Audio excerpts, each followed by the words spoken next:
Right. I am back. I'm going to try opening the other side here. See if we get this on the hearing side. If not, we're screwed. Yeah, 1, 2, 3, 1, 2, 3. It's just going to take a minute.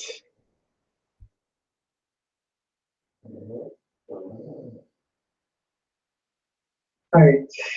I am back. I'm going to try opening the other side. There we go. We're okay now, guys. We're on the air. We are hearing time.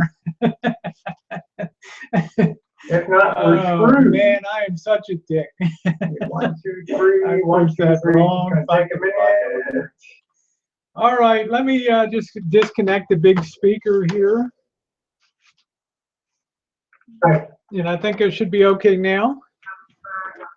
Yeah, that's perfect. It's working now. And hello, everybody. I am sorry. It's the usual Rosie Saturday night hijinks. Let me mute this side chat here. We should be good to go. And happy Saturday to all of you. It's been a, yeah, thanks, Lori. I'm back. Hey, Fast Bite. Nice to see you. Trailer Time. G-Bro. Good to see you all. Hey, Joshua. Hope you, hey, Joshua says, hey, Rosie, hope you're packing Trump is trigger happy. Hey, unencumbered, I have Jen and I are armed to the teeth. I'll just leave it at that for you guys. We have plenty of ways to take care of ourselves around here. And thank you. I'm all trussed in here tonight. I feel like a fish all wrapped up at the seafood counter here. Hey, Spooky. And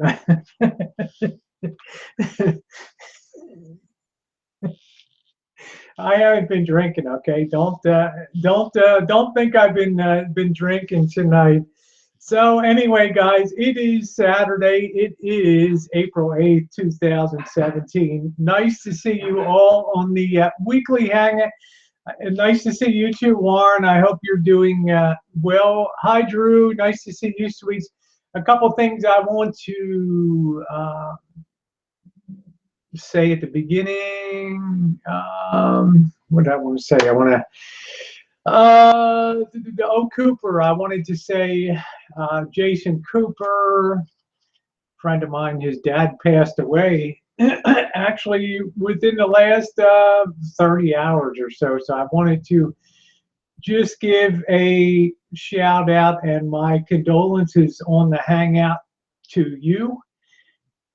It's not easy to lose a parent and you're relatively young. So I just want to express my deepest condolences to you on the death of your father, and hope your family makes a quick adjustment and recovery. From what I understand, he had a rather long illness, so it wasn't a surprise, but it's still kind of a tough thing to deal with, having lost my mom to cancer about 17 years ago, almost to the day. I know how difficult it is to deal with that. So Fast Bite says Rosie will just boob slap you to death. That's it. That's all I need to do. It has been a big week here. I have been rather low key. I've stopped in a couple of the chats a little bit just to say hi. Hi, Charlie. Nice to see you. Yeah, G-Bro says breast augmentation is nice, proportion and high and tight, looks great. So soon. Yeah, I'm very happy. I'm kind of trusting down below here, but even without these, even without the support, this still would have this center of cleavage. So I'm really happy with the job that the doctor did, and the recovery's going good. I'm wearing a support bra underneath here, and for me it's kind of an unusual thing. I'm not used to wearing wearing bras, so it's going to be my friend for the next 6 weeks or so, according to the doctor, because everything's kind of be locked into place. I'm really happy. Yeah, no, a lot of people were surprised. Thank you, Linda. I appreciate that. Linda says, "Let me compliment the looks of your chest." Thank you. It's been a work in progress for years, and I know some people were surprised. Hi, Tear Sweets. I know some people were surprised coming right on the heels of the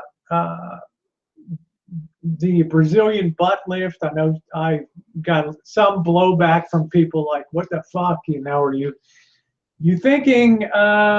Did you do? What the hell did you do?" I didn't downsize. I'll discuss that in a minute. Hi, Jan. Nice to see you. I'll discuss all this stuff real quick. What's the grand prize tonight on trivia? Huh? Yeah, good question, Linda.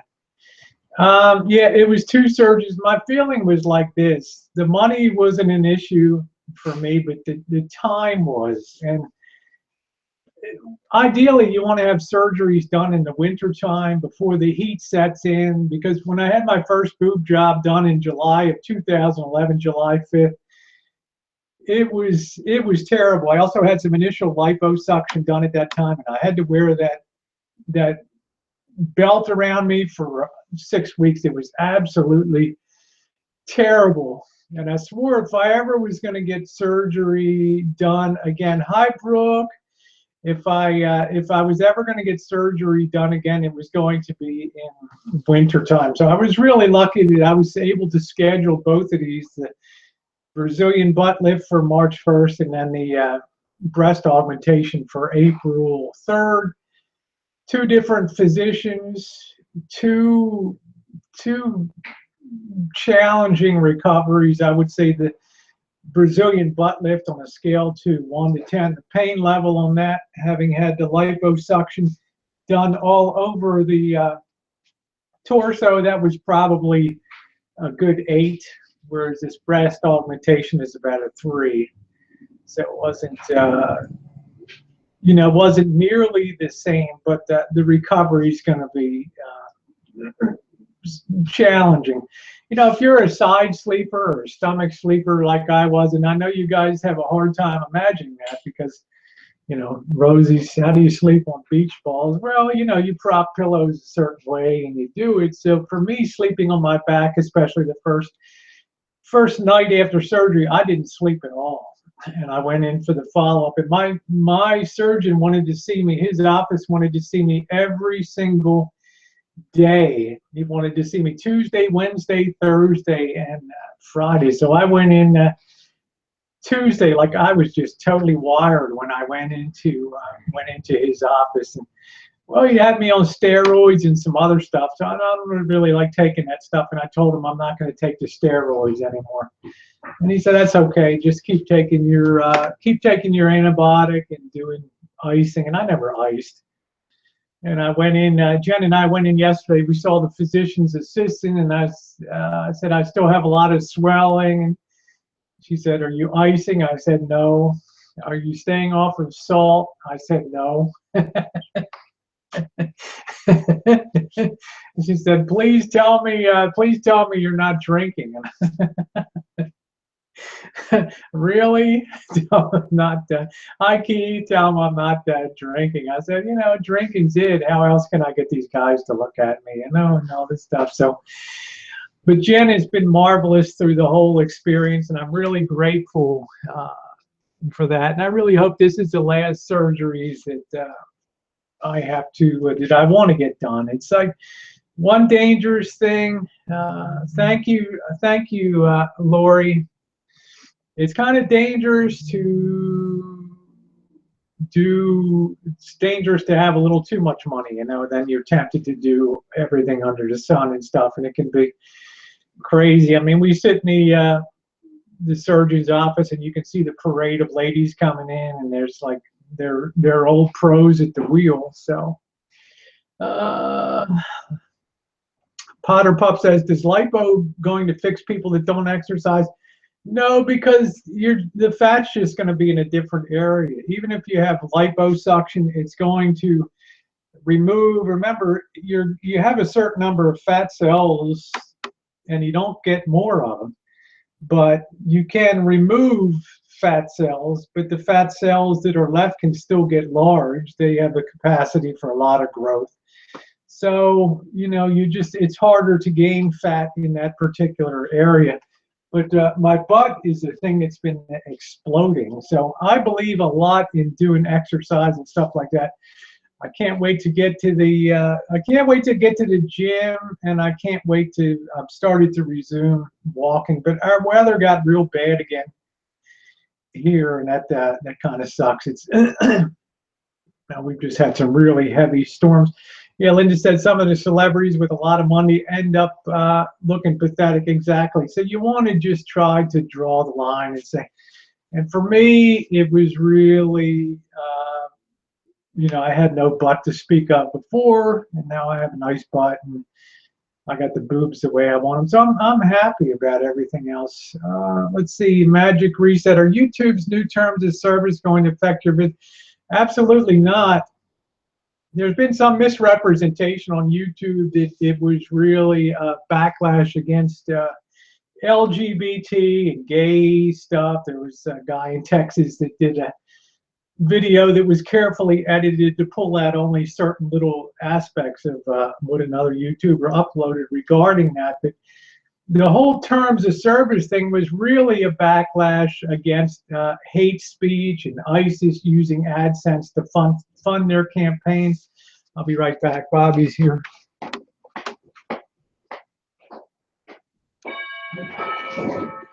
Hey, Bobby. We're on the air. On the air. All right, Georgie, Bobby's here. Calm your ass down. So the bottom line for me is I've not had any videos demonetized at all, and because I've had some that get the little yellow dollar sign, which means monetization.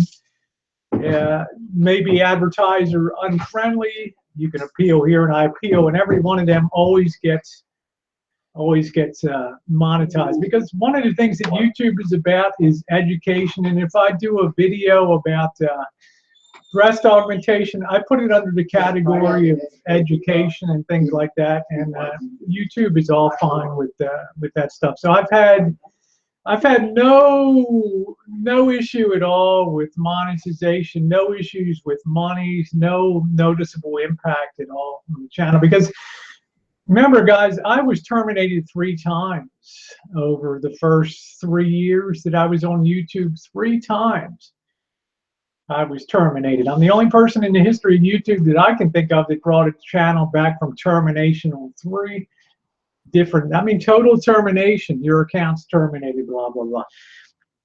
The 3rd time that I came back, I determined to study those rules backwards, forwards, and I never got another strike again for 2 years on anything that I ever did. Any upload I ever did, anything that got flagged would be put up to appeal, and it would almost instantly be overturned and monetized. The rules and terms are there. If you want to study them and you stay within the confines of it, it's just fine. Now, the other thing too is my channel's changing. I'm not doing that stuff that I used to. I'm not doing that real edgy trans stuff that I used to do.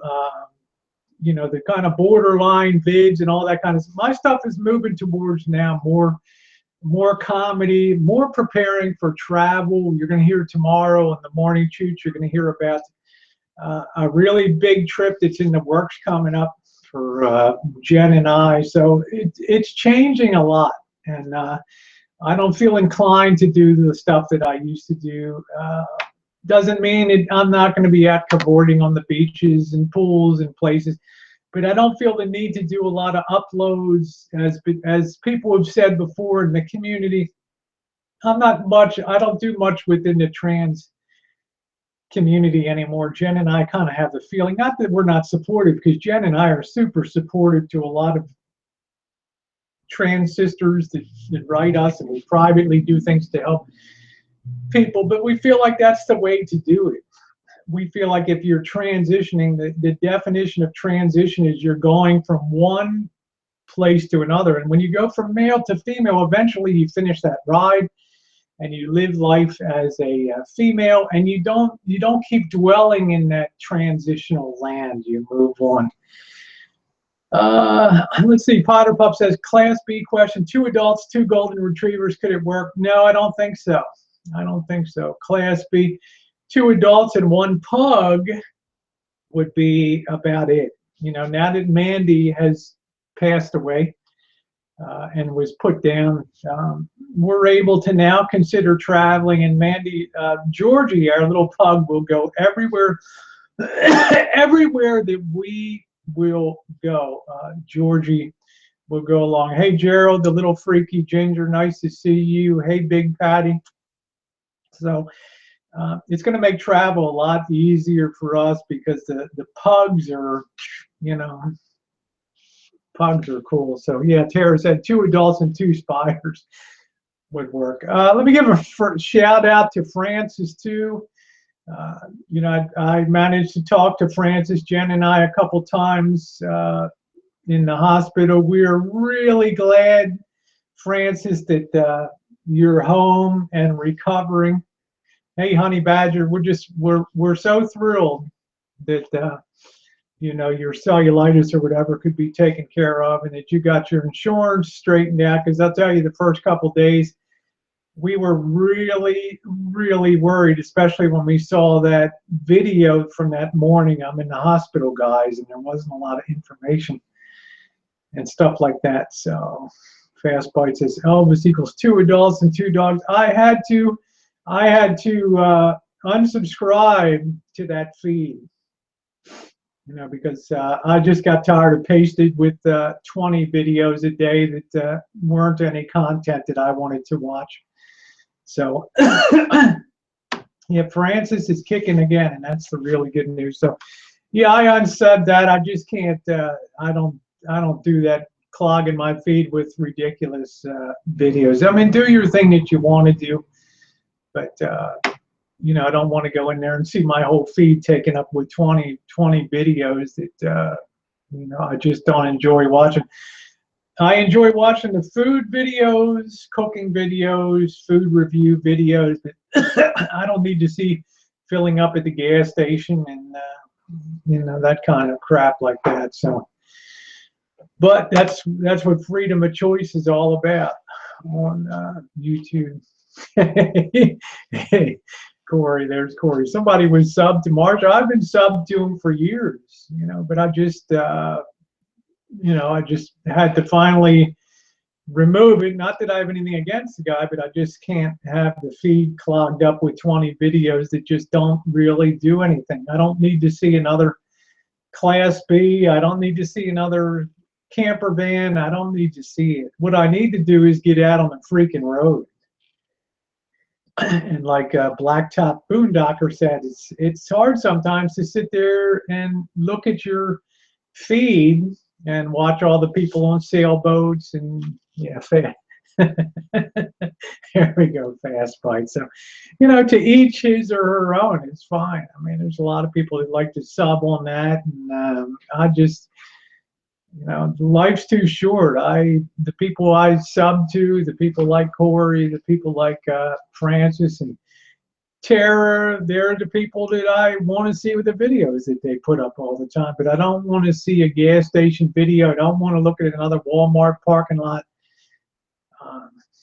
You know, it's just, we just had it. We just couldn't do it anymore. So, and there's Corey, been doing nice work on your 5th wheel there. Yeah, we've all been enjoying your vlogs about your new rig. It's been really cool. It's been exciting. Very happy. Yeah, Honey Badger, that's right. Only the trolls are subbed. And I just, you know, I don't feel like I can make a comment over there, or else the wrath of God comes down on you. You know, hi Yvette, nice to see you. I don't need to. We're trying to pull away from that, Jen and I. We're trying to, you know, be less controversial, just more mainstream. So we're really excited about what's coming up in less than a year. And got this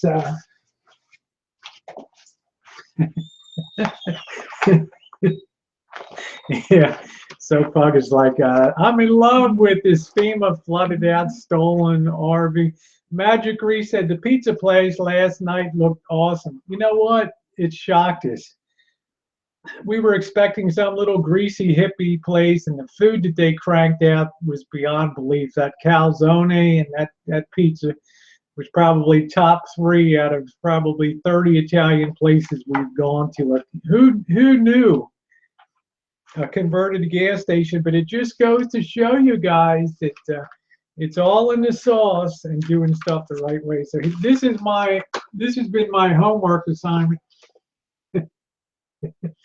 Plotting how I can see all you MFs across the country, but we want to start out here and come down the California coast, right along the Pacific Coast Highway, all the way down to Malibu and LA, down to San Diego, and then head over to head east, and maybe pop up to Vegas, and then go over to Phoenix and into Santa Fe and across Texas and across the Gulf, and right back down into Florida, where we hope to spend 2 months just chilling out and relaxing. And I'm not going to continue working. I'm so tired of that shit. All right, Corey.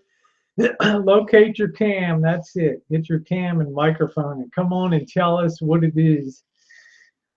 Wendy's won't give Elvis free water. Well, you know, you gotta feed the machine once in a while and pop a little money into the system. That's for darn sure. So Warren, I hope you're doing good. We think about you often. Yeah, Potter Pup. Yes. Get mainstream and go global. Yes, travel and tell us all. Well, I want to go outside of the United States. I want to do some international travel. Oh, we'll be doing Delaware, Yvette. Don't worry. Exotic kind of locations and stuff, but I've got to be concerned.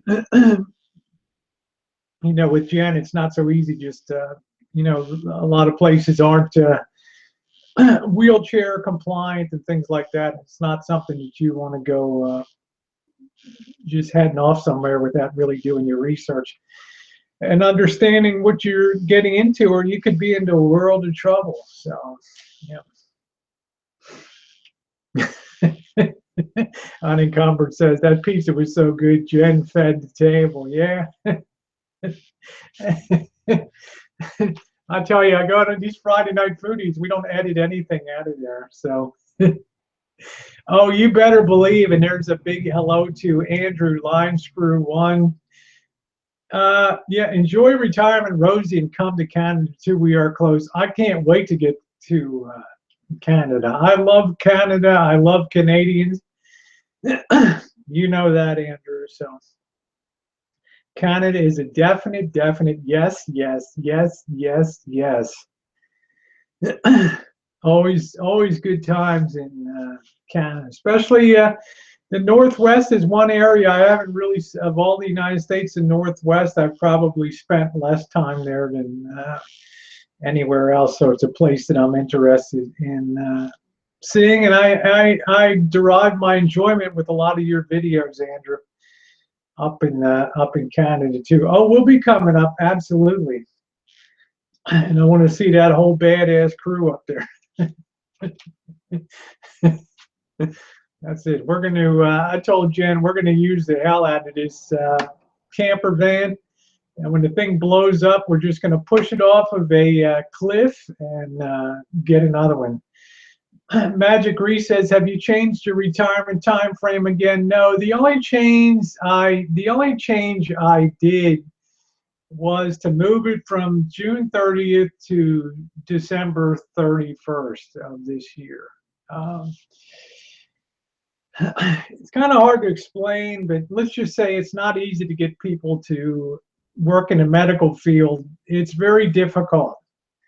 I get up at 5:30 in the morning, and it's not it's not for everybody. You know, when you're managing a place and you're working as a consultant for another place, and then my plastic surgeon out of the blues, like, I really want to hire you. I'm like, holy crap! I'm trying to get, I'm, I'm trying to get out of this kind of stuff, and I'm just like, woo. So, so my time frame is really going to do the Las Vegas thing, come back, wrap up a few things at work, and then come January, as soon as the Christmas holidays are over, Jen and I are going to put that camper van in drive, and we are going. I guarantee you, we are going to get going, and you guys are going to be on some real adventures and some real fun. Yeah, Potter Pups, there's another view to share the best of wheelchair accessible travel locations. Maybe a small niche, but important. True. True. Yeah, Honey Badger says it best. Traveling is fun because always on vacation. True. So I don't want any more controversy on YouTube. I don't want any more GoFundMe's. I don't want any more dust ups or arguments. Am I going to RTR next year? Probably. We might have to adjust our schedule a little bit. So, you know, might be good timing rolling through Arizona. I'd love to see people. There were so many people at RTR that I know down in RTR. Were you guys coming to RTR? Man, it just hurts when you're watching all these videos on on YouTube, and you're sitting on your ass at home and you can't do a damn thing about it. Linda says, I'll tell you what, Rosie, come down to my country, I guarantee nobody will want to hire you and you'll be able to retire. The problem is I have a lot of years in medical management, so there's a lot of interest in it's kind of hard to find those people that know all aspects of the business and have a little bit of business background too, and MBA and all that stuff. So,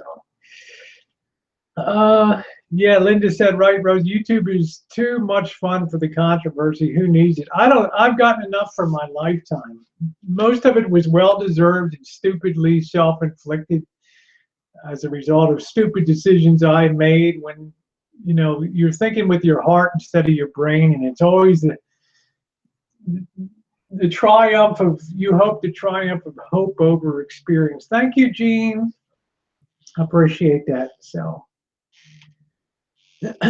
yeah, Jan said the controversies on YouTube just upset me, and yeah. Line screwed. Yeah, Rosie, I just realized you're the 21st century Johnny Carson with your monologue. I know, I'm only on once a week now, so I feel like the first hour I just get to run my flapper, and then I have the beautiful Terror on and all these other people. So Lori says, Rosie, you could use a donated turbocharged hover-round to get her around. Yeah. Actually, I'm always happy. The less time Jen spends in a chair, the better. The more exercise she gets is great. So she's actually starting to get excited, guys, when you talk about the Grand Canyon, and you talk about New Orleans, and you talk about El Paso and San Antonio and places like that. She really starting to get excited. And I'm not one to let being differently abled kind of interfere with your life experience. And I told Jen, if we end up going to Nepal or something like that, I'm just going to strap you on my back and haul your ass around. I don't care, If I have to go up to the top of K2 with you strapped on my back, we're going to go. Yeah, the Rosie art players. But you guys know what I mean. My life has been a lot smoother since I've stayed off of the YouTube controversies and stuff like that. Not that I don't enjoy chatting and bullshitting, because I do. I like going into MX, a tribe called Cookies chats. I really enjoy his chats. I got frozen out of a couple other chats. I don't know why, but I enjoy going into Paul's chat because that's fun, and there's a little bit of give and take. YouTube is no place to be if you're thin-skinned. Brooke said, "Need some diamonds dripping toward the breaststroke." Exactly. You're going to see these drop diamonds coming up. Absolutely. Yeah, Jen, honey badger. So Jen, Ed McMahon. Oh, yes, yes. So here's Rosie. Yes, that's what I'd Lives Group says. KY2 isn't on the mountain, Rosie. Yes, you're so cheeky for a Canadian, Andrew. So I hope you're doing good. We always enjoy your videos and stuff. So Jen will be along a little bit. I think about a half hour or so. I like to come on about 5 and just shoot the breeze a little bit. So she's getting herself ready. Bobby's here too. Bobby's in the house. And I can drink a little bit on Saturday nights too, which I really like. Just don't tell my doctor. Right, Bobby? Huh? Yeah, let me see my post-op instruction kit. I don't know. These guys give you everything under the sun, you know.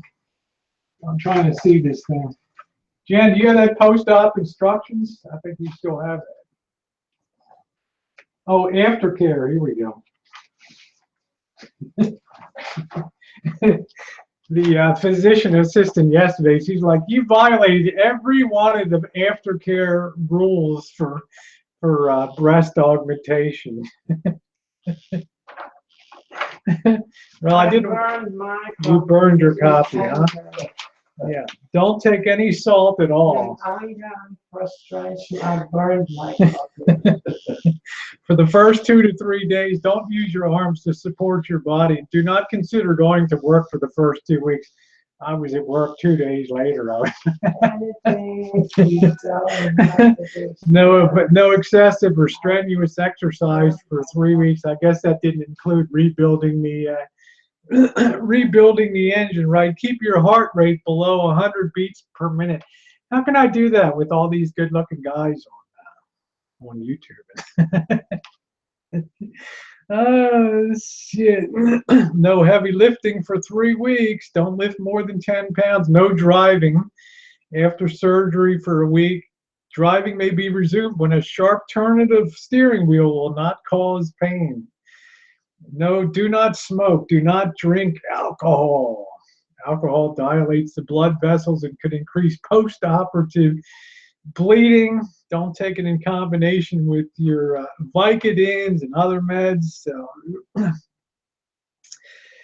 she's like, "You violated every rule." That's the recovery. I'm like, "Well, you didn't want me to come in and lie to you, did you?" So yeah, I'm pretty tough as nails though. So yeah. Violate. It's like, you're not eating salt, are you? Oh no. And Jen's looking at me like, really? You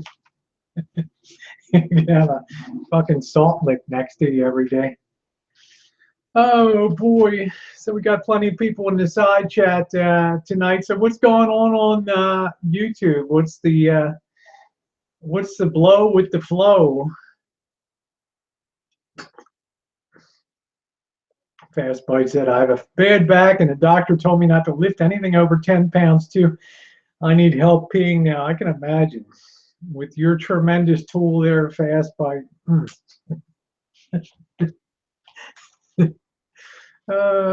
Shit. Yeah, that's rough. That's funny. So hopefully that stuff is all cleared, and by mid-May, I should be all good to go. I had an invite next weekend. The Clydesdales are coming to the Fairfield Budweiser plant next weekend, but I just don't really feel like doing an overnighter in the RV. I don't think I'm going to be up to that quite yet. Plus, Bobby's been banned from the factory, so I'm sure he's in the security book. Where are you, Bobby? I'm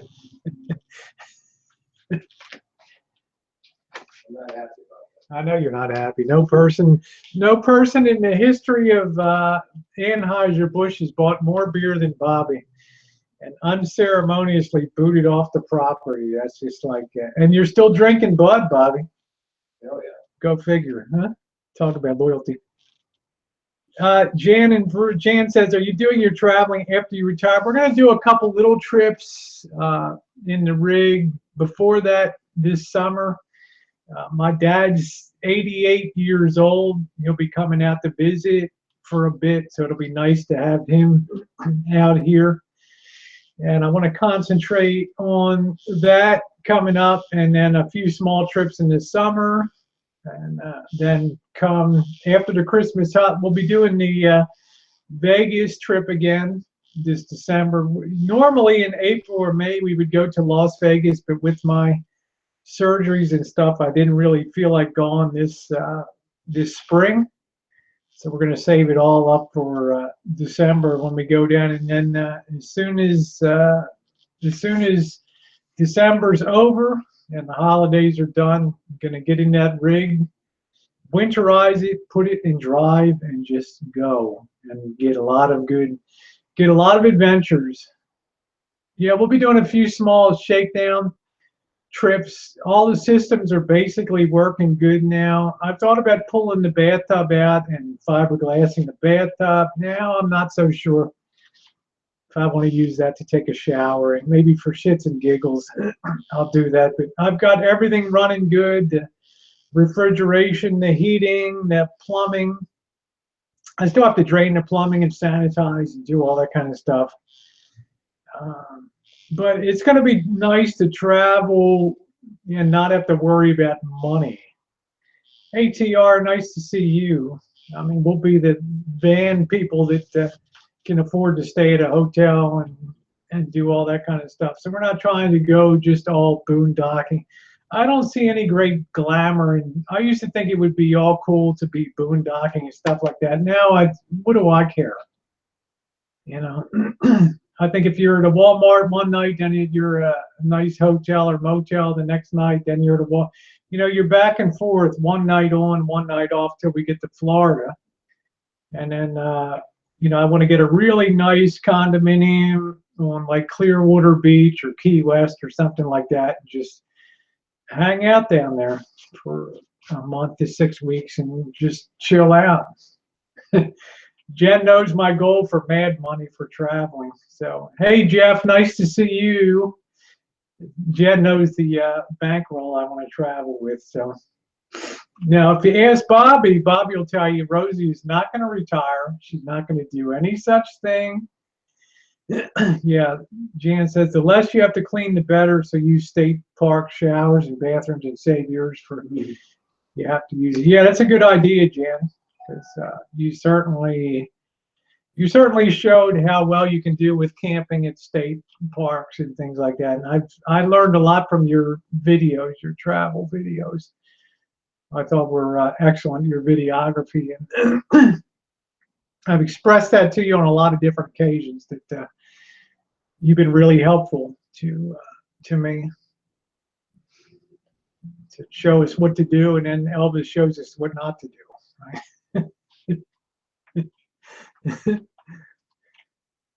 Yeah, there you go. Fast Bite said you could always use your tub to keep a keg of beer, and not yeah. Susie says, hell yeah, Treasure Island, Madeira Beach. That's it, Susie. Gonna pick a nice location there and just have the time of our lives and just hang out, and then probably get back in April, do the summer thing, and then in fall take off for probably Honolulu for a month or two, hang out over there, and then I may I don't know if Jen will be able to go, but I may take a trip across exotic Asia and take you guys along. Thank you. Jan says, if you have any questions, let me know. We more than likely haven't happened to us. Yes, you have. Well, the cool thing is you ended up with Martha and doing a little bit of panning for gold and that kind of stuff. I thought that was pretty cool. I really enjoyed that.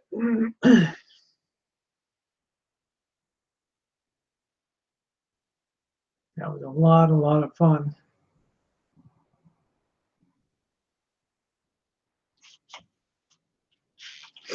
So, Bobby, you don't think I'm ever gonna? Do you think I'm just blowing smoke up people's asses here, huh? Bobby's like, You might take a couple weeks off. You're worse than I am. Bobby's like, you might take a couple weeks off, but you're worse than I am. Hey, Jasmine, how are you, beautiful? Nice to see you. Yes, I will have the drink out in a little bit. I'm feeling good. If that's for me, Susie, I'm feeling good. If it's for Tara, I'll let her answer. Yeah, Jan says, I'm not one of those people that say you have to do it this way. You use the way that works for you. Yeah, I think a lot of it's trial and error. I think a lot of people like to feel their own way forward when they do stuff like that.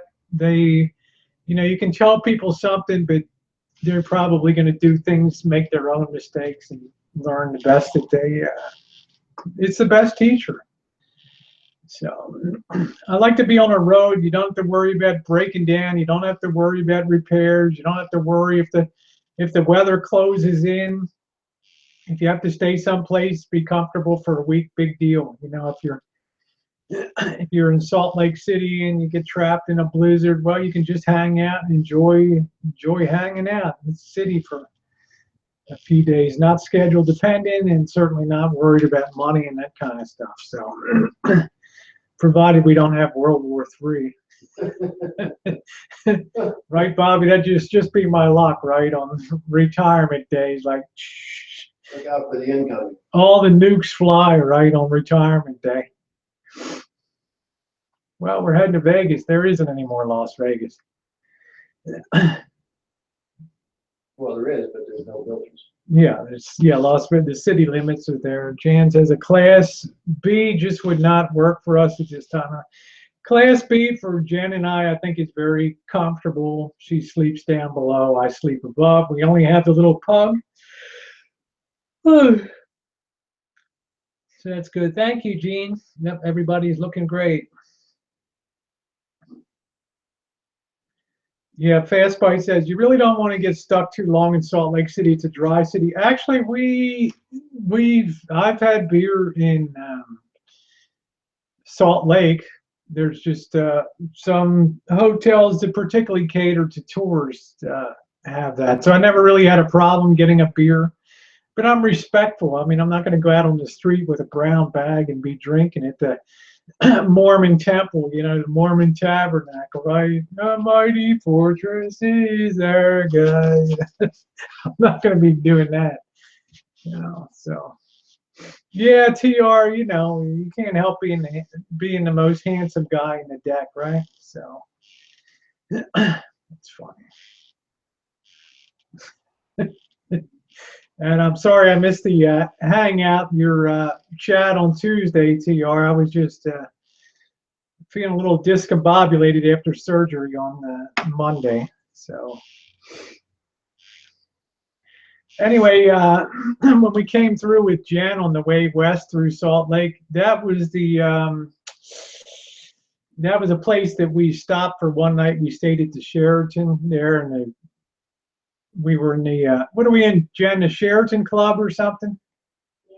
Yeah, and you had a special place for Sheraton Club members on the roof, and you could see VIP lounge and eating breakfast up there and looking out over the city.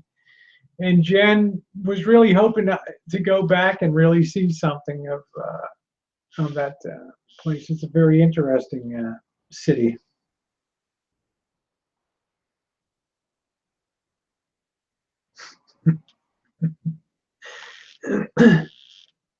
Yeah, Jan says that's why they rank all different kinds of vans, RVs, and trailers. We need the van to be used at home as a van, plus we can always go into a motel and go out to eat whenever we want. Yeah, that's exactly right. And conversion vans are great things because after your trip, you can pull all this stuff out and just have a flat thing. Gene, do you mean another surgery coming up, or the surgery? I just had my second surgery in 5 weeks. So, yeah, that's the last surgery I'm going to have. Yeah. That's going to be it. I think Jen's in there. She's getting her computer set up. She'll probably show up on the side chat in a couple minutes. So. Bobby's over there quite convinced that I'm not retiring, huh, Bobby? Bobby, you haven't even seen my boobs yet, you know? There's Jen. There she is. Boy, what a help she's been to me, guys, the last 5 weeks. And yeah, without the camping stuff, it's a 7-passenger van. That's great. Yeah. You find a lot of younger people really want conversion vans anyway.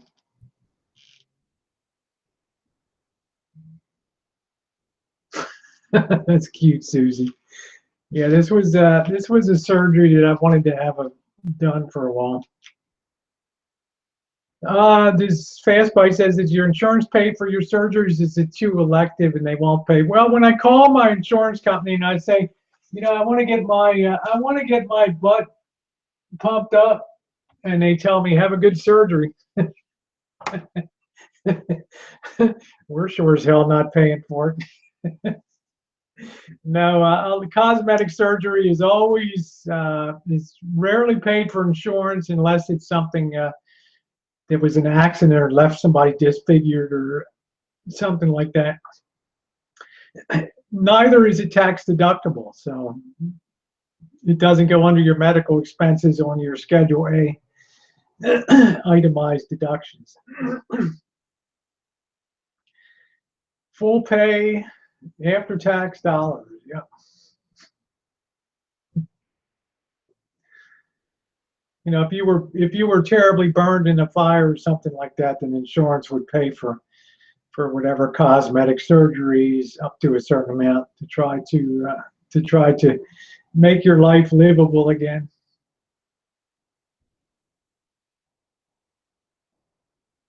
Yeah, like a reconstruct. Yeah, exactly. I mean, I always feel sorry for people that get caught in horrific fires, and you know, they have to get their bandages changed every day and pulled off of that skin, and it's just terrible. Especially children that are burn victims and things. Just awful. My heart really goes out for them. Yeah, Jen's breast cancer insurance will pay for reconstruction. Yes, with a mastectomy and things like that, yes, they will pay for that. Yep. Thank you, Susie. Says you look absolutely fabulous. Thank you, sweetie. I got this a little high. I mean, they still have to kind of drop a little bit, but I'm very happy. Yeah, the only problem is I have to wear a support bra for 6 weeks, and you got Rosie hates bras. Shit.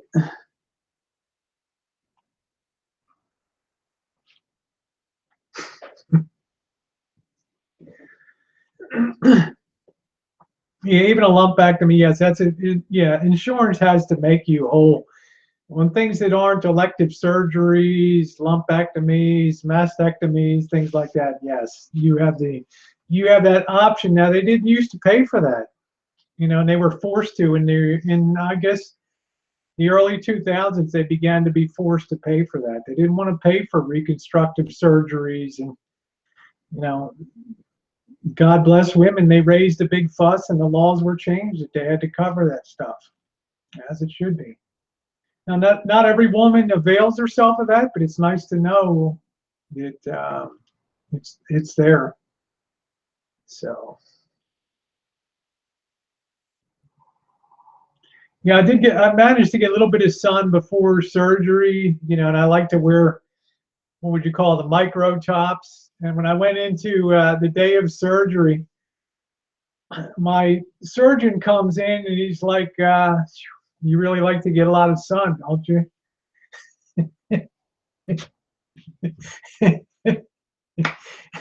He's like, there's not a lot of coverage on you, is there? I'm like, nah.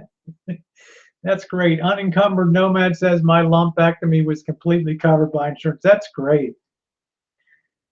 Yep. After Jen had her baby, she got her tubes tied and paid out of pocket for that. Yeah.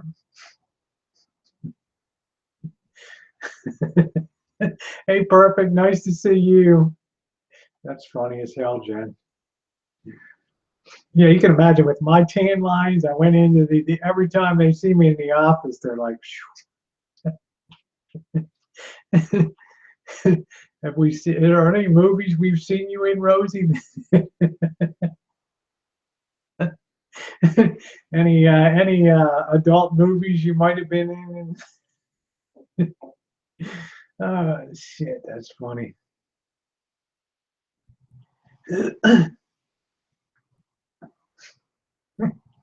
Anyway, Jan, it's nice to see you out on the chats. Missed having you around. TR said, I think insurance should pay for hookers. It's harmful to let that stuff build up. Yes, it is. You know, TR will tell you, a guy's got to have it regular. Oh, shit. You guys are terrible.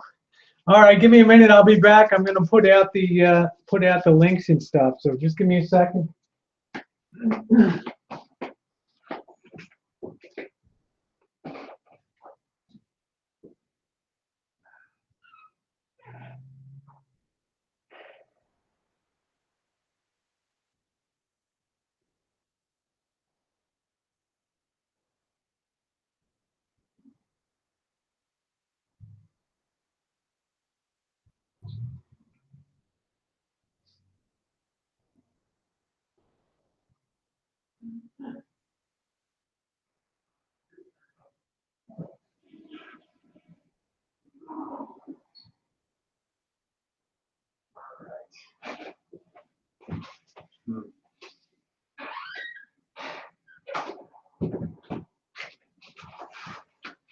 I got your chair over here, Bobby. Okay.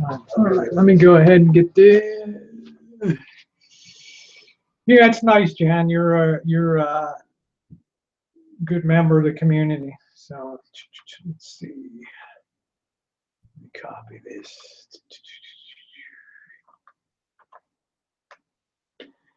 Hello, Deb, the RN. We got that copy. I'm gonna go over here. I'm gonna open up a third window.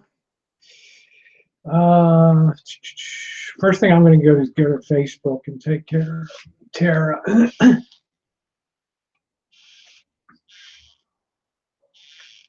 Oh boy.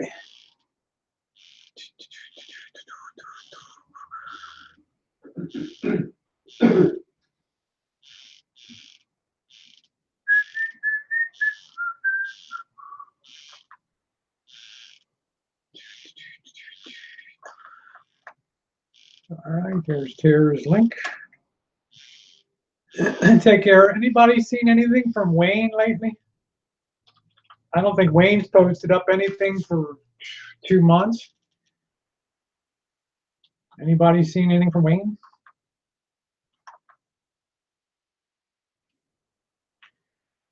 And I'm not being rude. I just can't see the side chat when I'm putting out these things here. Jen, I'm sending yours next here.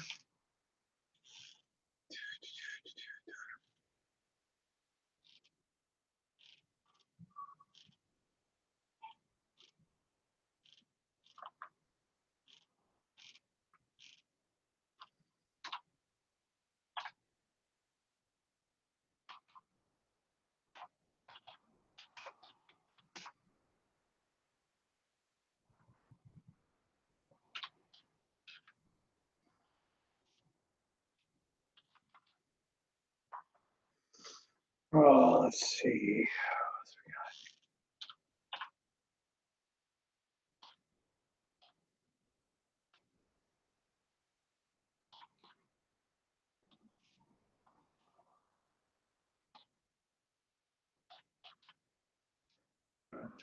Teresa. Let me just check. Anybody else? I got these initial ones here. Link.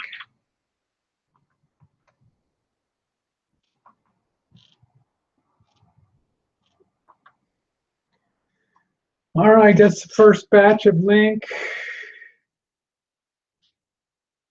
Which is, let me get the TR here. That's the real TR.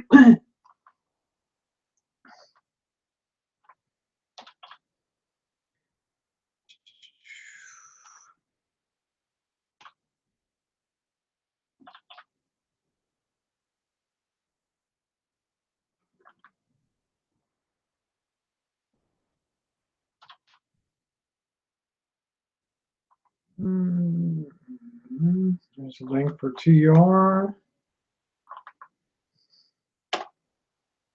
I think Deb, the RN, you got one.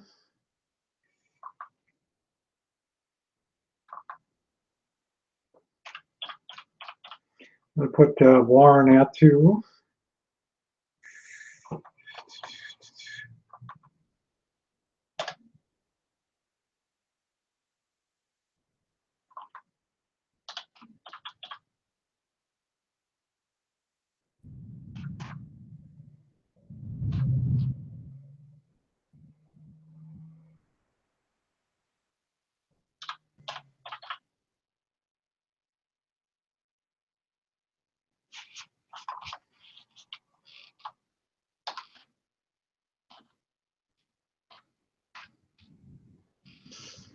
Let me go back to Facebook.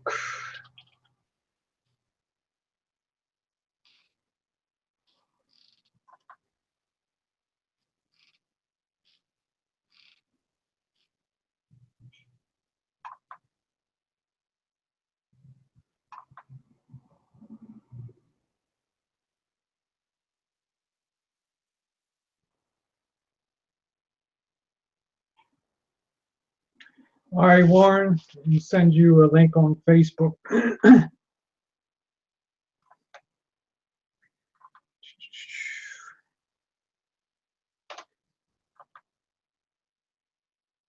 right, there we go. I think I got everything out there. Tara, you should have your link on Facebook. So, all right.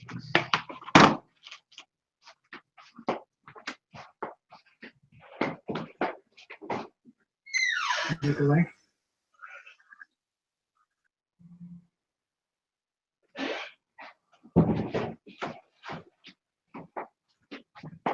All right. ATR.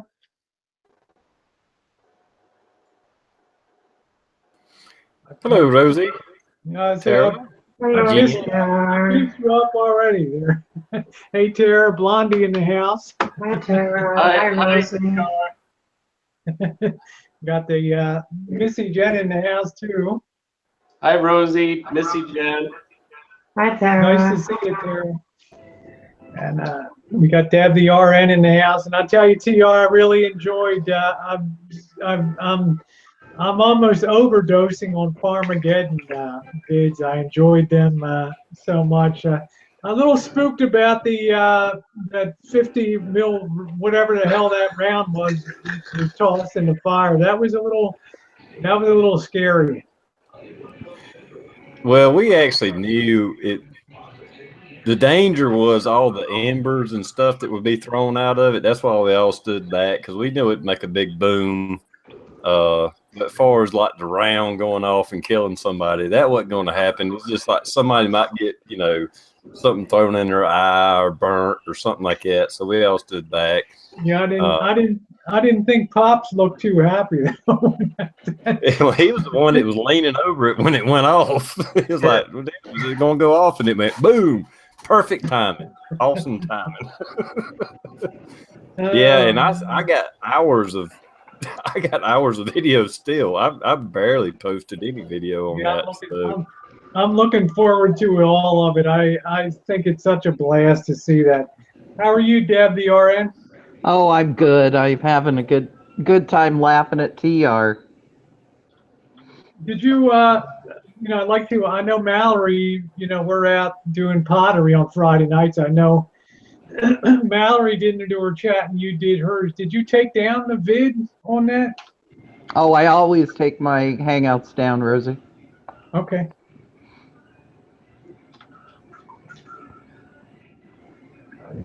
But it was a good night. It was a good night. I usually enjoy watching them the next day. I'll send it to you. That'd be great. The link. That would be awesome. Sure. That would be awesome. Let me just get this. I'm still sending out some more links. Maxine, I'm going to send you a link here. So who all came on last night? Oh, it was Cooper and myself and Jordan. And we were the only three for most of the night. And then everybody, after 3 hours, then everybody else came in when it went private. But they didn't want to come on live. You know, I tell you, a bunch of cowards. Well, So, but we talked music for, a long time. We had a good time talking about music, and it was a fun night. No politics. Yeah, I did get a message that somebody did message me that Cooper's dad had. Yeah. So I went ahead and did message him during the hangout. I think that's it's tough. Yeah. What do you think? So what was the consensus on music? So Maxine, I sent you a link. Oh my gosh. Jordan plays drums. And then Cooper's multi-talented, I'm perceiving, on instruments, but he even in the hangout played piano for us.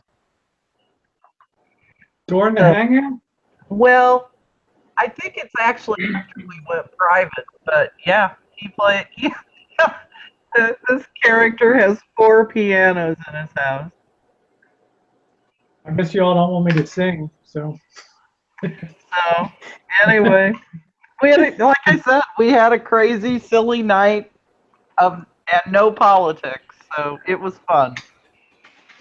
Okay, thank you, Tara. And Francis, I just sent you a link on there, so you should have that. That's good. Yeah, I would have loved to take part in a music discussion, because I think my music is it's not as it's probably a little more obscure than a lot of the people on there, but it's fun. Like Bobby's all about meatloaf, and I love meatloaf.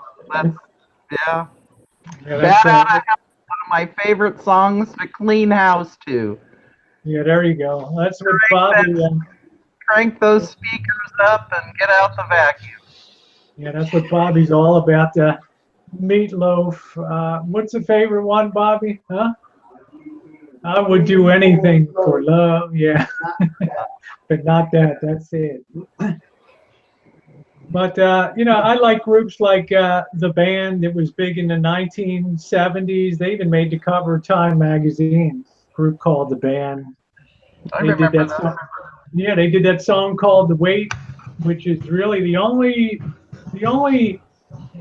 rock song that was ever a real fusion of blues, gospel, soul, and rock all in one.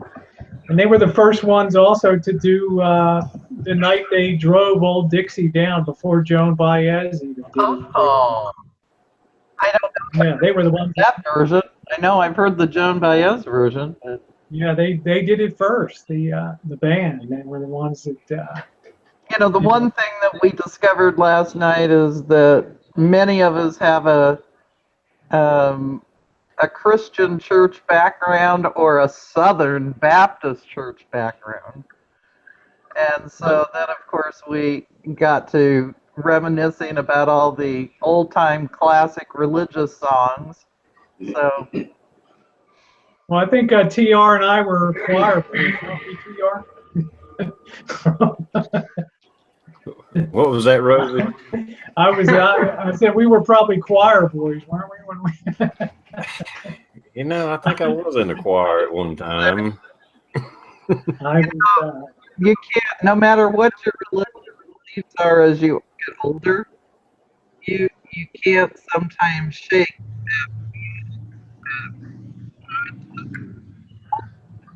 You know, I mean, it's just memories of your past,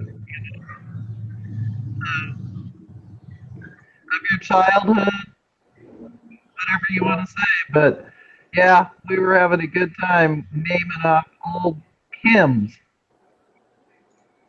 Yeah, well, in my case, it didn't really have anything to do with a love for singing. As soon as my mom discovered at parochial school, tuition was $90 a year for parochial school. And as soon as my mom discovered that if you were in the choir, it reduced the tuition to $45 a year.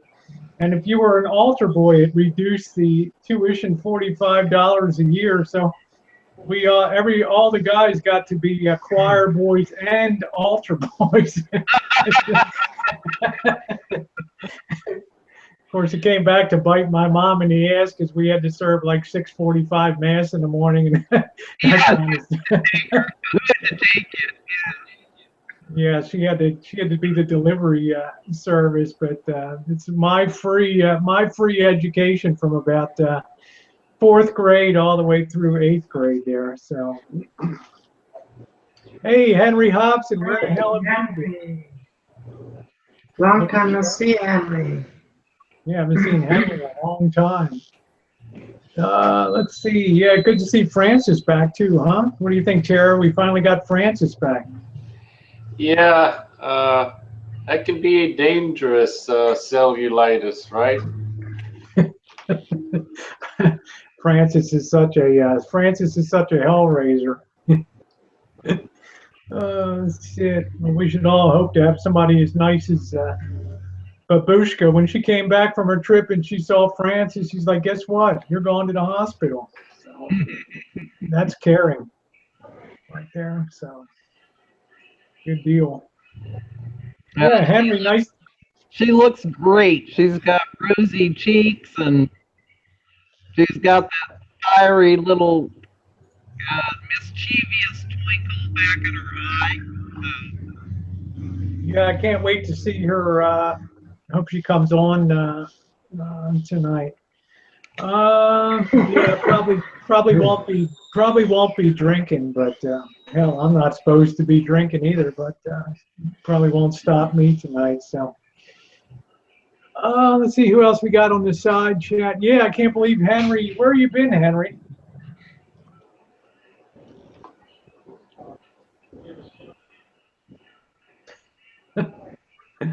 Oh shit!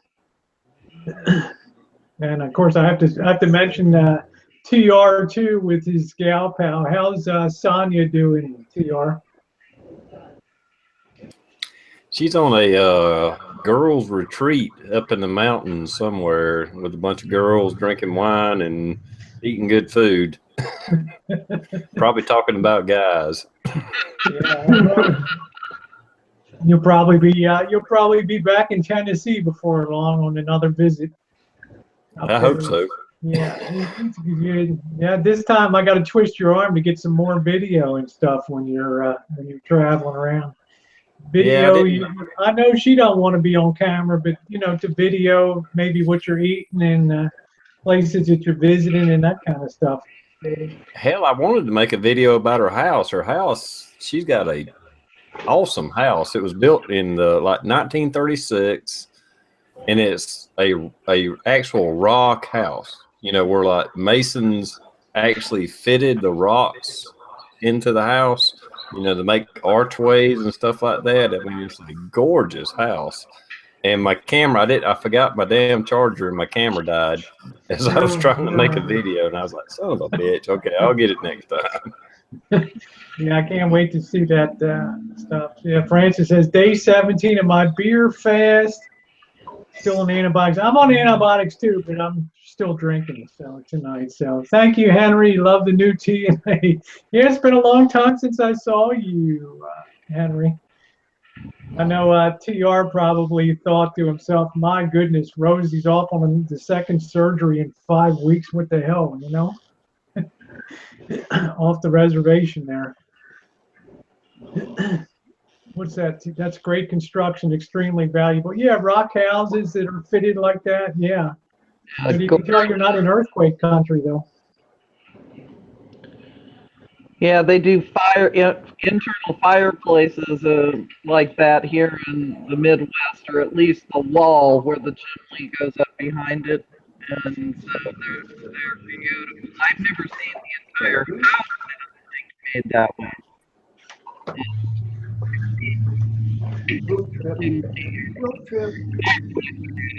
Yeah, your microphones. Could you just F5, just refresh, Deb, for a minute? Yep, sure can. Thanks, Rosie. You're welcome. I want everybody to hear what you have to say there. So Warren said, I gave away my fat man overalls today. They swallowed me whole when I tried them on. What a success story. What a success story that is. Yeah, that's awesome, Warren. That's great.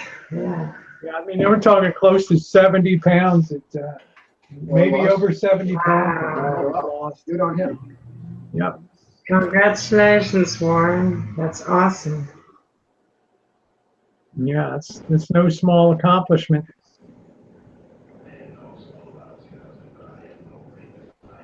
Yeah, rock houses. You don't really find them out here because of earthquake country and all that. Hey, Maxine. Hi, Maxine. It'll take her a minute to get on. Yeah, I'm gonna get my pillow and have a seat. Is it October? No, I don't think so. October.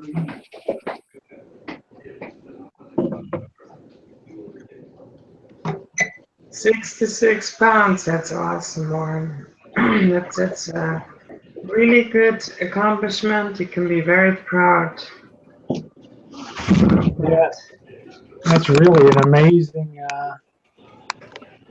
It's an amazing accomplishment. Yeah, 66 pounds. My goodness. Oh. September, October. How am I feeling? Yeah, the pain up here makes me forget about the pain in the butt. It's like when you have body pain, it's like pick your pain. Okay, there's Paul said, Francis, you're a lush. It's okay. Everybody here is. There it is. Maxine, can you hear me? Hello, Gene. She's getting herself in there. Beautified. Yeah, I don't usually start drinking till about 7:30. Yeah, did you see Jen throw her pizza last night at the pizza place? My goodness. Did she? She Yeah. didn't like it. She was lifting off the pizza off of the thing, and the whole thing just turned over, the whole damn thing. Yeah, I thought the table was hungry. I was feeding the table. Nice to see you, Paul. And then later, of course, Jen sees it on camera, and she's like, you know what? I'm going to beat your ass. I saw that thing on the on that. And, that was a good place, though. We weren't expecting that at all. So where'd you go to? We went to a place called Hippie Zaz out in Sebastopol, right by the post office there. Yeah. It was a gas station that was converted to a pizza place. And Well, then they have a Mexican restaurant in that same area. man, it was crazy. Hey, hi, watch. Any damage to the van you dug out of the backyard? None at all. It's all good. Good, strong frame on that Econoline, thanks to the boss. So that pizza was good, huh? Oh, that pizza was unreal. Jen was tired of Rosie's shit and slung pizza. It's, Rosie. The only complaint Jen ever has is I never shut up. So that's the only. I wake up in the morning babbling. I'm in my seat, sleep babbling, and then nighttime. Talks in her sleep. Talk and sleep and everything. So That's why I high see her. energy. Hmm? So, good to see Bobby back. Hmm? Hi, Bobby. Hey, hello, Tara. How are you? Good. Hey, so who's winning the game, the Padres or the Giants? I don't know. Yeah. So when was the day one? Was it this week? Yesterday the Padres won. Today they're playing at 5:30. Yeah. If the Padres start doing good, Bobby, then I'll watch them. If they're not going to do any good, I'm not going to watch them. Well, it might not be in your lifetime out there. Yeah, plus aren't the Padres leading? Yeah, the waiter was very nice. Yeah, the waiter looked like Roy Schreider from the Jaws. It was amazing. Yeah. Or Keith Richards, the drummer for the Rolling Stones. Rolling Stones. Hey, Maxine. How are Hi, you tonight? Maxine. I'm doing good. You look lovely. Hello, Jen. Hello, Tara. Hi, Maxine.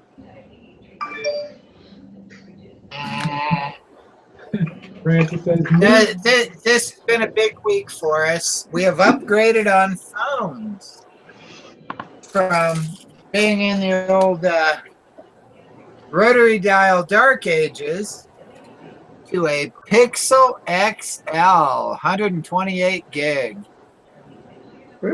Yeah, pretty snazzy, huh? Wow. wow. That's And I've the got one the unlimited data, and I'm going to be doing hangouts from wherever. What's the brand of the phone again? It's a Pixel XL. It's made by Google. Oh, okay. Specifically designed around supporting hangouts and live feeds and side chat, does split screen. This is a hotspot. So I'm going to have some fun with this for the week. And so come Monday, you're going to see me doing some live feeds in the middle of the day here. That's great. Well, you got to sing the song "Come Monday" by Jimmy Buffett. Oh, come Monday. Okay. But Tuesday, the van goes in for its 50,000 mile service, so they'll probably need it for a while. 30,000 mile service because the wife was unemployed at the time. I'm sure it's going to cost me a fortune for this. Well, I'll tell you what, the way they're talking in YouTube, your phone may be obsolete. The death of YouTube, the way people are talking right now, the advertisers and all that crazy stuff. Hey, Rosie, speaking of that, I got a plug to make. Go right ahead, Deb. It's called Mind, MINDS.com.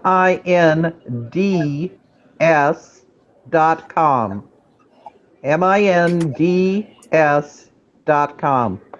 It's an open source alternative to YouTube, and people like PewDiePie have already moved over there, but some of the big name YouTubers have, are trying to get this up and off the ground. So keep, just listen up and go check it out. It's pretty fun.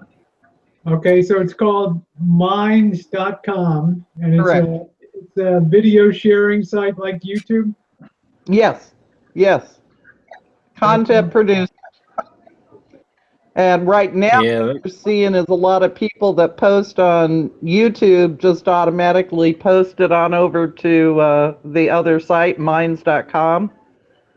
But because it's open source, they're still in development as far as where this is going to go. But the sky's the limit. When you've got open source people working on it, in the community, who knows where they've been several. But they're really trying to compete. They're really trying to give people an alternative to YouTube.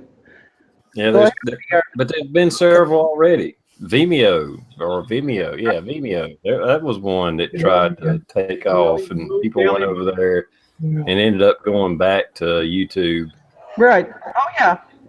From what I understand, they're working on software to relate the advertisers' content to your content. They're right now. It's been like all over the board. You know, like I got a shooting video and then there's a Tupperware commercial comes on. It's unrelated. And the advertisers are pissed about it. It's unrelated to shooting? Come on, target practice. But I'm just saying, I mean, that's the problem they're having. And from what I've understood, what the research I've done, they're trying to come up with a way to, you know, make the advertisers' money be spent on channels that relate to what they have to offer. You know, if it's an NRA commercial, they don't want to put it on a Tupperware commercial, and Tupperware don't want to put their shit on my channel. You know, they got to figure out a way to, you know, put it where it is going to best get its value.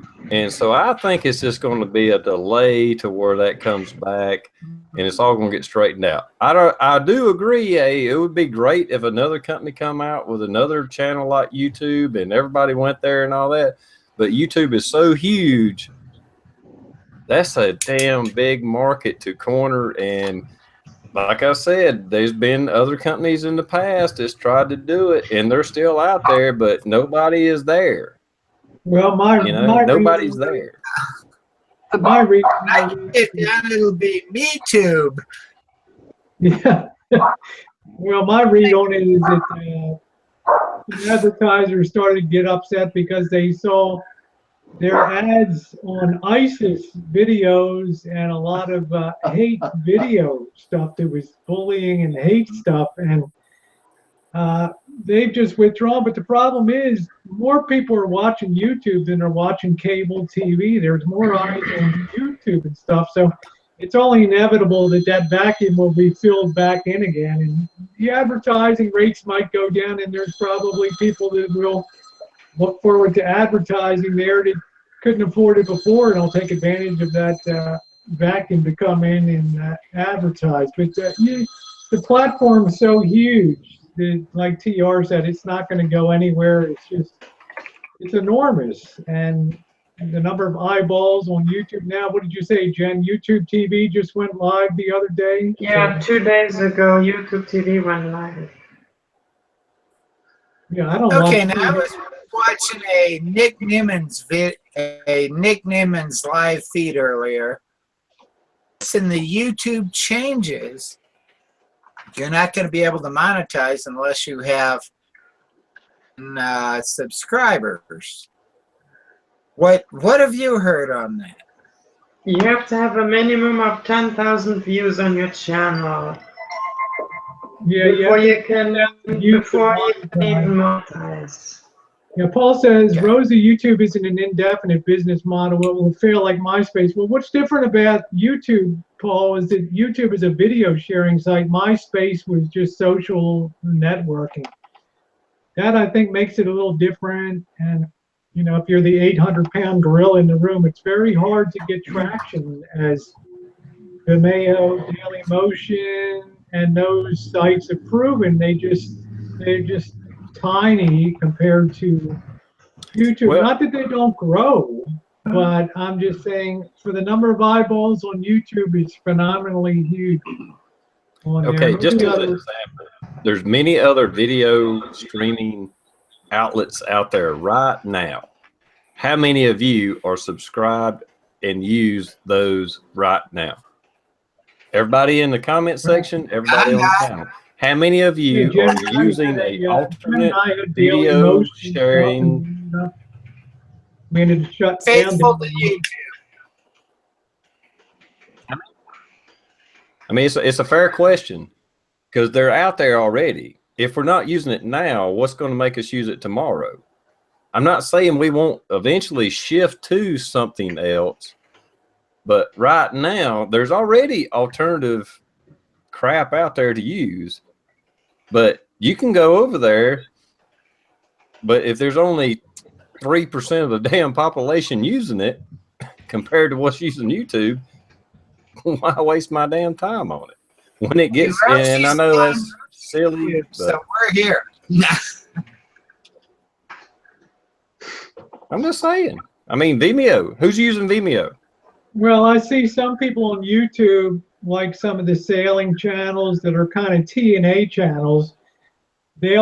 some of the girls will say, if you want to see us with our taking our shower at the topless beach or something like that, then you can go on Vimeo and see the uncensored video.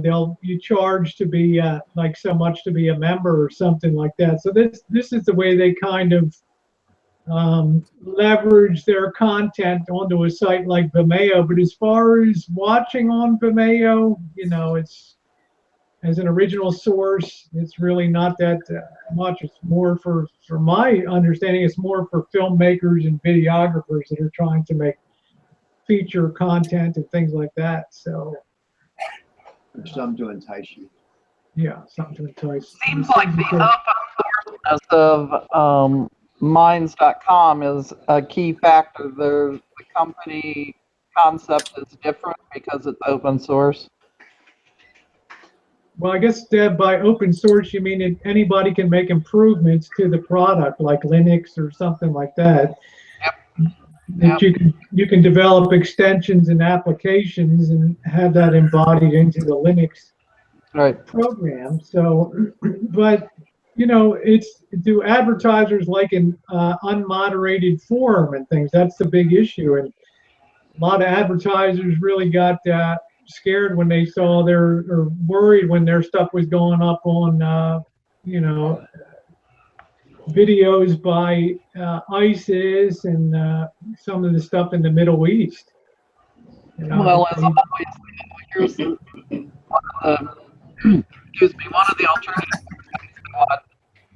Put a graph up of his income since January, and he's latest this month, I think he's made like 6 cents compared to the graph showing the highs in January and February, and they've just plummeted. And when you're depending on YouTube income to support your content producing, you can't do it on 6 cents. So, you know, well, there's going to be some of these news sites that are going to have problems if YouTube's algorithm continues to run the way it is. Well, I don't think YouTube ever wanted people to be full-time content creators and depend on YouTube for their living. My thought is you do that at your own risk. I mean, 3 years ago, the split was 68 to 32, that you got 68% and YouTube got 32%, and it became, you know, 55-45 what it is now. So you're always going to be on the give up end of YouTube. And I just think anybody that ever built a career on monetizing and things like that is making a huge mistake, because you can wake up tomorrow and the whole platform has changed, the whole model has changed, and then you're really screwed. So the best monetization move on YouTube is get a fucking job and and keep a job. That's the best monetization move. Now, as far as Jen and I, we've been monetized for years. We've not really seen any fallout at all on revenue, because our stuff doesn't get tagged or demonetized, because it's not hate speech and things like that. And you may think a little T and ATs, but that's not what YouTube is worried about. They're more worried about creeping platforms for terrorism and that kind of stuff. It's hate speech and you know, what was PewDiePie, anti-Semitic. Disney cut its ties with him, and they're very nervous about that kind of stuff. If you think you're going to make a living off YouTube, you'd be better off picking up beer cans on the side of the road. Yeah. What we get is So just true. what we get is just considered mad money. That it's enough to fund you know, what we do on Friday night restaurant reviews and a couple tanks of gas and the RV and stuff. But as far as ever depending on that, you and I know, TR, at any moment YouTube can pull the rug out from under you, and like now, the advertisers can be on a bit of a strike now, and they can temporarily pull their advertising, and you're gonna suffer mightily for that. Well, I'm probably, even though my name is TR Prepper, I'm probably more of a gun channel than I am anything. And the way the revenue comes in, I mean, it's very little. What the little bit of revenue I get, that's what I use to pay for my giveaways. When I give away $200 or $300 worth of stuff, that's what I made in 6 months. I mean, really, I don't make enough money on YouTube to even worry about the money. I still haven't paid for all the shit that I gave away, the cameras I've bought, the microphones I bought for these chats, the cam to do these damn chats. It's not covered any of that. It's came close. It's helped supplement it. But it's not paid for any of it. I do this shit because I enjoy doing it. Yeah. Period. So I mean, And when I quit enjoy doing it, I'll stop. We run 3 channels, and the money's been good. I'm not going to say it's not, but boy, would you ever want to spend your life on it? And YouTube, yeah. Unless you're retired. Is there a difference between Rosie's channels, even though she has 3 of them, TR's channel, and a news channel? Isn't there a difference in consideration? You know, the gentleman. Yeah, there is. I would say their channels. Videos a month because he's a news channel. Their channels. How many videos have you done between the 3 channels there, Rosie, in order to be able to actually get 6,000 videos. Now, wow. a lot of them people assume that if you put up a video and you only get a couple hundred views, that you're not getting a lot of views. But what they fail to realize, there's a lot of how-to, there's a lot of moonshining, there's a lot of reviews on products and stuff like that, and stereo. You know, if you put up a video about my vintage audio collection, you look at it in a year and it's got like 100,000 views and growing and stuff like that. You know, you put the stuff out there and you never really know. And we don't do it for money. We do it because I love running my big mouth. I'm just saying I enjoy doing the stuff that I do. But yeah, the money's been good. But like I say, anybody that depends on YouTube for their living, they're going to get what they get coming to them. I'll tell you that. So, but yeah, it's a lot of content, Maxine. But it's been for fun. It's never been with an eye towards you know, making money on it. Just plain we're video whores. That's it. So if you want to come up with a YouTube channel to make money, you need to come up with a cooking channel, stupid shit prank channel, you know, and be sincere with it, or at least pretend to be sincere with it, and do something like that. You can't have a serious channel on something that you now, Rosie, you do have a little bit of a corner on the audio, vintage audio stuff. And the cooking, I mean, I put up a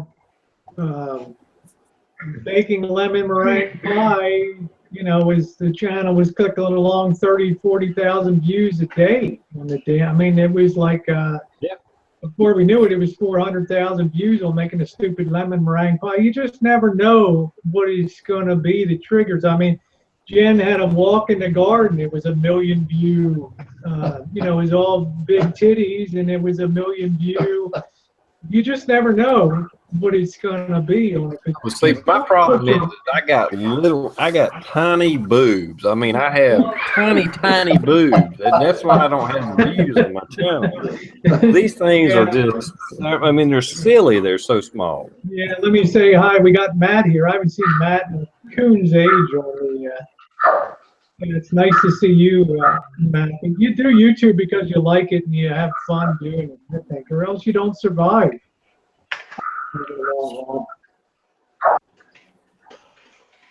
I mean, I think you agree with that, Tara.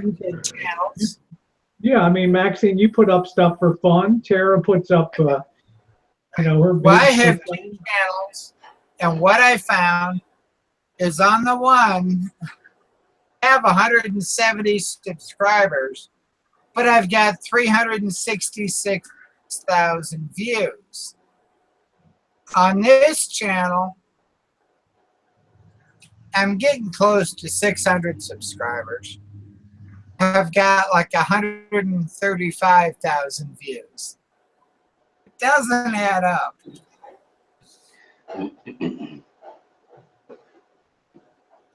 As long as your check from YouTube doesn't bounce, that's the important thing.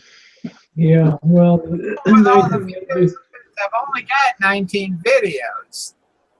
Okay, I have a whole lot. Whereas on this channel, I got, I don't know, 365, 370.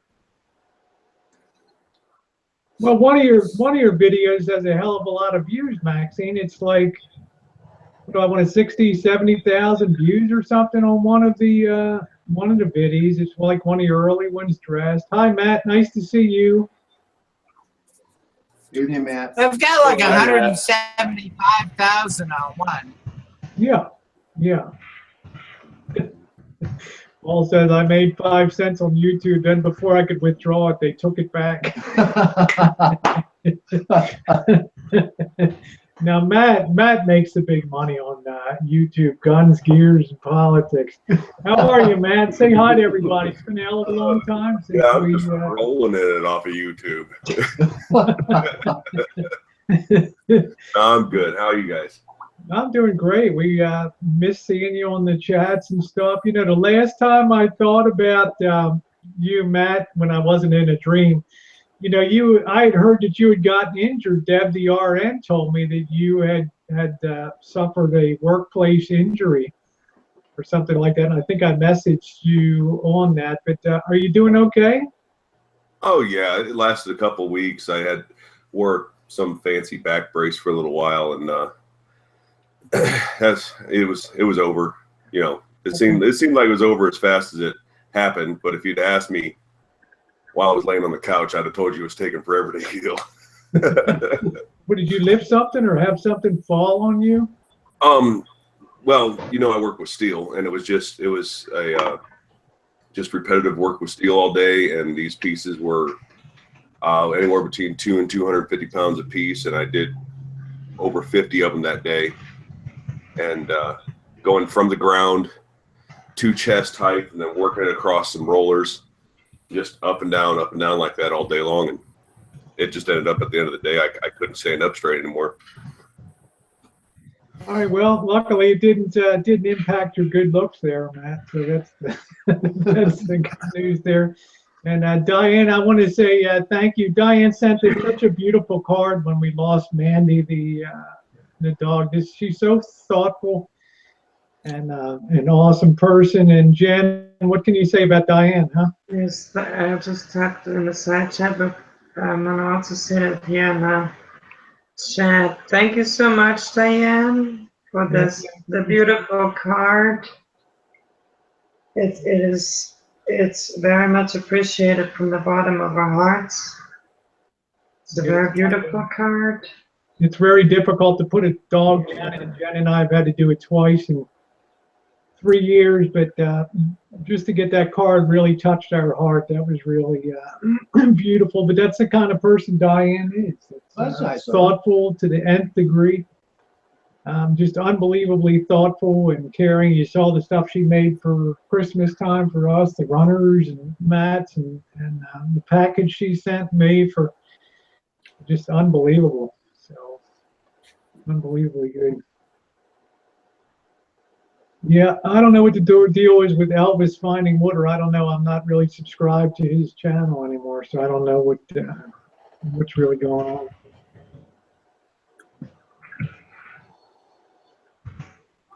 How's that burrito going down, Maxine? Good?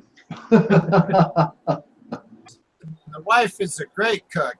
There we go. She looked like she's enjoying the hell out of that I've been eating all day, and I've been hitting the scotch since about 2 hours ago.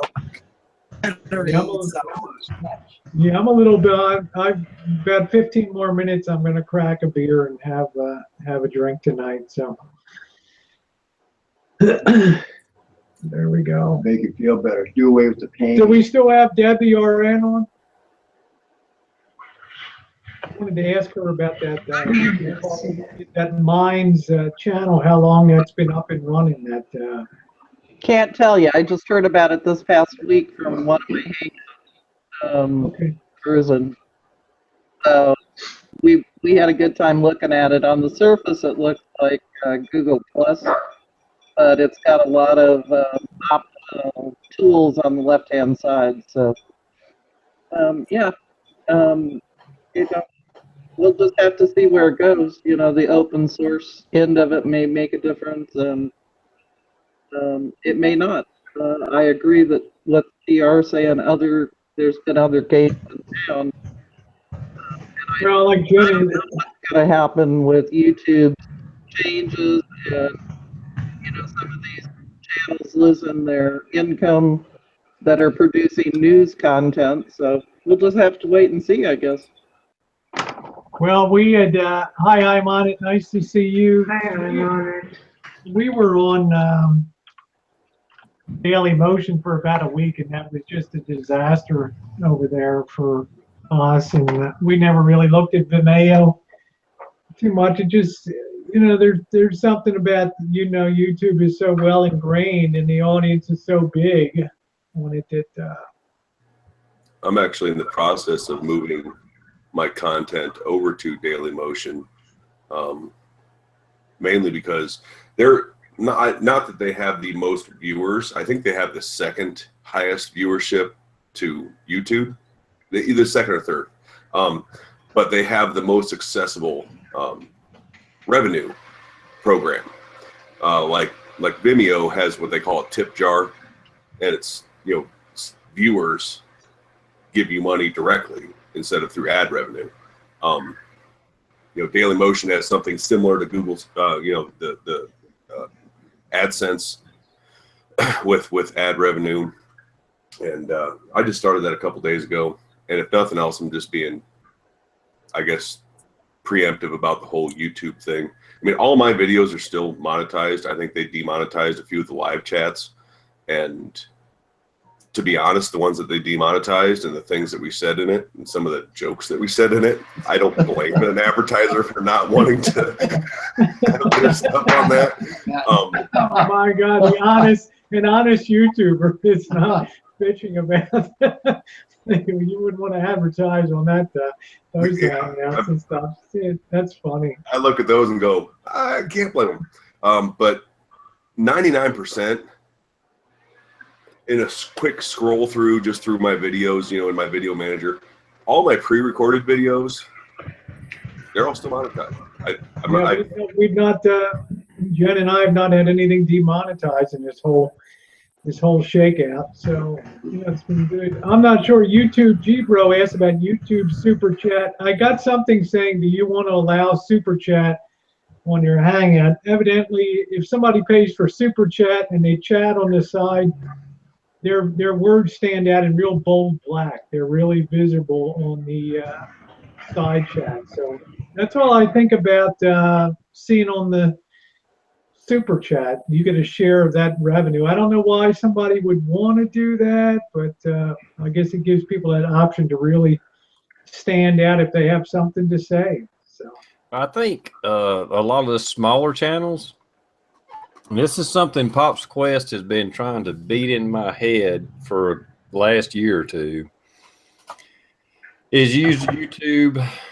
YouTube is a business, and you should think of it as a business and use it as a tax write-off. And that's what I plan on doing this year.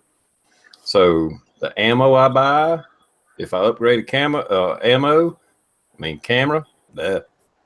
if I buy ammo, upgrade a camera, any gun I buy, anything I do that's related to YouTube, if I take a trip to Nashville and make a video, I will write off the mileage. I will write off, you know, whatever I can, my taxes, and use it as more as a tax deduction than a income, which will end up increasing my income at the end of the year.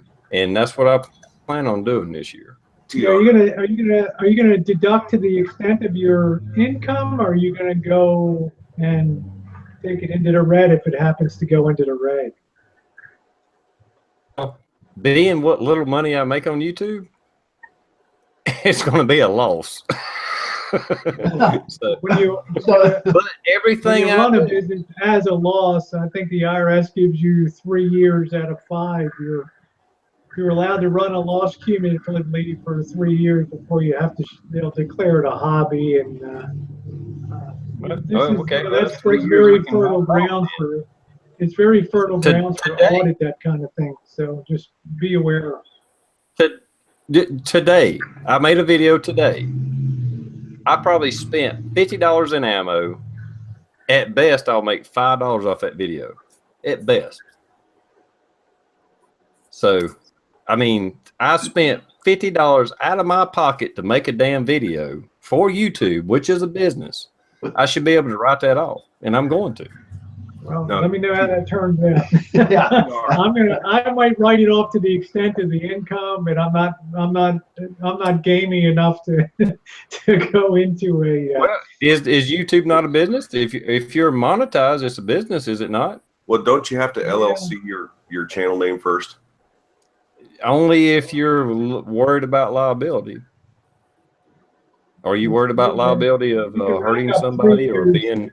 Are you going to injure somebody, or cause harm to somebody doing your videos? Yeah, the 3 years out of 5 to have a loss, but they can come in and challenge you on the grounds that it's a hobby and not a application. Well, in the 3 years, I'll do a LLC. I like TR. Yeah. Will you do my taxes next year? Yeah. Is it not a On business? LLC. Are you not making money off YouTube? If you're making money off YouTube, it's a business. Period. I mean, I have to claim. I don't know how much you make every year, TR, but I have to claim my income from YouTube every year. I make enough to have to claim it. Same. Really? No, I don't make that much. Thousands of bucks. So maybe TR But I will saying the this same year. thing Steve McQueen said on the Magnificent Seven. That isn't even pay for my bullets. Well, I know Nomadic Fanatic does that. Runs thing is use all your write off against your revenue stream as expenses and things like that. So it does lower your tax basis. I'm not sure at the end of the day how that stands up to an audit, but we'll see. Because the IRS is kind of nutty about some things that are hobby / Well, my plan is I'm not going to do this on my own. I'm going to collect all my bills. I'm going to collect all the information. I'm going to go to a what do you call it? Not a tax guy, but damn, now I can't think of it. Anyhow, I'm going to give my shit to somebody else and let them do it. Pay them $150. Say, hey, do my taxes. CPA. Shit, you pay people. Bobby doesn't pay me to do his fucking taxes. Shit. I don't. I mean, I got a don't guy pay Rosie who for my I work taxes with. because He does side it costs me business. too much fucking money to send to the IRS. I mean, I got a guy I work with. He does a side business. He does maintenance work at another plant. He don't have an LLC. He just claims it as a side business, and he does the same thing. He writes off his mileage, his tools, everything he does, and he gives it to his. I can't think of the right term. But anyhow, gives the shit to a tax guy. Fuck, I can't think of the name of it. Accountant? Anyway, accountant. Yeah, accountant. You just get an accountant. You pay him like $150. Give them all the shit you got and say, boom, here, do my taxes. And they write it all off and say, hey, I need this. This don't work or whatever. YouTube's no different. YouTube is a business. I used to do the same thing when I worked construction, TR, but I also got a 1099 from my employer because I was a subcontractor. Where It's a whole different ballgame get- there. You have to set aside for your own tax withholding and all that kind of stuff. Yep. But hell, I mean, it's worth a try. I mean, screw it. I mean, go for it, man. If it works out, it works out. You got a whole year. I mean, it's what, 7 days away from tax day. You got a whole year to plan for it. Yeah, I think it probably works better if that's the only thing that you're doing, if that's your only revenue stream, as opposed to being gainfully employed and actually being productive in life, you know, so. No, you can do this as a second business. That's what I'm saying. I work with a guy that's already doing this. Pop Quest is doing this. Myself. Yeah, you So he's can do got- this. This is a second I got business. the IRS tearing into my Yeah. shit, I'll tell You don't want the That's IRS why you- knocking on your door. That's why you go to an accountant. You go to an accountant and you give it to him and say, "Hey, this is what I got. This is what They I'm tend to doing." be a little over aggressive too, so. Well, let us know how All it I goes. need, all I need them to do is Don't get me be wrong, into- I wish you all the best, TR. I think it's admirable. Well, if that- I spend $2,000 and make $500, that's $1,500 I can write off as a loss. Yeah. That's all I'm looking for. Well, when you put your information into YouTube or Google or into AdSense, I guess it would be what I can't even remember. It's been so long. What I filled. I mean, I know I filled out all my banking information for direct deposit. I know I had put I think I had to put my social in and everything for tax purposes when I signed up through them, for monetization and all that in order to actually get paid. So I guess you can use that as your proof of employment, so to speak. I mean, like you're a subcontractor almost. Yeah, I mean, I don't know why in theory it doesn't work. It's just the IRS sometimes challenges things as being a hobby, and like taking an infinite number of photographs or something, and hoping to sell one of them to a gallery or something like that. And I guess it's all, it all depends on the circumstances to it. I know some YouTube people run it as a business with the revenue and all that. Hi, Anti-Conformism. Nice to see you. Hi, Anna. Well, hey, there's people that make a living off YouTube. This is a business. Period. We might not be there where we're making a living off of it, but that's the goal. Is that not the goal of any small business, to make a living off of it? What's the freaking difference? You know, you could have Now, a field I ain't day saying with I'll it. ever make a living off YouTube. I'm just saying people do make a living off YouTube. And if I'm doing it, and I've been doing it for years, what's the freaking difference? I think you're onto something, dude. I mean, I'm all for it, man. Go for it. I mean, shit. I might even do it.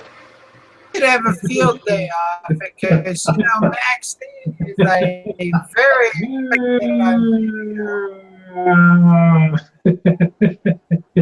I love you, boys. Had a small business for years, and it worked for us. And Rosie's right. You can't take a loss consecutive or continuously. There is that 3-year out of 5-year. But we didn't have any trouble making it work in ours, and we never got audited. If you don't make $500,000, I don't think you're going to get audited. Well, here's where it gets a little dicey. Now, let's say TR in theory, that's fine. Now, let's say he now says, I devote 10% of my waking time to YouTube as a business. I use this corner of my house and I devote this exclusively to YouTube business. So I'm going to prorate it, take a proportion of this property taxes, a proportion of the overhead expenses, heating, lighting, whatever, and I'm going to deduct that as a home office expense for the production and editing and uploading of YouTube videos. Now you're starting to really push the envelope a little bit, but people will do that kind of stuff. Hi, Greg. People will do that. Tara, could you send Greg a link? Hello, Greg. Exactly. Actually, your I internet gave you a great use. idea. Did not TR. Now you're gonna get the measuring tape out and do your. No. I've already talked to people that do use say you use your cell phone at work. You use your cell phone at work. I do. I get calls at night. I get emails. I get crap all the time, and it's business related. Now, this is my YouTube. In order to use YouTube, I have to have internet access. I have to have at least my telephone. I can't write off 100% of this because I do use it for personal use, but I could probably write off 30 or 40 or 50% of it as a YouTube use if I can prove that I used it that much. Period. It's a business. So can I get a profit off of using this. Therefore, it is a business. Period. Now, you're right. After that 5-year period, I'll have to quit writing off a loss if I'm still getting a loss. But when that happens, well, you just don't fucking do it. Things like the house square footage that Rosie's talking about, the home office, that kind of stuff. We never did that end of it. We did the expense. We did I don't know how to explain it. If there were 2 terms in the IRS paperwork on how you declare a business, and we didn't nickel and dime the square footage of where we kept things inside versus the business that was mostly an outside business. It was a perennial business. But yeah, we could have, but we didn't, because if we had it, we may have done. I don't know how it would have worked out. So take it to a tax accountant, that's for sure, and and make sure that whoever your tax accountant is goes to any IRS audits with you as part of. Well, I'll just challenge everybody. I'll just go ahead. Let me just do a blanket challenge. If you don't think YouTube is a business for you, quit monetizing. If you think it's not a business, you're not a capitalist, and you're not trying to make money off YouTube, otherwise it is a fucking business. Period. Think about it like that. If you don't think it's a business, quit fucking monetizing. It is a business for big content producers. There's no doubt about it. Even small content. Okay, you're a small content provider. Quit fucking monetizing. If you make $200 a year and you say this ain't a business, well, quit fucking monetizing. Otherwise, it's a fucking business. If it's a business, think about it like a business and treat it like a fucking business, and use all the tax fucking credits and deductions that you can. Otherwise, quit fucking monetizing. I think I'll keep monetizing, but I'm not going to be as courageous as you are and do that. So I got too many other things on the plate. It's kind of a tax nightmare, but good on you. I mean, the rules are there to be used. For me, I mean, it comes down to a question. You were going to go on vacation anyways, and you ended up taking a camera along, and you're trying to deduct your Hawaii airfare and your hotels and things for the making of YouTube, and it comes down to, right? You know what I'm saying? So just keep it cool, and I think you'll be okay. Well, the worst thing that can happen is they audit you and say, you know what, none of that was a deduction, and you have to pay these taxes and this penalty. Because there's people that have went on some kind of a Hawaiian vacation, done some kind of damn sail surfing video, and it got 1 million views, and they made X amount of dollars. And there's other people that did the same thing, didn't make a damn dime, got 10 fucking views. But it was the same video. Do you see the point? You can look at it however you want. At the end of the day, the IRS damn audits you and says, you know what? You couldn't write off that $5,000. You're going to have to put that back on your income. And so then you would have to pay that $5,000 on your income. Okay, yeah. I know the IRS. I owe the IRS another $350 plus a $100 fucking fine. Who gives a shit? It really, I mean, even if you only do it once and that's how it works out, it's almost worth it at that point to know whether or not it's going to work or not. You got to go somewhere with it, and if that's the result of it, it only happened once, and so not that big deal. But I agree with you, whether it's big or small, when you make $200 or that's why Taylor and Matt, on the plus side, is they do give you 3 out of, after 3 years, you you know, you show a profit, or else they figure you give up the enterprise because it's uneconomic to keep losing money. So that's why they have that 3-year kind of rolling in. So yeah, go for it, you know. I think TR's talked me into it.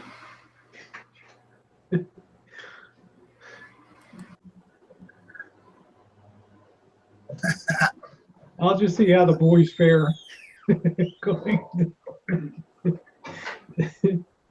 Well, I mean, I'm only thinking about a few $1,000s that I'll probably spend this year on YouTube to hopefully knock me down, maybe or maybe not, into a lower tax bracket.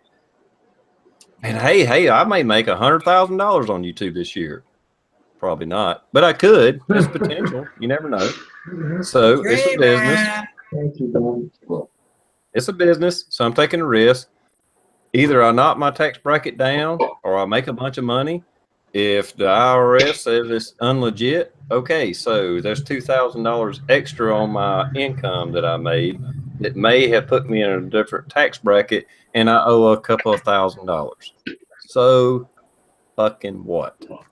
Just because you get audited don't mean you go to fucking jail. That just means they put you in a, you know, they stamp a fucking fine on you and you have to fucking pay it. TR. It's still a business. TR. Yeah. If you make $100,000 on YouTube this year, I expect you to keep that mohawk a little bit better groomed.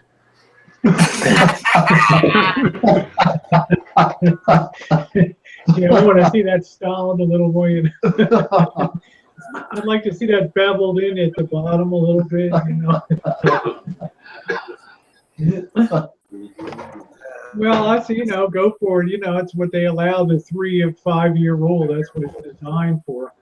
It just gets a little, like you said, it's a couple. If they disallow it, it's a couple $1,000s in taxes. Okay, you know, it's just it's kind of a pain in the ass. Like, for me, it's worth not dealing with the IRS. It's not even worth incrementally kind of doing something like that, you know, just because of the potential pain in the ass factor of IRS and that kind of thing. But, you know, you say, well, I took, you know, I'm going to Tennessee and I'm writing that off. Did you have other business in Tennessee? Well, you know, I got a girlfriend there, blah, blah, blah. Did you go to do the video, or was it, you know, these people can all be pricks, you know, take it from me in life. And it's just, sometimes it's just, discretion is the better part of valor. But I understand exactly what you're saying, TR, and it's perfectly legal if it's done within the confines of the business and everything. So I could have a field day with it. You know, Maxine is a high-dollar girl in order to get her to pose for videos. So, you know. yeah, go in and take the camera during your audit. It's just something to think about. I'm just saying, don't think about YouTube as a source of income. You could actually think of it as a tax write-off and actually put more money in your pocket at the end of the year, because it is a business. You can treat it as a business because it is a business. And you may not make much money off YouTube, but you can use it as an offset to counter the tax bracket that you're in. Just something to think about. Look into it. That's actually the bottom line. You can actually use it to put more money in your pocket, not from YouTube, but because of YouTube. If that makes sense. Yeah. I'll live stream my audit just for you, TR. Say, get dressed up, put that flour in your hair, go eat a couple cloves of garlic, and go into the IRS audit with your camera and sit there and go for it. Yeah, and breathe on them. Breathe on them and do all that. And wipe the garlic all I over can your live body. stream it now. That'd be I can live stream it on the Pixel. That'd be awesome. Yeah, I want to see the agent's eyes watering in the office. And then that video will get 2 million views, and then you'll be having another big. Then you have another big problem cover. Well, that'd pay for all of my penalties and taxes and all. Hey, it'd be great. I don't know. I do a lot of people's taxes every year, and lately I've ended up being the bearer of bad news. Bobby's Yeah, like, bad don't come news. near me. Don't come near me. I just tell Rosie, let me know what the check is. And I'll write it. And I got to think of a way to tell Bobby how much you're going to be forking over. It's like, shit. In the Oh, tax boy. 2015, so we're not going to get anything out of this. Taxes are a dirty word around here, and Jen will tell you that. So. Hey, after April 15th, life gets better. Hey, Juice. We got the juice in the house. There we go. Right on cue. There we go. So what happened to Greg? Says he got screwed by his accountant for $35,000. Whoa, man. That's why I like to do it myself. Yeah, I used to use H&R Block a long time ago. Back, mid '90s, I was using H&R Block for a few years, and I paid in every year. I was making $7 an hour, and I still paid in every year. And it was somebody had mentioned TurboTax at the time, and I think back then it was before you could just do it online. You had to get TurboTax CD, and went ahead and got it. And I haven't had to pay in since I've done my own taxes. Yeah, I got to pay in every quarter.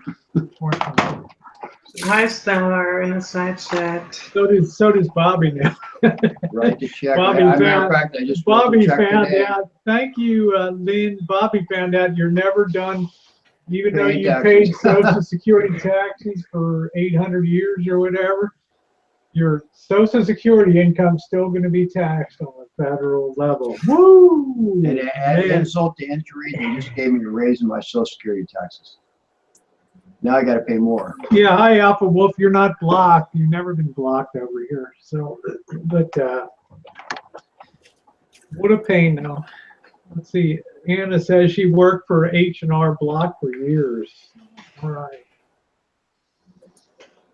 Yeah, we're all dressed up tonight, Stellar. Stella says we're all dressed for church. Well, we can change that. I mean, TR said he we took it. can change that. Yeah, Bobby's still working, and like I say, you're never done being taxed on Social Security. I mean, you're still re-taxing it again. As long as I feel healthy, I'm still going to be working. Hello, Scott. Nice to see you. Yeah, Diane says her mom's just paid $14 of taxes this year. Woo! $14. There we go. I won her tax bill. Yeah, I can't wait to hear Greg Campbell's story of how his accountant screwed him over. So that should be interesting. I guess under calculated taxes, I would guess. I don't know. Maybe you got a little too aggressive with write-offs and all that kind of stuff. It's the only thing I can think of that would be that costly. So poor Jen's had to be around with the wrath of tax season. It was pretty brutal here with Bobby's thing and Brutal last year. holy moly. Last year, oh my God. Yeah, everybody came with their papers and holy crap. Yeah, it's like, surprise! My papers. Can you guys see my screen share? Yeah. Okay, I want to show you something. You see this video right here? Yep. Let's see if I can Let zoom me it in. put you on present, Matt. Go ahead. This video has been coming across my feed for days, and all this time I thought it was a TR Prepper video. I wonder why. It's got the training mohawk on it. Yeah, I mean, it's by obviously. That's hilarious. I hadn't even looked at what it said. I thought that was TR's video. I was like, oh, I gotta watch that. I gotta watch that. Yeah, that guy's got like a training mohawk, you know? Yeah, nice. Yeah, fucking amateur. That's funny. That's a mohawk. You gotta have a little bit of, gotta have hair on the top of your head. There you go. That's funny. I agree, Diane. That's funny as hell. Hey, Rosie, while the dogs aren't barking, I got to tell you something real quick. There's a news article out. I can't believe I'm going to tell you this, but the Young Turks channel, and it's about a 90-year-old person who knew from the age of 3 that she was transgender, but she served in the military and she kept it a secret except from her wife. And the story is just pretty interesting. So I wanted to make sure you caught the story about this because of it being involving the veteran. Oh, okay. And that's on the Young Turks covered that? Yep, I just saw it before I came to the hangout. And by the way, I'm going to say goodnight because I cannot keep the dogs quiet. So I'll say That's goodnight. okay, Dallas. You can just mute yourself and just, when you got something to say, just pop it on. So. Oh, but they're just being so obnoxious. We like having you. I'm going to be here for hours, so if you want to pop back, it's fine too, Dan. Okay. Alrighty. Bye, everybody on the panel. I'll talk to you later. Okay. Yeah, I'm going at least till at least 5 more hours or so tonight. So I don't got anything else to do. She lost me at Young Turks. Yeah, I'm not too much into their stuff, but I will check that out. We are the Young Turks. Yeah, that's We had a fun time. You know, I had this plastic surgery done, and Jen and I, what did you say, Jen? 82-year-old woman came in for plastic surgery, right? Or boob job or something? Sounds they said, what the doctor said, what if you die? And she said, well, I'll be a good-looking corpse. I thought that was so cute, you know. So she will be beautiful in death. Yeah, she'll be beautiful, all laid out there. Yeah, I'll have to read that story out. Yeah, I'll have to check that out. Spooky Pie, all you have to do is click on people's name and it'll take you to their channel option. I think most everybody that's on the panel does. I'm sure everybody that's on the panel right now is a content creator. So, yep, they're all there. They're property Take taxes. that as a compliment, Rosie. I actually have content. Really? You do, Maxine. You know I enjoy watching your stuff on the channel. Yep. You know, I live for those pizza delivery videos to your door. Watching Nick, Nick Nimmons this morning. I actually have now with the pizza stuff, so. Yeah, I don't know. I never get tired of those pizza delivery videos. I enjoy them. I guess I'm always expecting some different outcome or something like that, but they're always like really cool. And they get you're a big tipper, so they're always like lightning fast and everything else. I mean, you're a Hey, they want to get it here quick if you tip good. Yep. Oh, I'll bet. You probably got people falling all over themselves to deliver your pizza out too. Yeah, I get it in like 60 to 18 minutes. So yeah, they're quick to get it here. Yeah, Fast Bite said the only time I watched the Young Turks was their meltdown on election night. It was hilarious watching them line. I think I remember watching Rachel Maddow whine. That was pretty good on election night too. That was pretty funny. All of the meltdowns were funny. I mean, Yeah. it was comedy for days. Yes. Chris Matthews, all the shockers. Bobby's meltdown. I'm still meltdown. So when is Cher heading to Jupiter? Did I say like if Trump was elected, she was moving to Jupiter. Yeah, everybody was supposed to go to Canada, right? Yeah, what's so crazy is a woman that her mentors were KKK fucking members. She didn't get elected. She supported the KKK. Her mentors were KKK elected. A white businessman got elected, and the fucking liberals went fucking apeshit. So somebody fucking explained to me how somebody that supports the KKK didn't win, and this white guy, a white woman that supported the KKK didn't win, and yet a white guy that is a businessman won, and the whole fucking world goes fucking apeshit. Yeah. Somebody explain A businessman from New York City. Go figure. Was it Cher that was going to go to Jupiter? Was that the one that said she was going to move to Jupiter? Yep. No, she's the Cher one was that. moving to Jupiter. Okay, because I always thought she was conservative because Sonny was a Republican congressman from Southern California. So, interesting. She also said that she wanted to blow her head off.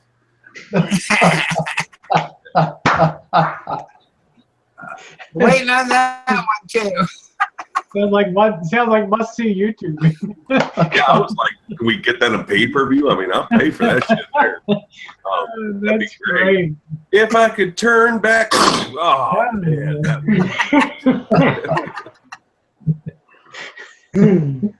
That's funny. Jesus, that's funny. I like the fact that it was racists that elected Donald Trump, because apparently these same racists didn't exist 8 years of a black guy. You know, all of a sudden, but a white woman runs against a white guy. It's racists. Matt's on a roll tonight. You've been holding this in for a long time, haven't you, Matt? Yeah, it didn't matter who got elected. We all got fucked. Yeah, no.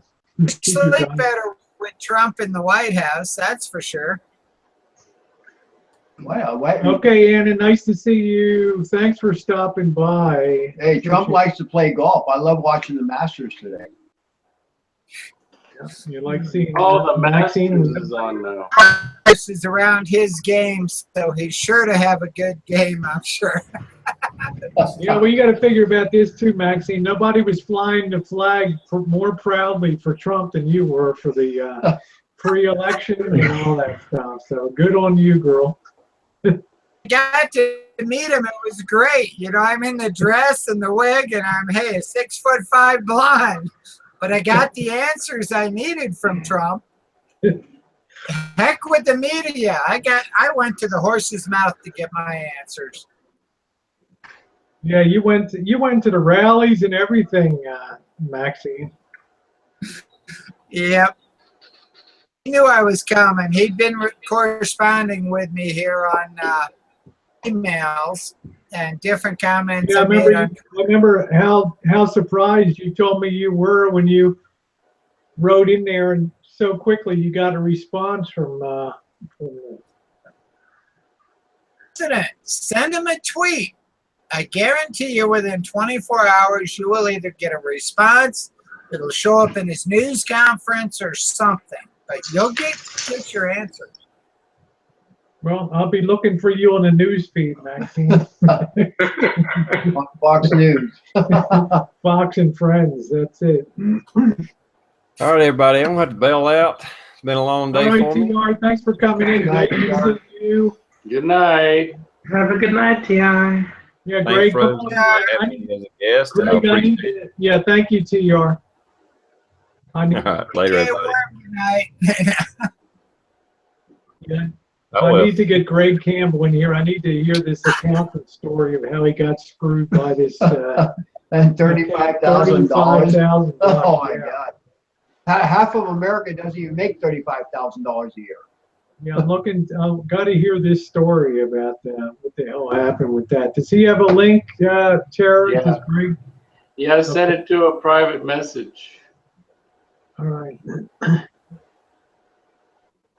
Oh boy, it's a nice mellow night tonight. It's exactly what I need tonight. So far. So good. It's early. Yeah, FBI. Wait till the boss and Janet get home. Where are they at? I think they're out having dinner. Okay. Hi, Hayden. Hey, Ed, nice to see you. Welcome to the chat. Susie says, I didn't vote, so no complaints from me. I'm sure Matt was in there proudly casting his ballot down there. Oh yeah. Yep. Say Maxine Trump was very respectful. It's good. Oh yeah, yeah. I was shocked because I went supporting the LGBT community. For a basket of deplorables, we had a great time. It was a lot of fun. I don't even know if Rosie, if I've even talked to you since election night. I haven't talked to you since before election night. Yep. Yeah. I remember I didn't go to bed until there was, I can't even remember now how many states were left, but I had my calculator out going, okay, Hillary's down by this much. So even if she wins every state from here on out, she still won't get the necessary votes. So I can go to bed. You remember the lead up to the election, Matt, on TR's chat. I didn't think Trump would be able to run the table on Pennsylvania, Ohio, Wisconsin, and Michigan, and I was totally and completely amazed that he absolutely ran the table on election night, because I was out in the RB that night. Remember the stock? You and I debated that a few times. 600 points or something like that, and he absolutely ran that table when I was in buying like crazy overnight. The next day, but it was a hell of a night. I remember laying in my van and just thinking, well, there's looking at the screen, and there's the next president of the United States. Hey, Rosie was making money off of the election. I'm thinking, damn, Hillary didn't even give a speech at the end of the night. Jen's like, well, she was out drunk or something. Hillary had a beer. And he was bad because she stumbled out into the limo and just took off. Well, Trump came out and connected with us personally. Well, I just thought, okay, if you lose the election, at least have some grace and come out and make a nice speech. And Jen's like, she was drinking and she was drunk. Yeah, she was in shock. Yeah, she was in shock. I did get a kick out of Trump, though, because he had a separate plane for all the media first. All the media got off, and then Trump landed, and he got off. He pulled up right behind the podium, so he only had to walk a couple hundred feet from the plane to the podium. Yeah, I go back. Somebody said out in the chat room that they go back and watch the election night coverage on YouTube just to watch the faces of horror. I do the exact same thing. Occasionally, I just get on like Google Images and look at the tears and like the faces of disbelief. Great. Matt, like those shocked faces in New York City and those. Did I ever? That was fun. Jacob Javits Center in shock is on the campaign right now. And that was. It was amazing to see that. Yeah, Linda's like, Clinton's grace? Question mark. Well, you come out. Usually, it's tradition to concede or thank your supporters that are gathered and say thanks for all your efforts and stuff. But he said she was so in the bag. Jen said she was so tooted up that she couldn't really do anything that night. So. Here was my thing is that for people like me, which I'm not, by the way, anybody who's like giving me the finger in their own mind right now, or I can see you, this year, or in 2016 is the first time I ever voted Republican. I've always voted third party. And some third party. Common sense.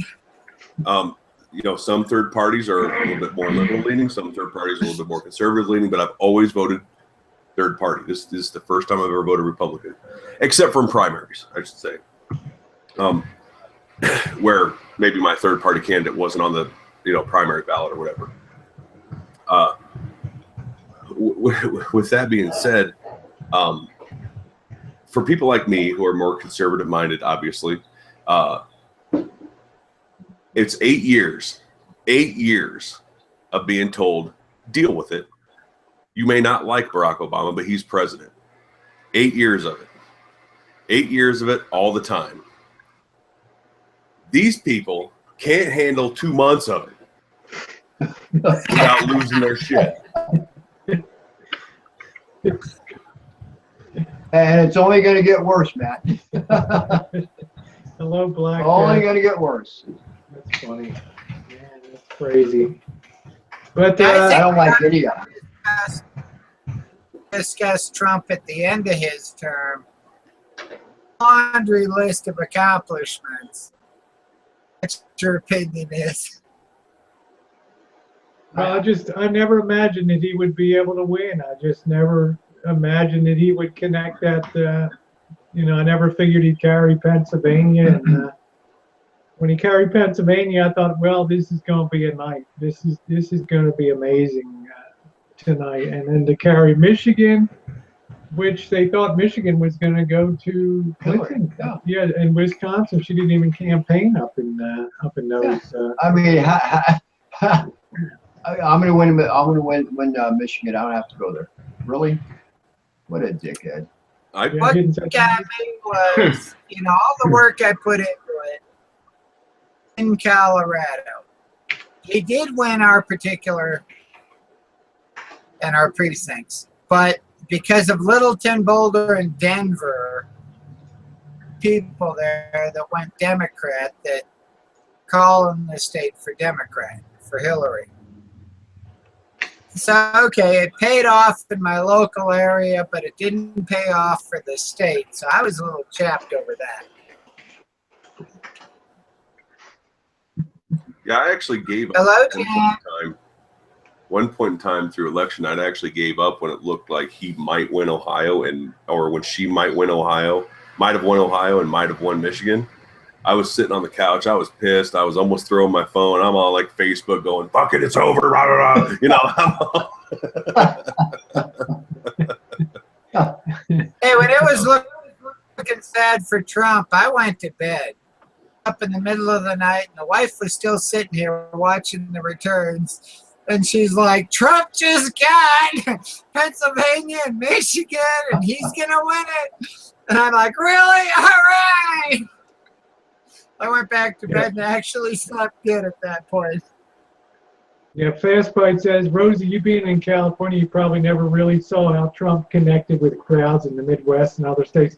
That's probably a very apropos statement, Fast Bite, because this was already California, of course, was a foregone conclusion on the election. Like New York State, like Illinois, you could pick out the states that Clinton was absolutely had a hammerlock on.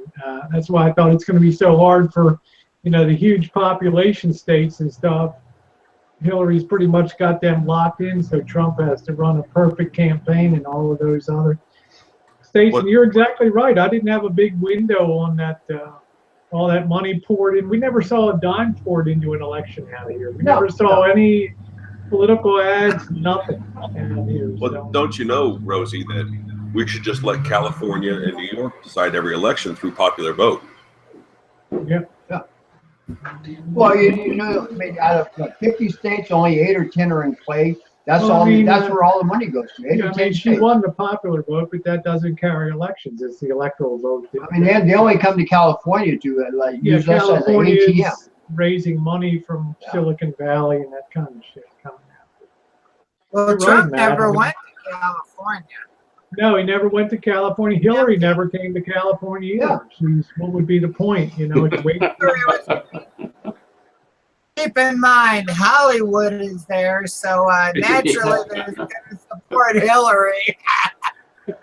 Well, Hollywood, Silicon Valley, Apple, Google, San Francisco, they kicked in a shitload more money for politics than in Southern California. I can tell you that with the election. They'd always be, Trump's and Hillary's campaigns would always be here having fundraisers all the time for the election. They'd use this as a money generating place, and but they never came here to California. No. Maybe they flew in for a fundraising thing for just to speak to the I mean, they would fly in, go to a house where there'd be 50 people and walk away with $5 million. It's like, Yeah, with Hillary, it cost to go to her rally.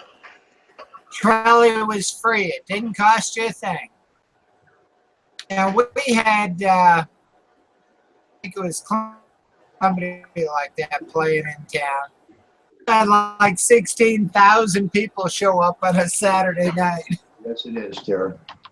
I really enjoyed the ultimate in hypocrisy directly after the election when California, and I'm not saying all Californians, but I'm going to generalize it, that Californians as a state threw the ultimate temper tantrum and said, "That's it. We just don't want to be part of this country anymore." You know? I always thought it was the other way around. I like being part of the U.S. I always thought the rest of the country said we don't want California. Yeah, I like being part of the U.S. I mean, I'm all about 50 states. Yeah, I figure if Mississippi can stay, so Yeah. We got crazies here in California, but we're not one of them. There's a hell of a lot. You know, you get outside of Oakland, San Francisco, San Jose, LA, and San Diego, and all that huge rural vast land is, as Linda Francine would say, that's Alabama in there. That's all as conservative can be. Yeah, there were some idiots that burned their passports and everything. They were like totally crazy. So tell me, I mean, Jen, you and Tara just about have the same blouse on. What? Well, Is that intended or not? They're sisters. They're like they talk all the time. Yeah, they're All that sisters. shit. They're always sharing dress-up notes and stuff like that. Hey, you got to be glad that Jen doesn't have her blonde wig on. Well, Tara's awful quiet tonight.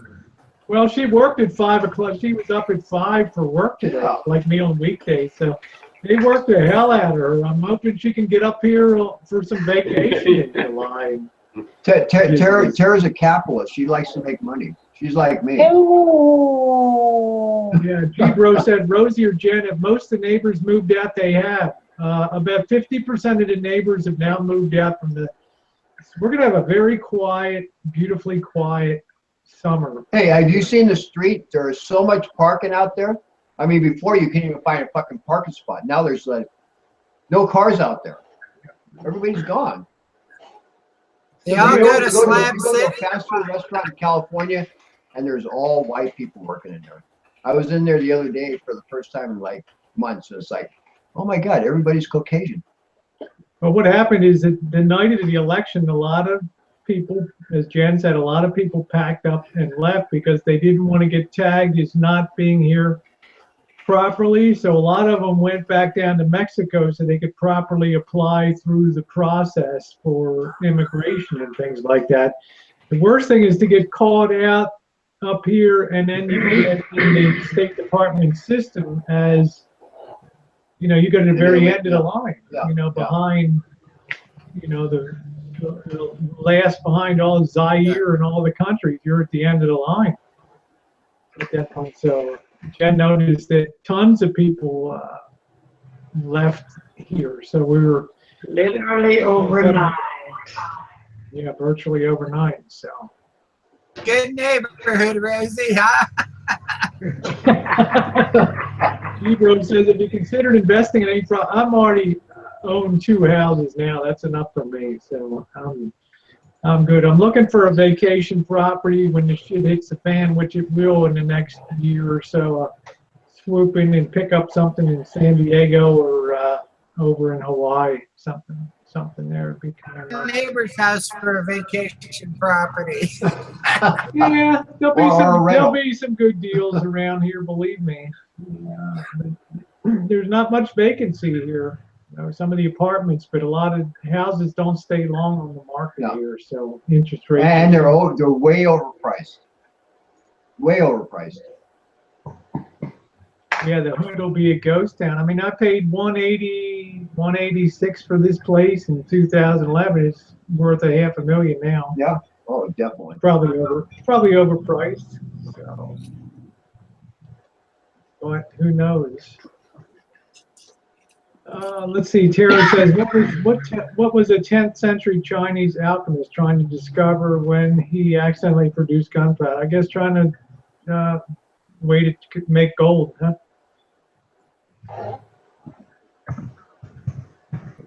Does Tara have any trivia for us tonight? Yeah, she just put one up on the side there. What was a 10th century Chinese alchemist trying to discover when he accidentally produced gunpowder? Let's just forget the accidental part and say he purposely intended to make God's gift to mankind. Viagra. Diane said, even the flea markets in Smithfield, North Carolina were empty during Thanksgiving. All the Mexican people left. That's interesting. Yeah, J. Gray Campbell said Viagra, Tara. That's what they're. Yeah. I don't know. I would just say Was gold. he after like a fire starter? I just think the word alchemist is somebody who tries to convert something into gold. So I'm just imagining it was looking for a way to make gold. You know, it's a really good question. But I'll put the answer up now. Okay. I put about 50K into renovations here. So those that were asking. Oh, a formula for immortality. All right, there we go. Interesting. Should have just taken the female. Well, that's the same as Viagra, right? Immortality. Yeah, you were close, Greg. Yeah, Scott's got it. Was a good return, but we just bought it to live here, not really to invest in. But the timing was perfect because it was the exact bottom of the. I mean, my friends cried when they came here and saw the place in 2011. They almost dropped to their knees, hanging on my leg. Please tell us you didn't sign on the. But it's a done deal. They're like, oh my God, they were weeping here. A candy striped nurse.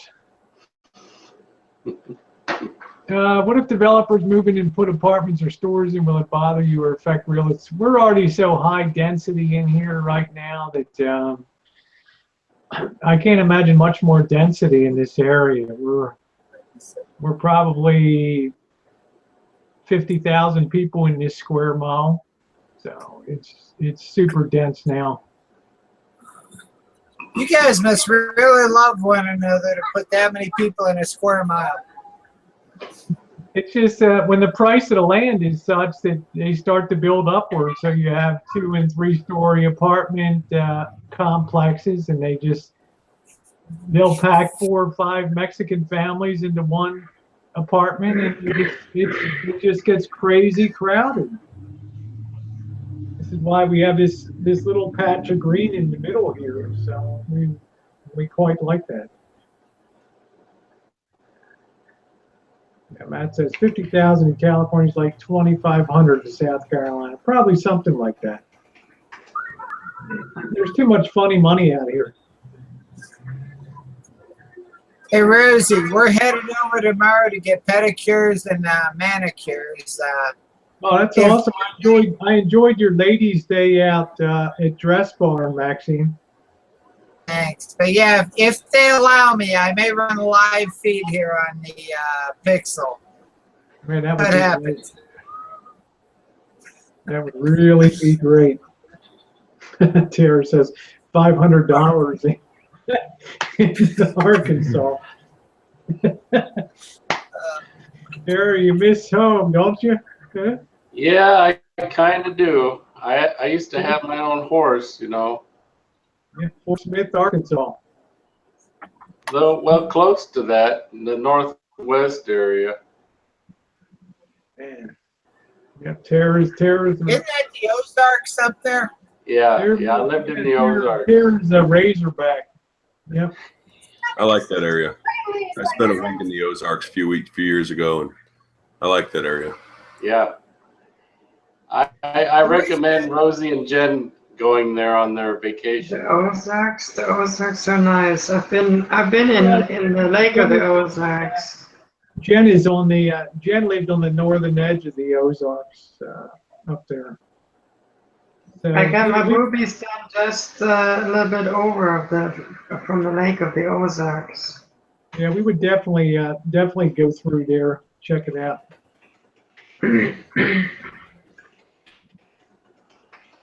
I'm just waiting for you to swing through Southern California or Southern Arizona, do some shooting. Yep. All right, Tara, I'll be back in 1 minute. Take over there. Okay, here's another trivia question on the side chat. What actor has attained the highest U.S. military rank in history for an entertainer? Steven Seagal? Like, achieve, like, I have no clue. Yeah, Jimmy Stewart. I think that's right. Linda Francine, I think's got it. It's either Jimmy Stewart or it is what was his name? Coburn. It's not David Coburn, no. No, not that one. It's with a C. I'm so bad with names. He was in the military, and then he came back, and then went back into the movies. A tall, slender guy. Well, you were right, Jen. It was Jimmy Stewart. Well, actually, Linda Francine said it first. So. Oh, Linda said it too. Yeah, it was rose in the ranks as a brigadier general in the U.S. Air Force Reserve. Jimmy Stewart, though, huh?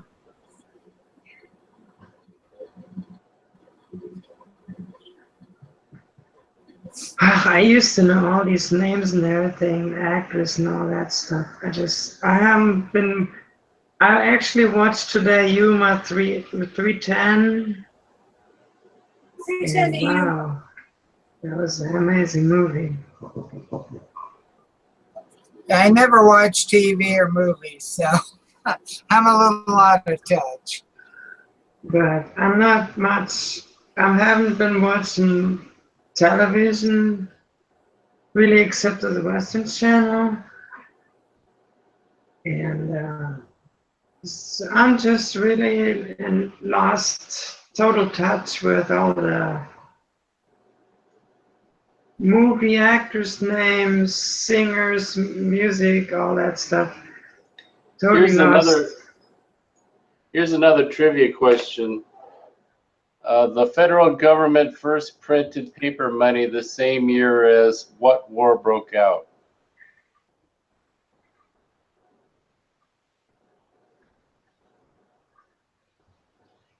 That was the Civil War.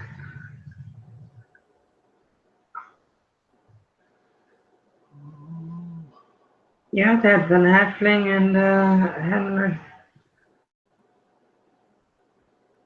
Glenn Ford in it, yeah. That's right. Yeah, that one's an easy one, the Civil War. I don't need no Civil War. Yeah, that was easy. well, ladies, I'm gonna split. I gotta. Well, Okay. it's good seeing you, Matt. Yeah, it was great seeing you, Matt. I'm glad everything's going good for you, and be well and hope to see you again soon. I really am honored you stopped by tonight. So thank you very much. Well, thanks for having me, Rosie. We'll talk to everybody later. Bye. Bye. Bye. All right. Hey, there's Georgie. You believe we're going to have frost tonight, guys? Holy crap. We had to go out there and put some chairs over our tomato plants out there. So, woo. No, please. Goodness, we got beautiful weather here, Rosie. Yeah, it's not unusual in Colorado. Your extremes are like crazy, Maxine. I mean, you'll get hellacious winds and Chinook winds coming down that front range, and other times you'll be colder than hell. And this time of year used to be pretty warm. We get the nastiest storms, and we'll get 6 feet of snow. It'll be in the 70s. Yeah, it's James crazy. Coburn. That's the man I was thinking about earlier, James Coburn. Oh, yeah? That's who I meant earlier, James Coburn. I love the James Coburn movies, In Like Flint. You know Oh what yeah, I that was mean? good. Yeah. But he was good in The Magnificent Seven. I liked him in Kelly's Heroes. I liked him in the hell was that one? It'll come to me. He was Who Shot Liberty Valance. No, he wasn't in that. James Coburn? No, Yeah, he played it was the Jimmy Stewart and John Wayne. No. John Wayne was in it, yes, but James Coburn was the bad guy. Yeah. James Coburn went to the war. Went to war. Lee Marvin. I'm sorry. He's right. Hey, Was Lee it Marvin. was it Lee Marvin? That was Lee it. Marvin. Lee Marvin. He won his Academy Award for that. He was my kind of guy, drunk on the horse leaning against the wall. I want to do that one day. There we go. Yeah, like Flint. Yeah, James Coburn. I love that movie. Yeah, that was Lee Marvin. Linda, you're right. There wasn't a hell of a lot of difference between Lee Marvin and James Coburn. They were kind of two actors that kind of played the same kind of roles. Yeah. They were all the same thing. Yeah, they all looked alike. They Lee did the Marvin same and the thing. Professionals with Burt Lancaster and Robert Ryan and Woody Strokes. That was good too. He was in Kelly's Heroes. Lee Marvin. Was he? in that? I don't think so. I think he was. Tara, find that on YouTube. You're good at that. Wasn't Lee Marvin in Kelly's Heroes? That, Let me look. Clint Eastwood. well, I know Clint Eastwood was in there. Hey, Gerald, let me know if you want a link. Hi, Happy Meal. Gerald. Is Shay back?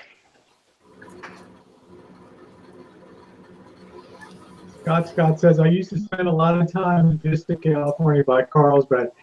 Well, that's where Tara hangs out at the Kardashian shop down there. Don't you, Tara? Trying on the latest stuff. You and Chloe hanging out down there at, what's the name of that shop? I can't remember what the name of that Tara, shop. were you in the Pepsi commercial?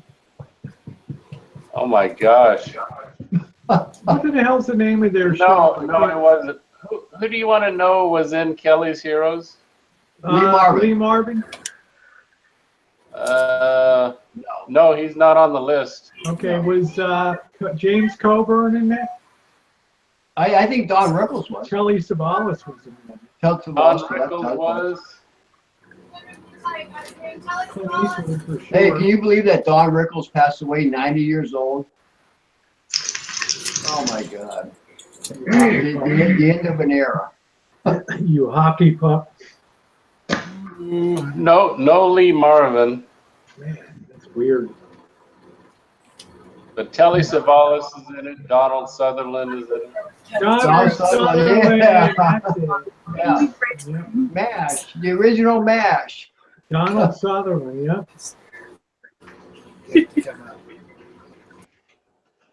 Yeah, I like that. I like that movie.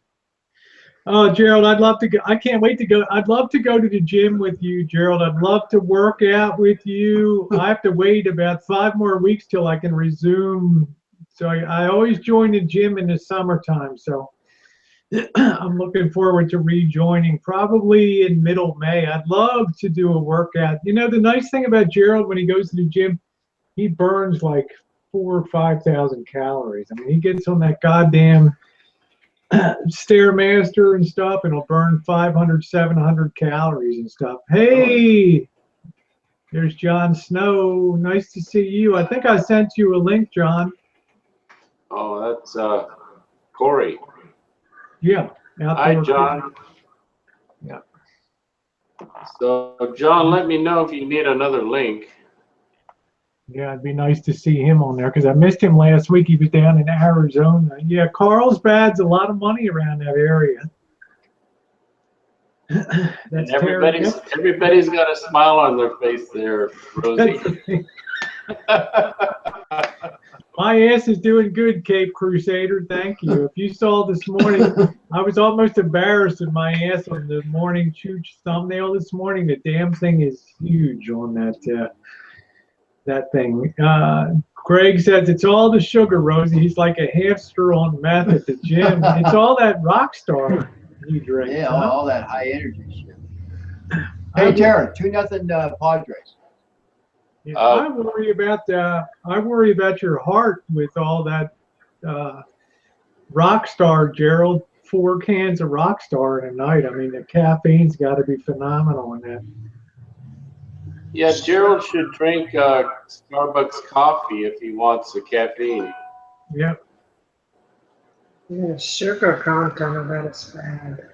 Let's see. Gene says we lived in Jefferson, South Carolina when I was born. Population about 100. Good for you. That's it. I was born in Baltimore. We didn't have any money. I was born at one end of the breakfast table while my father was having breakfast at the other. That's my claim to fame.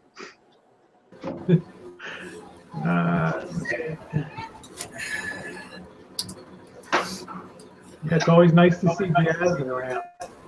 How's that scotch going down, Maxine?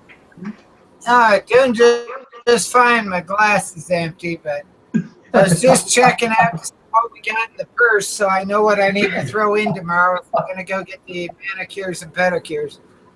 Yeah, it's going to be awesome. I hope it anyway you can video. If you can't live stream it, get some video.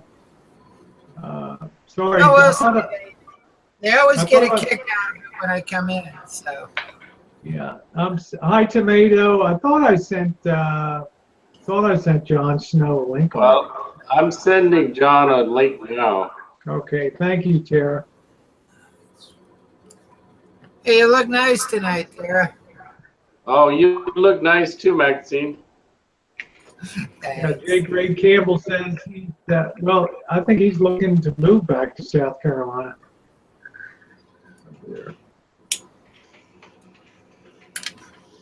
Yeah. All right, you should have a link, Corey.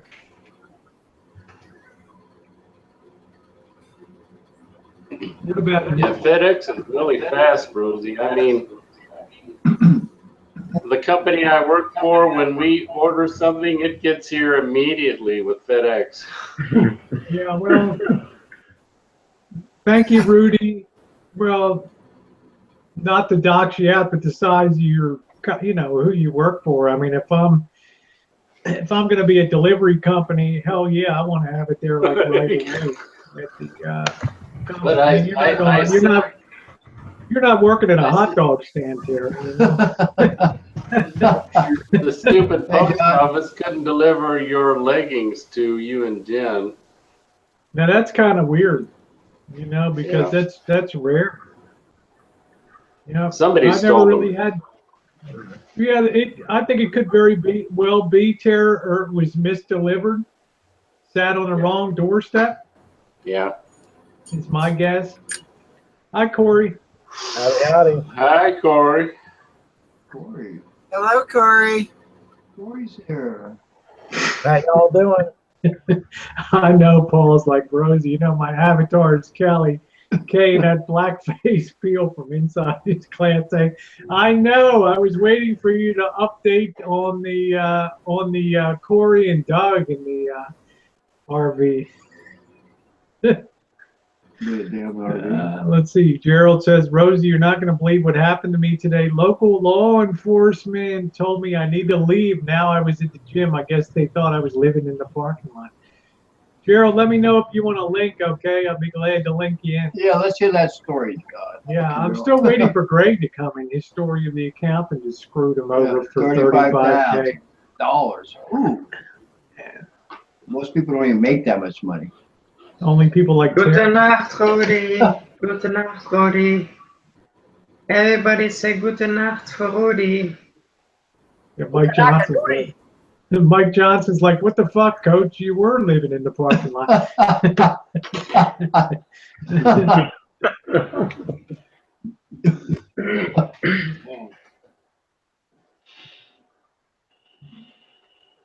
Yeah, Greg wants to go back to South Carolina. Coach says, Rosie, I came out of the goddamn gym and I got 2 police officers right beside Dino the dinosaur in my camping van. What the fuck? I thought, yeah, I don't think it could be your generator, could it? I thought that Planet Fitness didn't care if you parked on their property lot, because didn't Amanda May used to park at the Planet Fitness and Elvis and run hangouts from there? At least that's my memory. I thought Planet Fitness didn't give a shit about if you were parked on their lot or not. Oh, come on, Gerald. Be honest now. We all know it was because of that giant freaking cloud of weed smell. That's what drew the cops over. Yeah, thanks, Rob. Boobies aren't bigger. They're just better. They're better form. There's better cleavage now and everything else on it. Let's see. It says, Rosie, why is that dude staring at me? That dude is handsome Corey. Corey. I'm hoping he's going to put his cam on tonight. Yeah, maybe after hours. Let's see. Paul says there's a 91 Ford Class B for sale in Vegas for $6,500, way cleaner than the Twinkie Marine. Yeah, if you can put a link for that, Paul, that'd be great. Yeah, like Fast Bite says, Gerald, somebody had to complain because it's a private parking lot. Who in the hell would bother you outside of the Planet Fitness? Yeah, really. Or who would call the cops? I don't know. Did he hit on a personal trainer there or something? I don't know. Scott said, "Did you tell the cops you were a YouTube celebrity?" That's always good. Yeah, you know Elvis. That always carries a lot. That always cuts a lot of ice with the cops. Yeah, you know Elvis. Oh shit! All right, Tara, give us another question. What do we got tonight? The second atom bomb was dropped on what Japanese city? Nagasaki. These are easy questions. Yeah, Nagasaki. Yeah, what was the name of the plane that dropped the second atomic bomb? Whoa. There you go. You know that the Enola Gay was the one that dropped Hiroshima. There you go. Little bit of trivia. Oh, okay. Rob says Rosie and eBay 98 Coachman 16,000 original. Okay. Wow. All right. Yep. Nagasaki. That's right. Jan and Linda and them. The name of the plane was Boxcars. Boxcars? Yep. I would have guessed Fukumu. Yeah. That was the second plane boxcar that went over. That wasn't even a target city. The target city was clouded over that day. Nagasaki was a secondary target that that day. Gene says Nagasaki. Yeah, the hidden image was the plane was called a flying condom. Shit. Janice said her husband was in Japan for 2 years. Rosie, I figured I'd turn the camera down a bit so you knew I wasn't just like getting off to you or something here. I noticed in the thumbnail it looked bad. We love your dog, Maxine. So cute. It looked bad in the thumbnail. It's like, no, actually, there's a dog down here. I love it when you're having your pizza delivered. Your dog is right at the window, looking out the window at the pizza guy. Shit. Okay, Gerald says I haven't drank an energy drink in 2 days. Now I'm trying to drink more water and orange juice. I'm trying to stick with it for a while. Yeah, those energy drinks ain't good for you. The Baltimore Oriole got its name from I think Lord Baltimore, didn't he? I'll put the answer up in a second. Okay, there you go. I just knew it was a good baseball team when I was growing up. Well, I had to put it up since you're from Baltimore. There we go. You could put up questions about Baltimore riots and stuff. I might do better on that. Oh, shit. All right. So, Cor, you're awful quiet tonight. Just listening in right now. I do have a question for you, Rosie. Sure. I heard that YouTube has made some changes and shit monetary wise. Has that affected you any? Not one bit. The real place that came down was people that had controversial material. Like they found out some advertisers didn't like seeing ISIS having AdSense and making money on advertisers and raising money for terrorist activities. People that would have hate speech and political speech that would get out of hand. That's the things that really got hammered. Not one of Jen's and my 6,000 videos has been demonetized.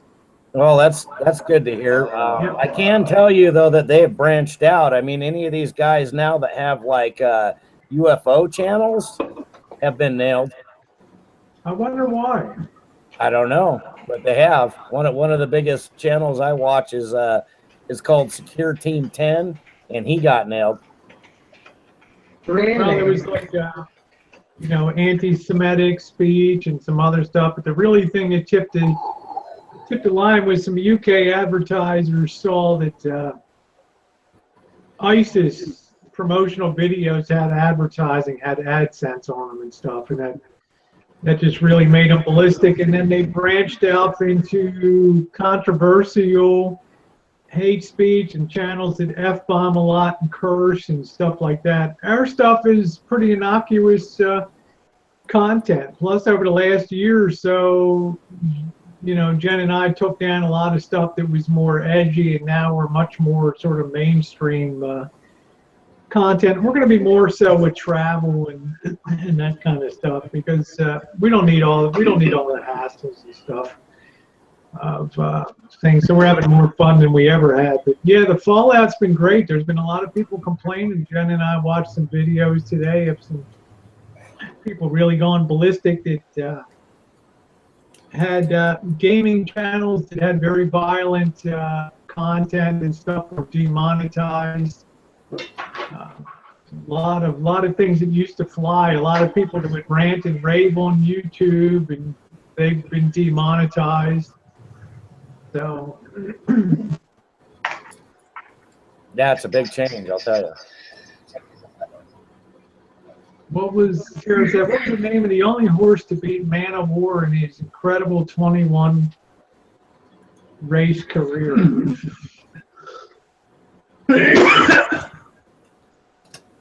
I guess I was going to say Seabiscuit, but Seabiscuit had the match race with War Admiral. That was the other one. I don't know who Man of War lost to.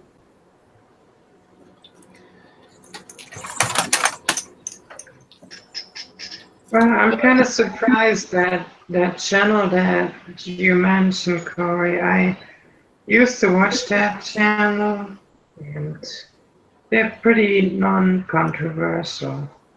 Yeah, exactly. It's just a UFO channel where he posts like alleged UFO sightings and things like that. And yeah, he's been nailed hard.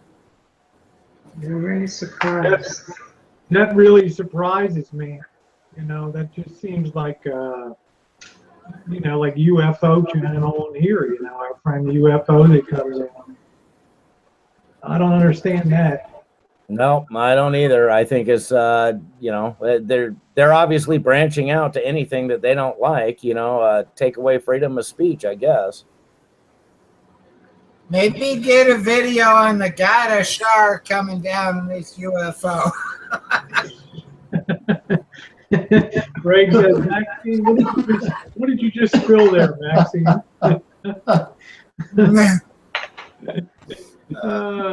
Greg got you under the spotlight tonight.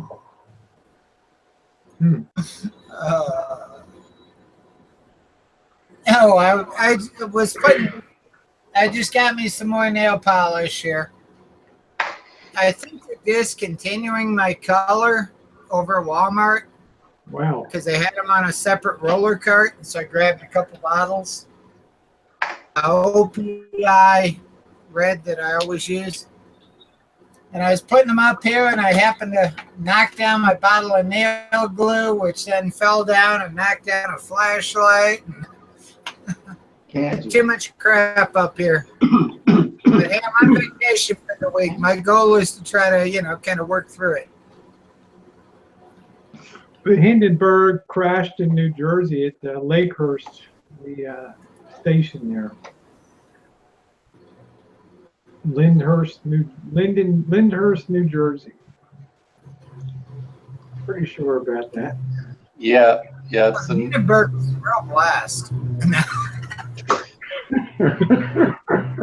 Yeah, that was a real weenie roast that day.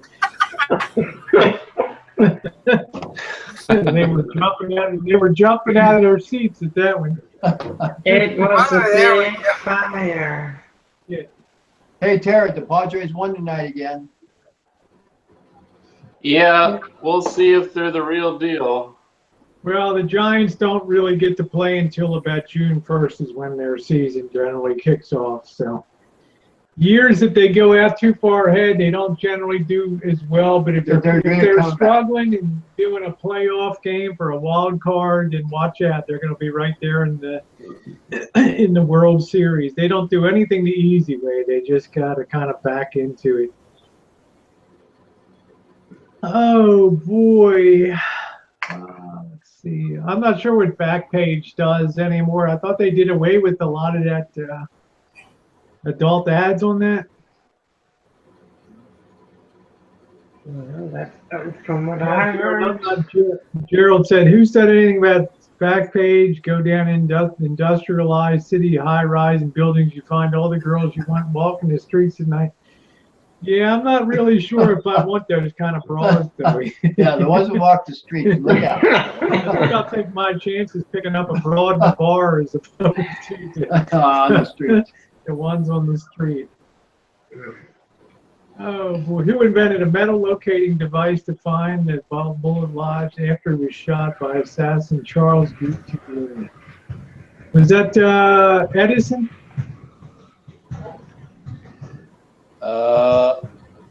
Let me put it in here. Okay.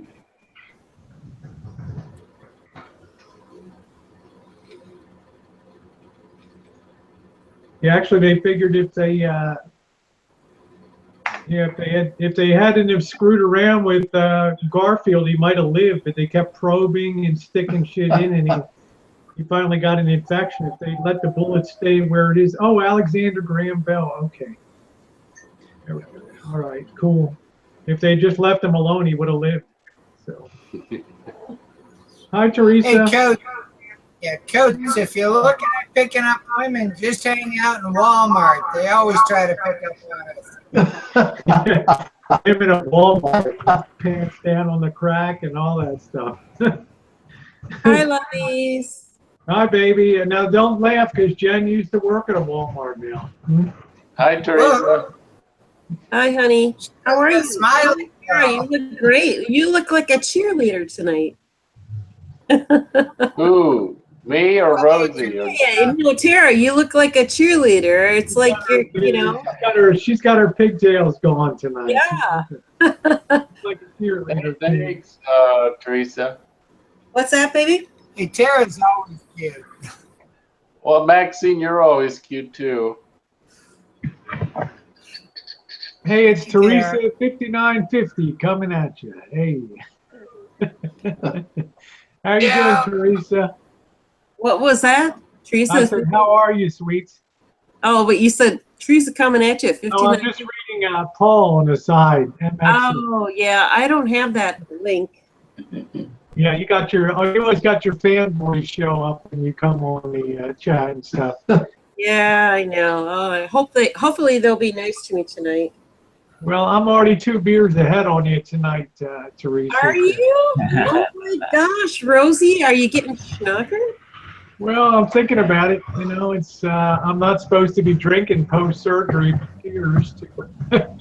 I thought you were good to go. You're sitting down at least. Yeah, but you didn't know I had my boobs done on Monday, did you? No, I didn't. Yeah, look, I got a new cleavage line now. Oh my God, that's lovely. Cheers. Yeah, Rosie, it's all good because, you know, booze just makes the painkiller stronger. That's why I love Corey. He always gets the right spin on shit, right? Dr. Corey. Outdoor Corey, I haven't seen him forever. What have you been doing, dude? Just concentrating on family? I call him Dr. Love now. Yeah, pretty much, Teresa. Yeah, okay, that's cool. Your girls are lovely. Your girls are really cute. It's fun to watch you on those videos that I've seen with your girls. My girls are Oh, Corey. God. I wasn't talking about them kind of girls, Rosie. What size are you up to, Rosie? Oh shit! Yeah. All right, Paul. Missy Jen, what do you think of the new Rosie? Bigger boobs and cleavage and the butt thing. What's going on, baby? What do you think about that? Very good, very good. Loving it. Loving it. Ooh. All that gorgeousness. Jen is exclusive to that, which makes most of us jealous. Well, she likes to come by and make sure that the butt is softening up nice and everything. Yeah, I'm playing with it all the time, making sure it has that bounce to it and all that. You know, Hi, Greg. Welcome aboard, Greg. Oh my God. Hey, Greg. Hey, and Bobby, do you get to play with it too? Hey, everybody. And yeah, Bobby probably does. Hi, Greg. Bobby's a lucky man. Nice, hey, everybody. To see you, Greg. I have to tell you, Greg, you really left us hanging an hour ago. And you don't have to talk about it if you don't want to. Oh, you said that your accountant fucked you to the tune of like 35. Yeah, my CPA fucked me over to the tune of $35K. Yeah, $35,000. Could you explain that? Yeah, as much as I understand it, because I got a lawyer and sued him, but nobody can find him. In 2001, I got laid off by IBM in September, along with about 25,000 other people. At that point in time, I'd made about $75,000 up until that point, and then my father died and left me with several properties and some money and some stock. So when the next year rolled around, 2002, I went and found a CPA. At that point in time, I lived in a small town in Oregon named Bandon by the sea, and he was the only registered CPA within 250 miles. So I went to him, and he didn't claim any of that. He claimed my income from IBM, but nothing from my father. And it went through. You know, we got our tax. I actually got a return that year. But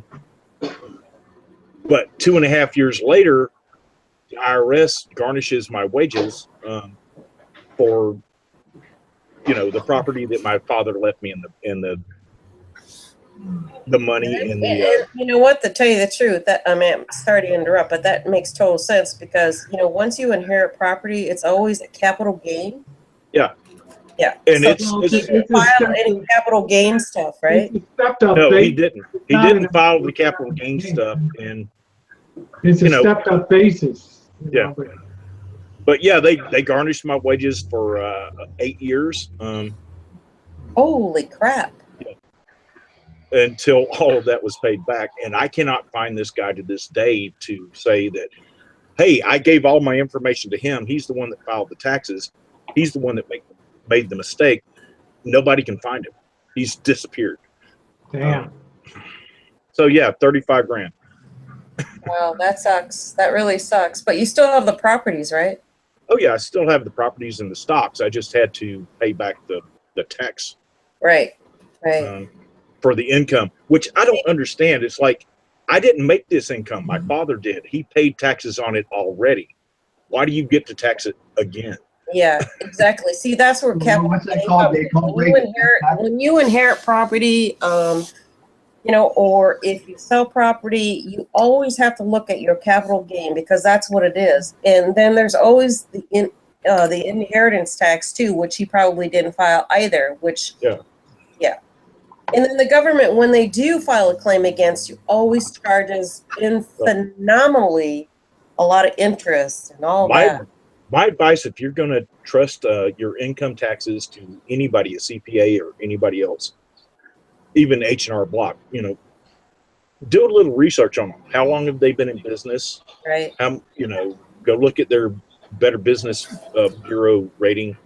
Because this guy just, he took my money, filed it, and when shit went bad, which it did, he was nowhere to be found. He was already skipped to another town. I think, what sounds like to me is, he bailed because he didn't know what the fuck he was doing. Yeah. Well, a lot of CPAs aren't equipped to do income tax per se. They're, they really are public auditors. They're really designed to go in and. He probably bailed because this was a small town. So this is why I do my own taxes and do other people's, because I do my own research, my own. And I've been doing that too. I've been doing my own taxes for years, but this year I'm going to do my own taxes because there's just so much stuff that we have now, and I don't get. They change things so much that I don't know. I don't keep up on all the tax laws and everything.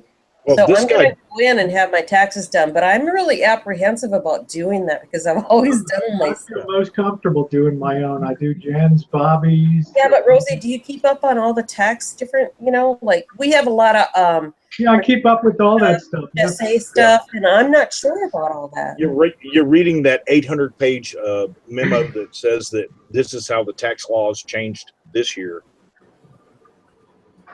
I'm not willing to do that. I don't have that kind of law. Most tax law really changes glacially slow anyway. Most of it's just the standard deduction or the exemption goes from 4,000 to 4,100. The standard deduction goes from 12,200 to 12,000. Right, and that's the easy part. That's the easy part. But when you have investments and you have look, honey, I got oil well depletion and depreciation, master limited partnerships. See, I don't know how to do all that stuff. I don't know how to do all that. You just do it, babe. You just do it. Rosie, you're smarter than me. I'm feeling kind of lazy about it, so I don't want to do it.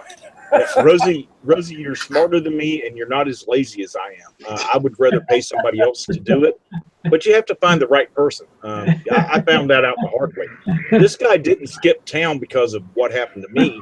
He skipped town because he did it to, 25 people. I mean, that's pretty crass if you're going to skip town over, 40K or whatever like that. I mean, I can understand, like I'd never be a bank robber because what am I going to run out with 3,500 or 4,000 bucks? I'm like, man, if you're going to commit a crime, do a white collar crime and get like 50 or 100 million. At least make it worth the time. That's what I never understood about this guy because the town I was living in had 2,500 people living in it. So maybe 700 people need him to have their taxes done. He didn't skip town because he made a lot of money off of all of us. He skipped town because he was going to be responsible for it. And he started getting calls from the IRS and he just fucking disappeared. Yeah, it's called malfeasance. I think it's the word. Yeah, malfeasance. Yeah. Not doing your duty and doing what you're supposed to do, and if you're a CPA, you theoretically you pay for E&O errors and omissions insurance too. That you pay for every year. So, but because the IRS, I couldn't provide them with his location and his information, they came after me. You know, they're going to get their money. So, yeah, they garnish my wages. They can only go up to 15% of your income. That's the most they can take. But they did that for 8 years to get that back. Yeah, and that's what that story is all about. Be careful who you trust with your financial information and who's going to represent you. Yeah, one year, like in 2010, Bobby's son was wigged out and just took Bobby's tax shit and threw it in a trash can. And then 4 years later, Bobby's like getting wages garnished and shit. Like, what the fuck? It took me 2 years to dig out from under his tax problems and shit. Yep. You know, writing these begging letters to the IRS to forego the penalties and interest and all that shit. Yeah. Oh, God, the penalties and interest are just killer. I just say these people are dumbbells, you know. Yeah. What I owed was not anywhere near $35,000. Bobby. It was the back, you know, the fact that I hadn't paid it for years and the back penalties and things like that drove it up that damn high. Right. Well, they have some programs now that you can actually get some of that taken away. Yeah, but you have to pay that person money too to get that done. Yeah, well, no, not actually. Actually, no. If you talk to an actual IRS person that works in their auditing department, they can take you to the forms that you need to fill out to take care of that. You do not have to go through like a tax attorney or anything like that. So it will not cost you anything. I'm saying also if you write a good letter, a lot of times and it's your first time, then they're often going to forego any penalty and interest on stuff. Yeah, so. and then actually the IRS has gotten a bad name in the last, 10 years or so, and they're trying to improve themselves. So if you call your IRS agency or whatever, they will work with you, and they have some good tax people there. All right, well, let's not go crazy, Teresa. They're not going to give you a hand job in there, okay? No, they're not. I know, but whatever. The IRS is in place to police all right, I'll give them a hand job. Then for money. They're not going to tell you how to get out of debt. They're just not. All right, change the subject. We don't need to know about anybody's tax clauses or jobs. Although I can do a really good hand job. All right, I bet you can. Here you go, Tara. All right, so on Tara's face was. Tara will be howling like a wolf. All right, guys. Let's change the subject. I have a trivia question. Jasmine, I can't even imagine what those people on the side chat are saying. I gotta go over there and look. Oh my God! There's my girl Jasmine out there. She doesn't listen to me out there in that side chat out there. Yep. Jasmine is out there. Yep. She's awesome. Yes, she is. I have a trivia question. If I can, kind of slide into Tara's seat for a minute. Oh, yeah. It's a very easy trivia question. It's what animal has 4 legs and 1 arm? What animal has what? 4 legs and 1 arm. An elephant. Elephant. Nope. Yes, I don't know. 4 legs and 1 arm? 4 legs and 1 arm. Octopus? The monkey. Hey, so fuck it. The monkey. Nope. It possesses 4 legs and 1 arm. It's an animal. It's an animal, huh? Mm-hmm. 4 legs and 1 arm.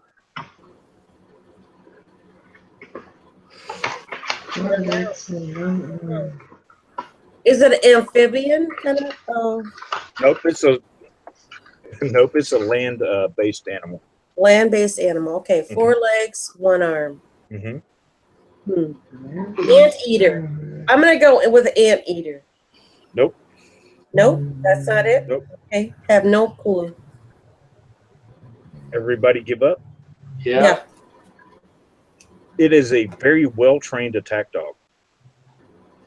Ah, there we go. Oh, meaning he's on 4 legs and he eats the arm. Yeah, he has 4 legs and has possession of an arm in his mouth. Yeah. All right, got it.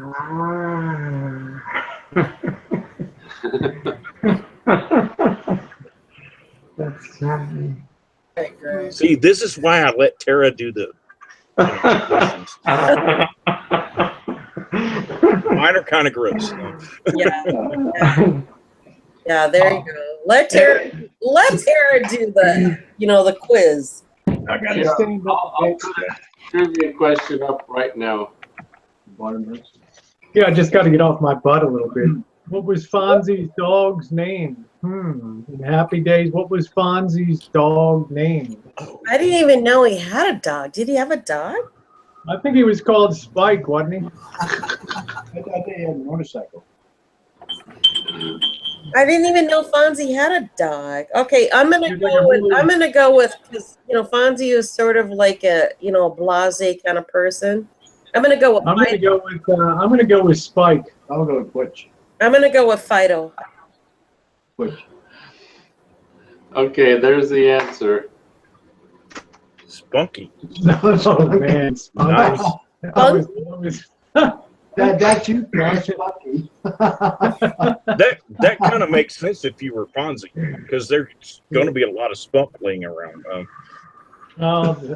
Corey, you got fine knockers, girl, and you got that booty that can't be beat. And I'm really loving your videos on the RV too, and Baby Smacks, Baby Squirrel doing a job for you. It's all good. I thought I was going to have to come down there and do all that shit, but you got stuff well in hand, and it's looking good. Woo! There you go, Corey. Right on, Corey. Your videos are awesome lately. I enjoy them. I haven't watched anybody for a long time. My favorite part, she looked in the mirror across the bedroom. She's like, my booty is awesome. Right on. Yeah, Corey is always had a great. Like, damn, there you go. Damn, there's a Virginia girl. Woo! All right. Hi, Joseph. Nice to see you. Joseph Kane in the house, but I love that. I like a girl that's got attitude. All right, Joe, you better say hi to me. Joseph. Everybody say hi to Teresa. Yeah. Thank you. I need affirmation. I need to. Hello, Teresa. Thank you, honey. Yeah, we love you, Teresa. Yeah. Thank you. Teresa, I appreciate that. I apprate that. Teresa, you love to have people say hi to you. I'm used to people telling me to fuck off. Yeah, we're getting Well, I mean, they have done that to me too. But I like, most people like to say hi to me, and I like to say hi back. So. Yeah, we're getting schnockered tonight, honey. Just a little bit. Just a little bit. Greg, what are you drinking? Vodka and with a beer chaser. Oh, straight vodka? Yeah, straight vodka. That's the only way you drink vodka. Maybe some ice. That's about it. Listen to Greg. Hey, Greg, I gotta remember to address you that way. I didn't realize that's the way you like to be addressed. There we go, Corey. I love the way Corey thinks. There we go. Right on, Francine. You say, hi, Greg, fuck off. That's the way I like to be addressed. Yeah. That's funny. I like Corey's gone hardcore. Greg's gone hardcore tonight. There we go. Saturday nights are for drinking on Rosie's Hangouts. Hey, it's the freaking weekend, That's it. It's time to let loose. It's Saturday. It's date night. And why in the fuck you guys on here? Why don't you have date? Yeah, the doctor's like, you're not mixing, the doctor's we like, have a date with each other. Yeah, the doctor's like, you're not mixing painkillers and alcohol, are you? No. Not in the same 30 minutes, no.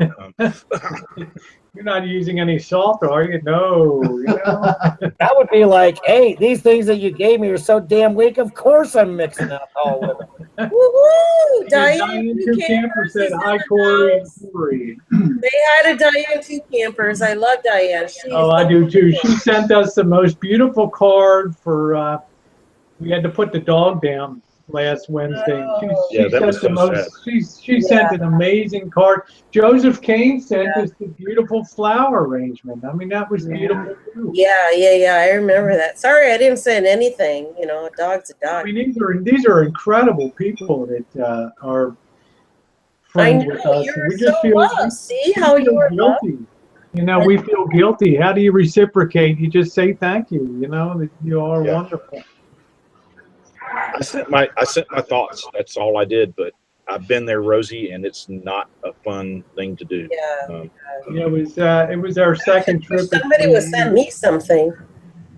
It was our second trip in 3 years. It made it a little rougher, you know, the second time we done it. So, but Jen bounced back pretty good. Georgie's little pug. The first couple of days he was really lost, you know, but now he's really come around pretty good. You know, he'd had a playmate for a lot of years, so it's quite a switch. That's something that most people don't realize. If you have more than one pet in the house and one is not there anymore, it's really hard on that other pet. They're used to that companion being there. Yeah, so it was. You were so right, Greg. He was kind of baffled for a couple days, and now he's kind of back to his old self. He's playing around a bit. So, but it's going to be nice because it's a point. We couldn't travel with 2 dogs before, but Georgie's small enough that no matter where we go with the RV, whether the boss or Janice or anywhere, we can always take Georgie with us. So, no matter our cross country travels, everywhere we go, he's going to go. So, it's good. We're looking forward. It gives us a little more. I don't know if it's a good thing to say, but it gives us more travel freedom now, not having Mandy, because it was very difficult to get Mandy in and out of cars, and the pain was so constant all the time. So I'm getting right there with Gracie. She's 13 years old, and she loves to ride in the car with me, but she cannot get in and out of the car without pain. And you know, one day you're going to wake up, Greg, and you're going to have to make a quality of life decision like Jen. Megan, we stood at that vet's office, and the veterinarian was very nice, and the vet tells you straight up, look, I can give you things that's going to, you know, take the dog's pain away for a week or a month or whatever, but the quality of life is going to be kind of impacted. Much to Jen's credit, you know, she's like, no, I don't want to see him suffer through that process of decline. And we decided right then and there that today was the day, and you know, we pulled the trigger, so to speak. But it was a tough 24 hours, I'll tell you. But that's the humane thing to do. If the animals, it is. I told Jen, you're going to feel bad that day, and the next day you're going to feel proud, and you're going to feel righteous that you did something good. Yeah, you know? If that family member, that companion is in pain constantly, and their life is not good, you know, they're just in pain.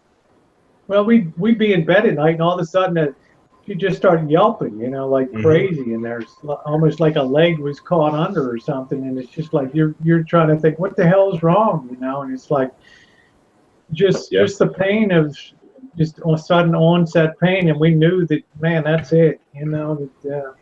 Yeah, we're getting there with Gracie. She's having problems with stairs. She can't get into the vehicle anymore. Her life is pretty good right now, but it's just in the house. You know, we have to help her outside. We don't take her in the vehicle anymore because it's just too painful to put her up in there. We even built a ramp for her to walk up, and she can't do that anymore. And she's 13 for a German Shepherd. That's pretty much close to the end of the life cycle. Yeah, that's a pretty good age for a German Shepherd. But I have to tell you, Jen was awful courageous. You know, there's not really a selfish bone in her body to just say, you know, I'm going to lose my companion of all these years. She did the thing that had to be done, and I really admired that. that was very brave and Yeah. very hard to do. I understand. It's really hard to do because she looked at me and I said, you know, I can't make that decision. You know, this is a dog that you were to rescue dog. This is a dog that you brought from Missouri to California. You have to decide. Well, the 2 times I've had to do it, He made a with courageous pets, and I think a very right decision at that time. So the 2 times I've had to do it before with pets is I ask myself, if I was in that much pain and my life sucked that damn much, I would wish somebody would do that for me. yeah, you just wish some humans were more compassionate as that, Yeah. you know, to do and that. hey, in 15 years, I might be right there, and I'm pretty sure Julia would say, "Yep, don't resuscitate." Teresa, you got hacked, huh? Your Amazon. That sucks. Yeah, I did actually. I mean, they alerted me they alerted me a couple of months ago. But last week, they always caught it. Amazon is really good about that. They always caught it because I'm kind of public and out there. They caught it where nobody has ever actually gotten the things that they ordered, but last week they did. It was a computer hard drive thing or whatever. But they've been using, you know, instead of my address, they've been using other people's address, you know, to people that I've sent to from my history in my Amazon. Like I sent Corey that computer. Well, they've been using her address. So Amazon was probably going to talk to her and, you know, find out. You know, I've deleted all that stuff, and I don't know. It's just strange. You know, and they made it good. Amazon's really good. They made it good, and it was all fine. I didn't lose any money or anything like that. But there's been some people out there that have used that account and have gotten things. So, yeah, it kind of sucks that people are. Well, bless you, Tara. Thank you. Paul says, Teresa, they ordered 40 laptops off your account and sent them to St. Jude's Children's Hospital. Well, no, they didn't. But, you know, I mean, it was a New Jersey address, and it was a. Yeah, I'm just saying, you know, Paul, you can tell Paul's always got a heart. He's always thinking about that charitable kind of move that bad guys do, you know, to take their ill-gotten gains and share them like Santa Claus with the less fortunate. There you go. You know, if that would have happened, I would have been happy about that. But, you know, it didn't happen like that. Somebody from New Jersey, you know. And unfortunately, has a Russian name, has a business. They signed for the package, but they used Corey's address. And because that links up to my account, they thought it was valid, and it wasn't. So. Oh, wow. And the reason Corey's address is on my Amazon is because, you know, like your address, and I deleted your address, you and Jen's address too, because I thought that happened, and I finally, you know, deleted Corey's address because I sent both of you guys things. Yeah, I was going to say, Teresa said, Corey said Teresa's a fucking doll for doing what she did for me with the laptop. I agree. She's an awesome fucking gal, and I'm so glad to have her as a friend. She's amazing. Yep. Teresa is a doll, period. That's right, Tara. Yeah. Yeah, I don't know about that, if I'm a doll, but anyway, I just wanted to let Corey know about that. That Amazon may contact her because they used her address as the address. Good night, Linda. Thank you. Good to see you. No, you're our bitch, Teresa. That's for sure. Oh, I'm your bitch? You're our bitch here. Yeah, you're our Saturday night bitch, babe. Yeah. Woo! I have never been anybody's bitch, but. Well, Teresa, you're definitely our bitch. Why don't you come over here and take a seat? I guess I'm moving up in the world. I was a doll a few minutes ago. Now I'm a bitch. Hey, Corey. Well, we know you better. Teresa, that's the highest compliment, a Saturday night bitch. Okay? Woo-hoo. Okay. I'd rather have somebody as my bitch, but okay, I'll be your bitch. I'll be your bitch. Oh, shit. Oh, yeah, she's very kind. He's in the side chat. A lot of people lost dogs on the side. A lot of these dogs live a long time, 13, 15, 16 years. That's pretty amazing. Some of these people that had posted, Gene Rollins, his dog was 13 when it died. Pretty cool. That's old for a dog, isn't it? 13 years? Yeah, I think it is. Diane says, Teresa, do you like roses, hydrangeas, or irises? Oh, hydrangeas all the way. I'm a hydrangea girl. You like the mop top hydrangeas, huh? Yeah, I like hydrangeas. They're just beautiful. You like the blue ones or the? I like them all color. And actually, Rosie, if you water the hydrangeas with like food coloring ink, they will turn whatever color you want them. Yeah, we know if you make them acidic soil that they turn the blue and the purple. We love hydrangeas because they grow in shading areas and look. Look, yeah, I love roses. That's my. I just love roses. Irises don't last that long, but I like hydrangeas. Irises are beautiful. I think carnations are my favorite flower, probably. Right with roses.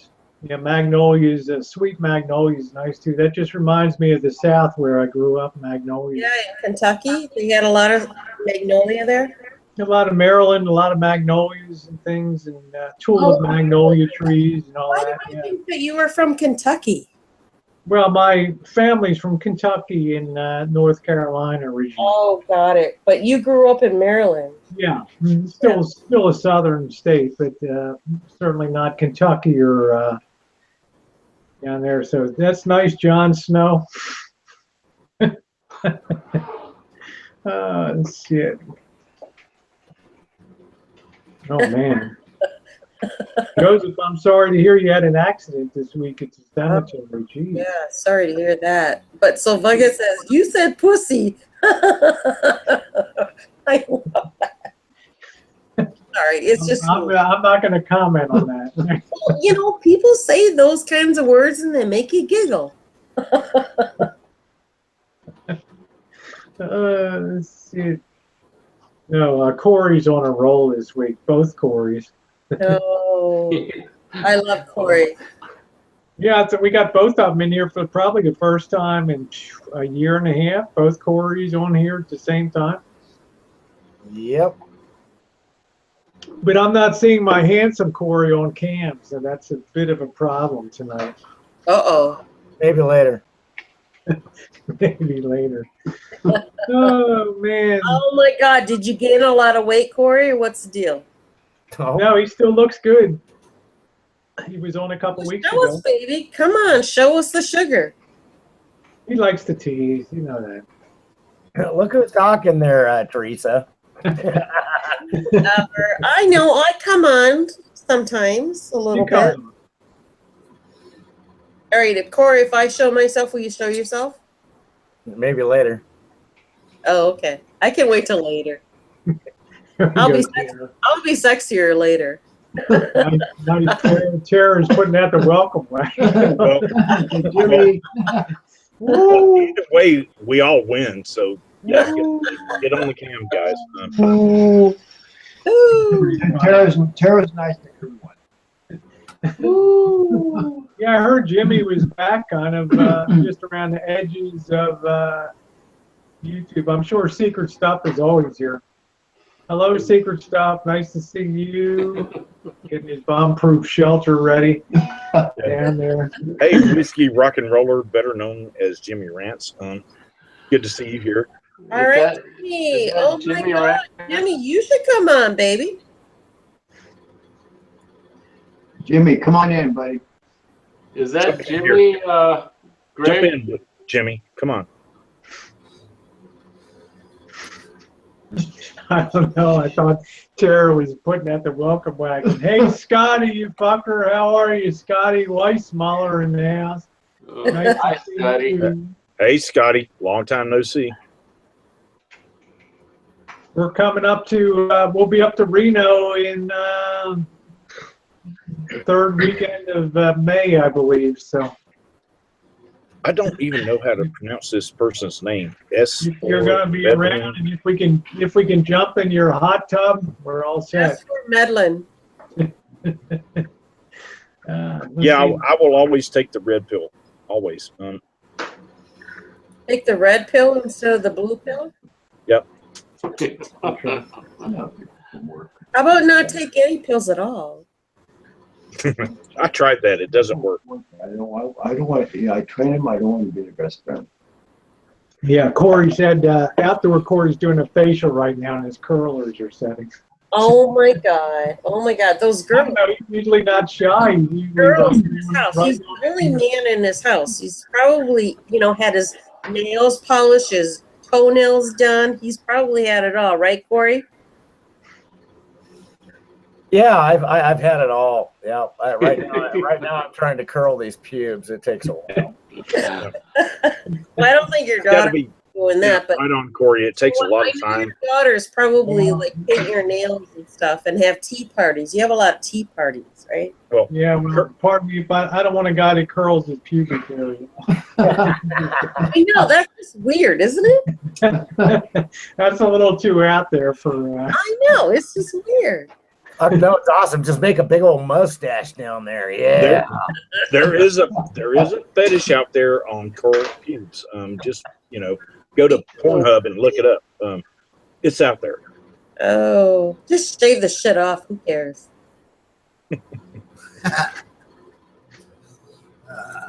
I like to keep it all natural. Yeah, let's ask Teresa if the carpet matches the drapes. Well, Rosie, when you get your app up here, you can check it out for yourself. That's exactly what I'm going to do. All right, Corey. So fun. Thanks for coming in. Have a good night, Corey. We love you too. Find your fucking camera so you can come on and chat with us, you bitch. Night, Corey. It was lovely to see you here tonight, and I got to chat with you a little bit. And, it's nice. She's got herself a nice fifth wheel too. That's going to be really comfortable to live in and stuff. So I'm really happy. Right on. For her. Jen and I are just ecstatic at the way things are going.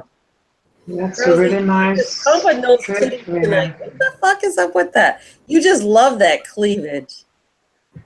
Well, I gotta wear this support bra down here. So what's my old? Oh, I don't really need it. It's bra. You're wearing a bra. I know, but I have to till mid-May. I gotta wear this damn thing. So, but it's all good. It stays there even when it's not on. Let me tell you. Hey, Teresa, for a 60-year-old, you look good, huh? I'm not 60. Oh my God, she's fucking hot. I'm not almost 60. Bobby's about to get smacked. Almost. I'm not 60, you mofo. Someday. Hey, Teresa, quit giving her crap about her cleavage because that'd be a great place to spend the night. Ooh, yeah. Yeah. Right on. Yeah. Oh, you guys are really bad. You can just put your head in there and be comfortable all night long. And Sharon says, I like you, Jimmy. Always did, wherever you are. I was like Jimmy, too. Always had a good time with Jimmy. Jimmy. If Jimmy's out there, come here, Jimmy. Jimmy. Punch Bobby for that 60 years old. Rosie, that's the same reason I wear an athletic supporter because I'm 49 and the balls hang kind of low. And they need something to, keep them, up above short level. Oh my Right, God! thanks for sharing. Yeah, you're welcome. You're welcome. Yeah, do your balls hang low? Do they wobble to and fro? Can you tie them in a knot? Can you tie them in a bow? Only on Rosie's step. Greg, don't tell me you can tie your balls in a. You can tie your balls in a knot. Please don't tell me. No, they don't hang that low yet. Oh, they do get crossed. Oh, you can't backtrack now, baby. No, this is Teresa's fault. She took us down this. Yeah, she took us down this rabbit hole. Oh, Yeah, really? Oh, okay, blame it on me. Yep, it's all your fault, hon. I know. Hey, Greg, those rollers may come in handy when you can't stand up. Right Right on, Maxine. Right on. Here says, Rosie, will Jory ever come back on panel? I feel sure he will. You know, I stopped sending Jory a link. I don't know when it'll be. I'm not sure. Jen and I are going to be spending time in Florida next, well, beginning of 2018. So we'll figure out what's going on. We'll get Jory on some hangouts and stuff like that. We'll get him going again. Yeah. You know, He's not done. He's not done. His Friday night hangouts were epic. They were. They were good. You know. Yeah, so, no, Jory's not done. Jory's not done. He's a good guy. I don't talk to him as much as I do, but he's a good guy. You know, your life just has a way going on, and you're doing different stuff, and you know,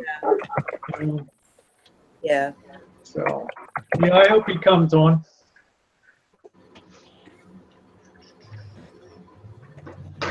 Greg has low hangers.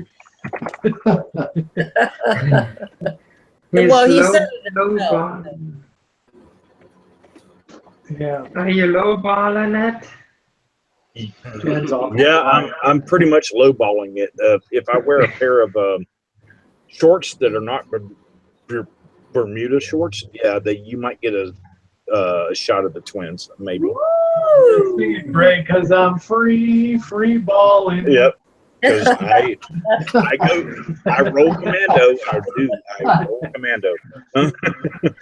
Again, TMI. Just TMI. Yeah, I know. You guys dug into my tax history and you don't want to know about my balls?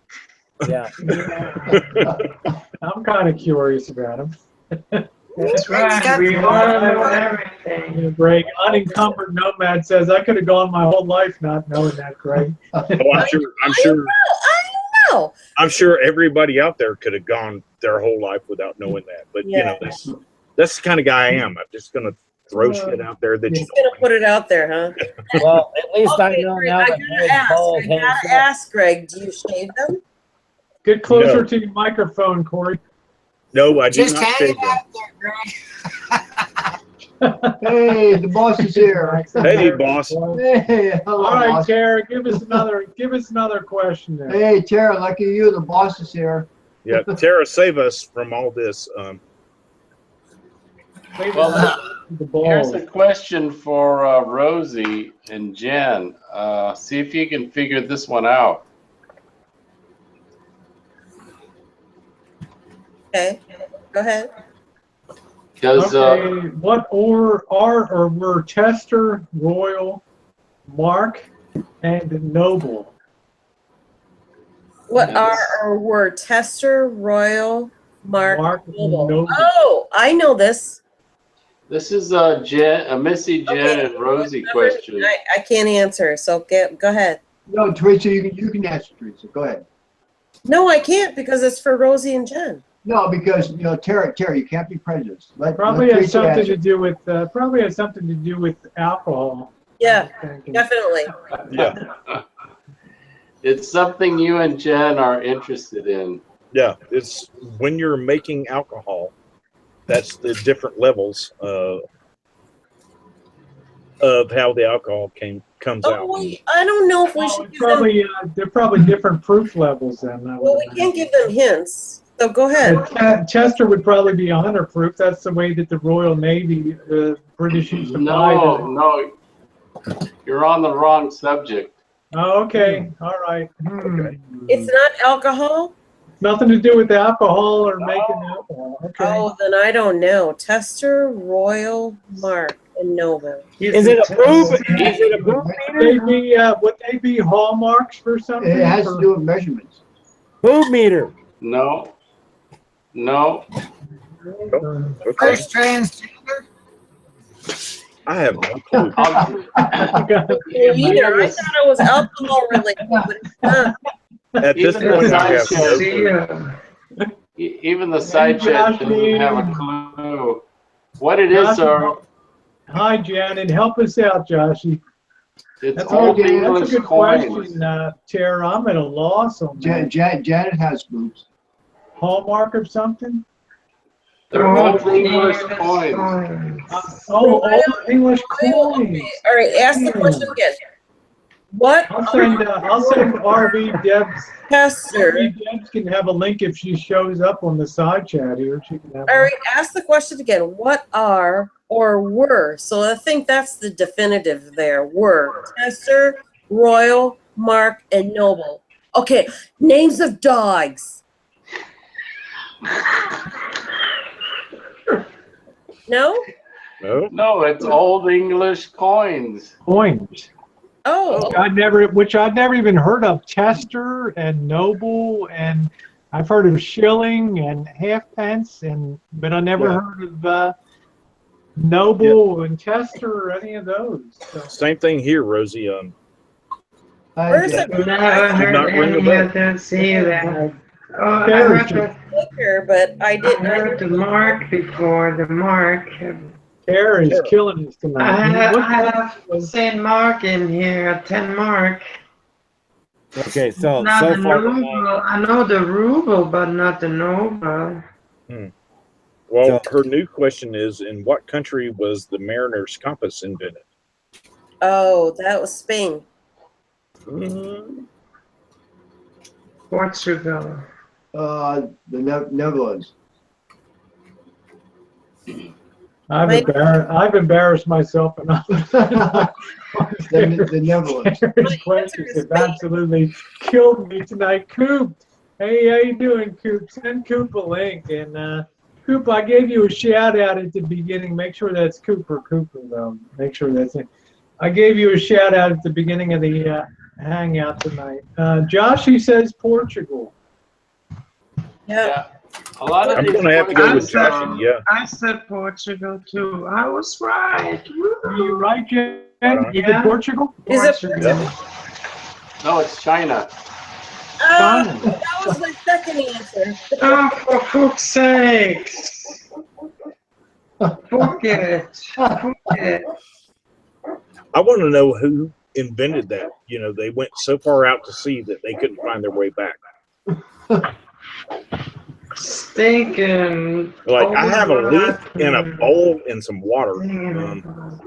Oh, it's Coop. Yeah, I was going to say I gave you a shout out at the beginning. And Yes, again, from it's- all of his Cooper condolences on the passing of your father. For your father, God bless yes. him and you and your family too. You're wonderful people, and I hope everybody copes well and moves on around that. So God bless you and your family. Is that the real Condolences. Cooper? That's the real Cooper. Yeah, you can see some of his uploads there. Jeff T and some other stuff on there.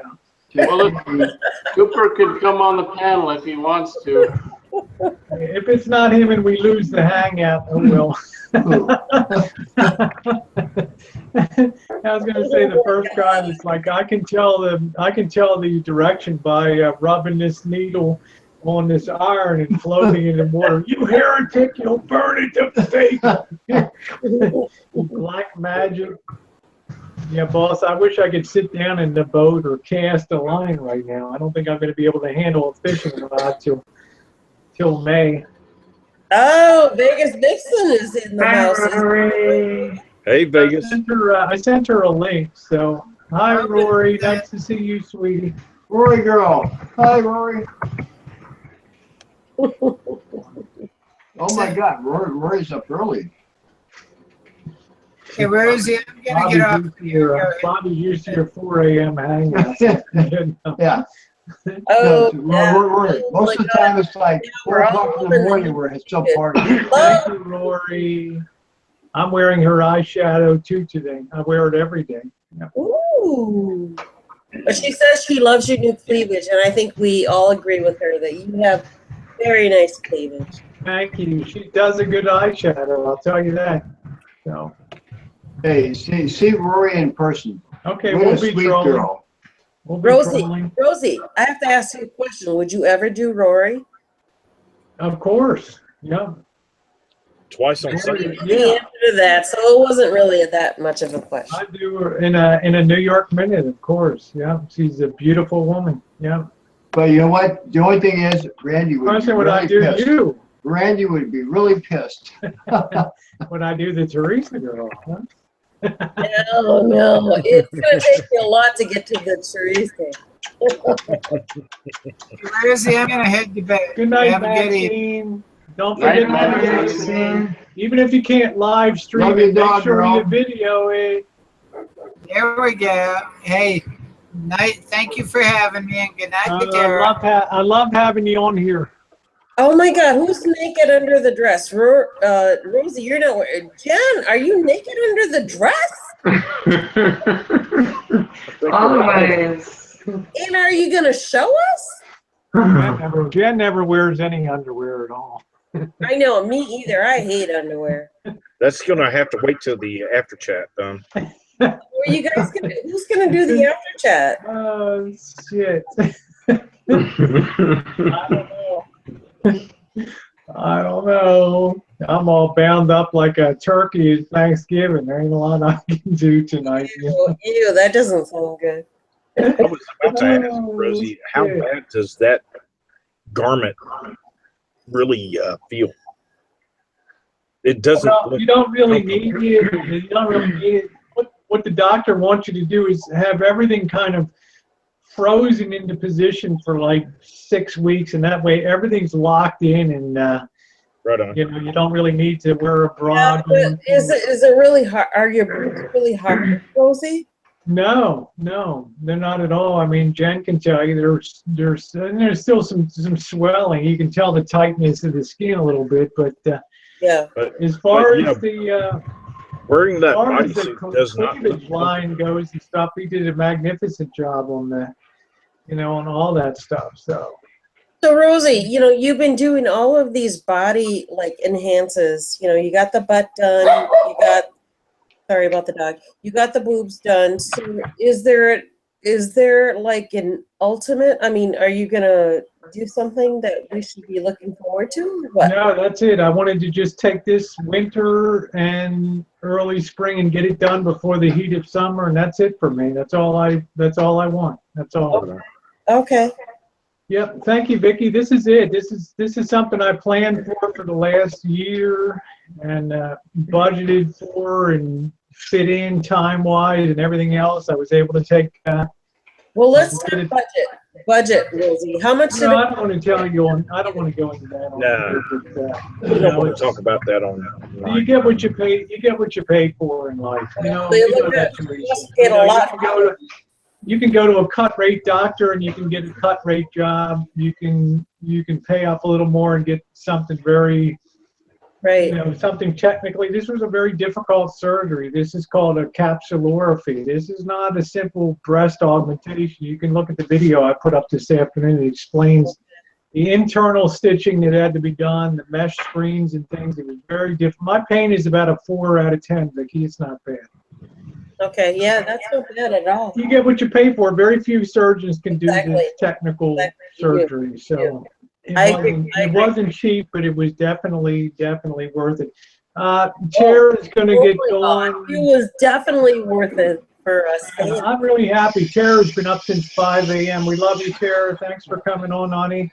Love you, Rosie. Good night to Greg, Missy, Jen, and Corey, and Good Rosie, night, and Tara. Lisa.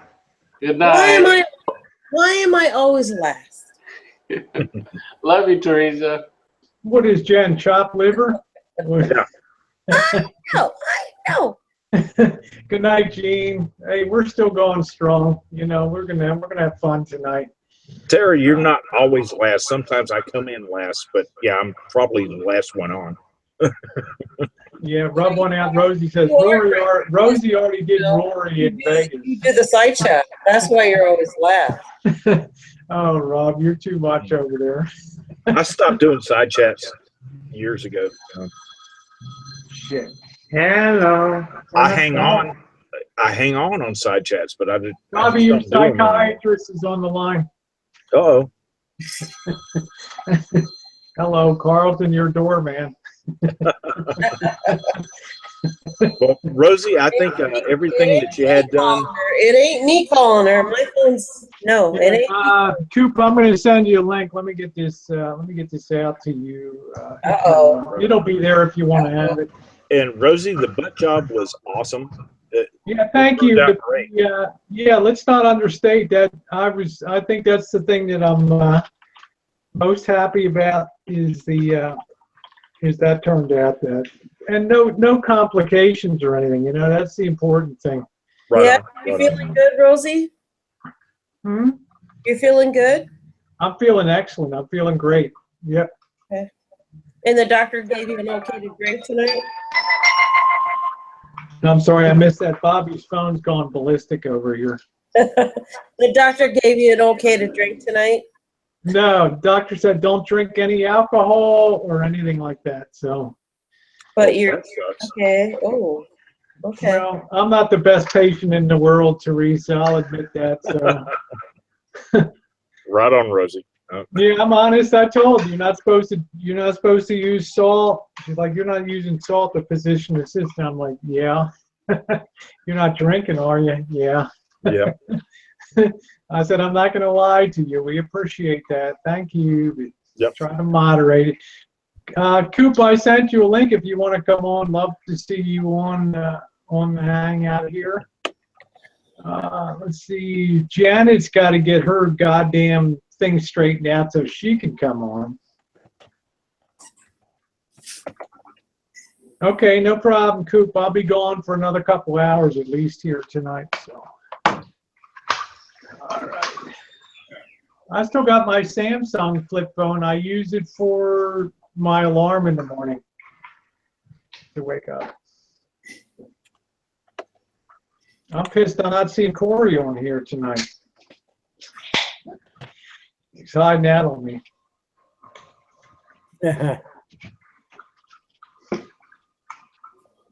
Your phone went crazy there with somebody named Cindy. Oh, I Sent know. you hearts and all kinds of No, things. somebody I work with. I don't want to do it. Why are they calling you at 9 o'clock on a Saturday night? They need money. All right, so what's Janet doing tonight? They need money. Believe me. They need money. They're looking to work or? Looking to work or looking to twerk? I don't know. They sent Bobby hearts and flowers and stuff. Hi, Davina. I'll be right back. I'm just going to use the head. The boss wakes up at 3:30 a.m. Yes, he does. And he texts me at 4. Warriors come out and play, Janet. Wrong reference? What? Yeah, I don't know what that means. Janet does. All right, so is the boss on the side chat? Which one is boss on the side chat? Dave Dickey is the boss. Oh, okay. The boss is Dave. Yeah, well, it's Saturday night, baby. You don't have to wake up, so just get your ass on here and flirt with all the women. He's good at that. Oh, I know. I know. I was a little concerned when he and Janet were spending the weekend at Rosie's place, and he was just all over Jen. Hey, that was fun, Teresa. Yeah, What's wrong with that? I don't want to get into you guys' like whatever, but I was a little concerned. She didn't seem to like it, but So if that concerns you? It did a little bit, actually. That's just the boss. You got to know the boss. I don't know the boss. Although I think he's cute, and I think he thinks I'm cute too. Well, actually, I know he thinks I'm cute because Yes, the boss loves you. That's it. I know. The boss texts us from prison. The boss texts us from prison every morning. Every morning, yeah. And for those of you who said Vicodin and alcohol doesn't mix, I don't think that you're correct. I think it's mixing just fine tonight. Just on here. Very Yeah, cool. the boss would back me up. Vicodin and whiskey mixes just fine. Wow. Hey, great. Come on, man. What Great. the hell? Great. Someday we'll be able to, you, me, the boss, and we will have a hell of a good time. Yeah, where did Joshy Bingham go? Where in the hell's he? Right on, Bobby. Right on. I know, we lost about 10 people. We lost about 10 people. That's all right. We're getting to the shank of the evening on the East Coast anyway. We're just down to the hardcore. Let me see. Yeah, we're down to 73. Yeah, that's bad. we're down. We were at 82 10 minutes ago. So what happened? Let's see. Well, I say good morning to Bobby and Rosie and Jen at 5:30. I'm already on the prison park. I get up at 5:30, so that's. I'm usually up at 4. Do that, Rosie? Is that just like something you do every day? I mean, come on. On the weekends. On weekdays. 5:30. Monday to Friday, we get up and go to work. As long as I get 5 hours, 4 or 5 hours of sleep a night, I'm good to go. So it's all. There's 73 watchers at 9:15 on the east or on the West Coast right now. Not a bad thing. That's kind of normal. I have a feeling we'll be picking up steam again here in a little bit. It's early, Greg. We'll get the late night Denny's crowd. Yeah. About 10:30, you're going to be up to about 112. Yeah, there'll be the late night Denny's crowd will come in. I don't know. I might have to bail before the Denny's crowd gets here. Oh no! No, don't bail. Hey, Teresa, how's Charlie doing? You know what? I don't really like to say because it's on a public chat, but okay. Well, you text Rosie and she can tell me. Yep. Okay. There you go, baby. There you go. I hope he's doing well. Well, we all hope he's doing well, hon. Yeah, it's every day. It's every day. I lost him today a little bit. And this was actually kind of comical because I woke up today and he wasn't in the house. And then I waited and I thought he was out in the yard or whatever, because sometimes he does get up by himself and he does do things. And I waited, and after 2 hours, I got really, really concerned. And then I started investigating, all his drop points, because Charlie's a gambler. And he didn't take his phone with him because he probably would figure that I would, bitch and moan about that if he was out gambling.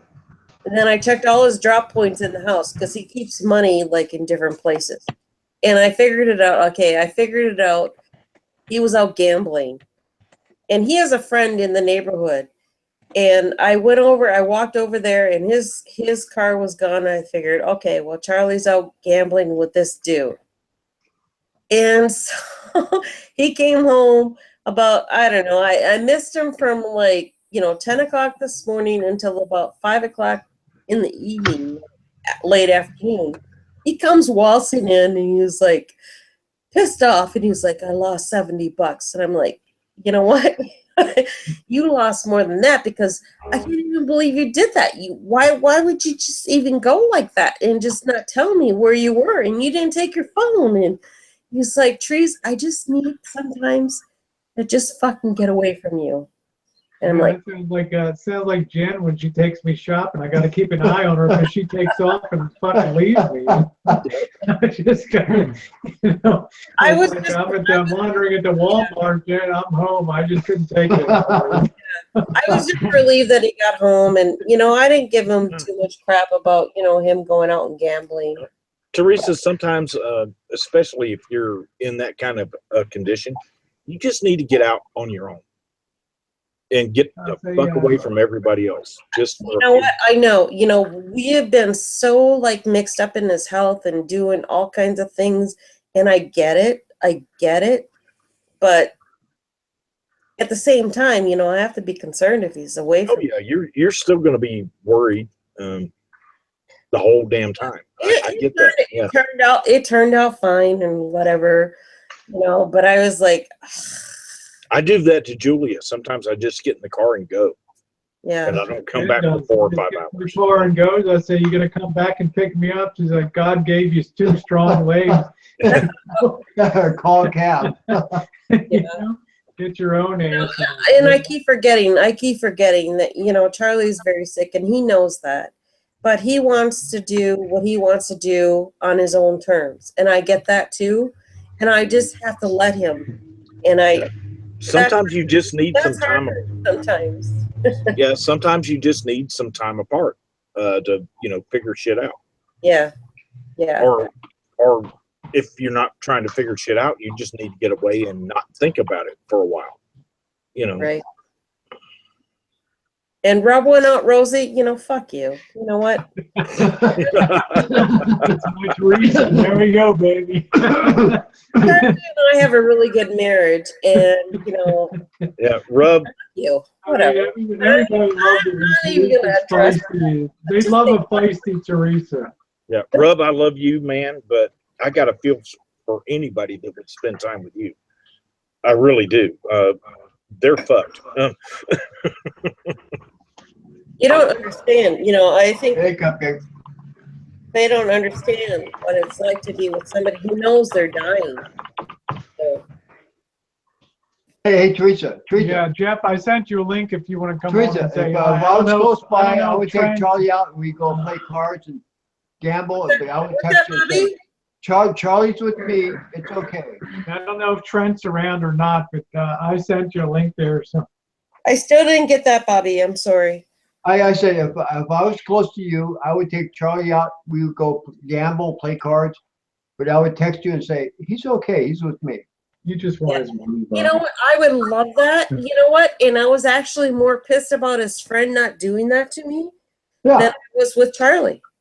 No, I would text you and say, he's with me. It's okay. Yeah. Let me go to your YouTube messages, Jeff, and send you a. And after we go gambling, we'll go check out the Dancing Girls, and we'll be back soon. Bobby's a really bad influence, Teresa. I'm just saying, you know. I know. I get it, baby. Hey, but you know what? We have fun, but I would say. I get it, baby. Don't worry. I sent you the link to your. You know what? I have my shit handled. So it doesn't, you know, it doesn't worry me too much. But you know, I have my shit handled. Yeah. You know what, Teresa, I love you. You're a good woman. Thank you, Bobby. I love you too. You're one of a kind. Teresa, we all love you. You know I love you. I know you do. And I you know what, I really appreciate my YouTube friends that really feel for me and really understand, like Rosie and Jen. They do understand, because I text them. We're just not about like being online, you know, in these hangouts. But Rosie texts me, and you know, she gives me that little bump. Yeah, I'd like you to be here. That's right. I'd like you to be around. Yeah. Yeah. So that's really cool. You're great fun, Teresa. Thank you. Most of the time. Be nice. All right, let's see. We got Anthony Vallejo in the side chat. We got Fiction Fighter in there. God damn, Teresa, get off the edge or the whatever. I'll be fun for the rest of the night. I promise. Well, Teresa's one of the people that I'm definitely looking forward to meeting over the not too distant future. I hope so. That's going to be good. Well, where's Teresa? I'm hoping even if something happens, she might be able to bust loose and come come down to Vegas and. Come to Vegas. That might happen more than you coming up here. I probably will have to go and bust myself to come out to Vegas, but I got to take care of Bobby would treat you like you're the Queen of England. No, I not you, but Charlie and I were out partying like with Randy and Greg. That's what I'm saying. I think Bobby and guys Charlie get along great. If you guys came up here, you and Charlie. Guys, how Greg? Bobby, your mom did. Right on, Bobby. Right on. Yeah. we would do Vegas upright. I'm not mumbling, so. I'm not righteously sure. Oh, you know what? Oh my God. What is that guy's name? Dave Dickey. Who is that? That is That's the boss. That's our friend. the boss. Teresa, you worry about me resting my head in Jen's ample bosom? Yes, I do. Teresa, you have to understand the boss's sense of humor. I know. I know. I'm just humoring back. I love the boss. Yeah, I'll be going out fishing with the boss soon. Thank you, baby Zinger. Thank you, sweet. I'll be out fishing with the boss. Oh, where are you going fishing, Rosie? Lake Berryessa. There's Jeff says, well, you got the link there, Jeff. Come on, Jeff. Just make sure it's there. Yeah, Jeff, you got the link. Come on in. Come on, Jeff. Come on, Jeff. Yeah, Fiction Fighter, we've definitely missed you. Haven't seen you in a long time. Are we talking about Jeff? Okay. Well, Jeff's out there too, Tobacco Row. You know?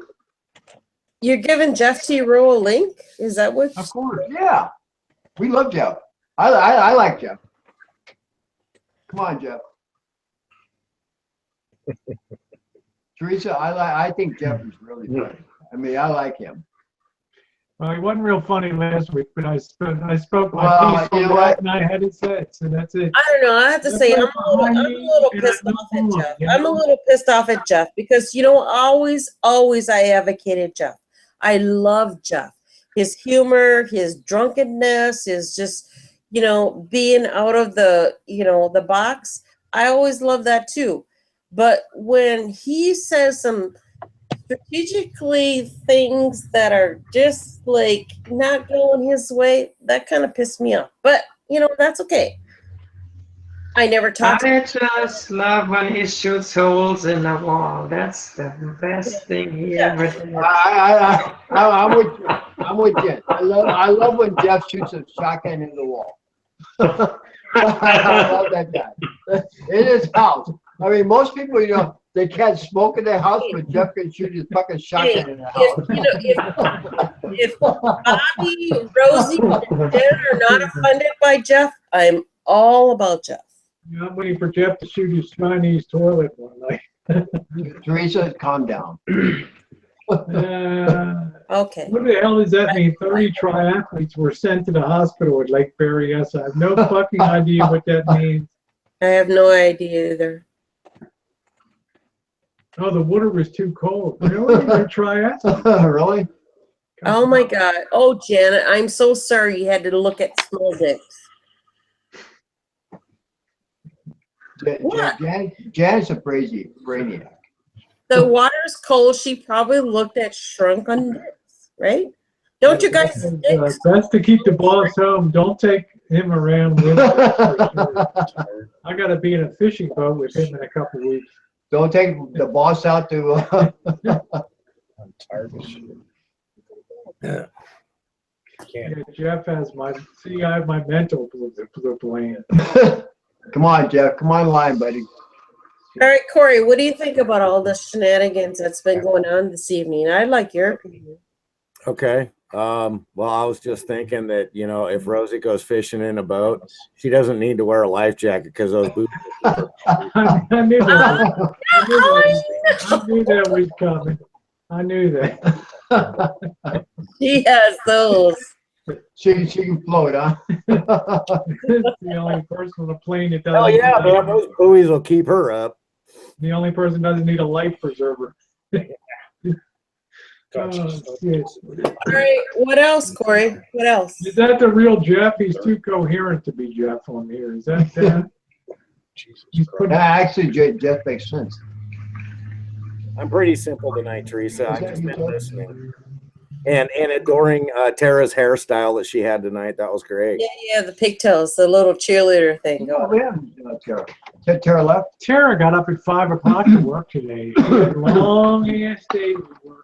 Yeah, Rosie, I get up at 3:30 in the morning, so. I get up at 5:30, but she works like 6 days a week or something. So.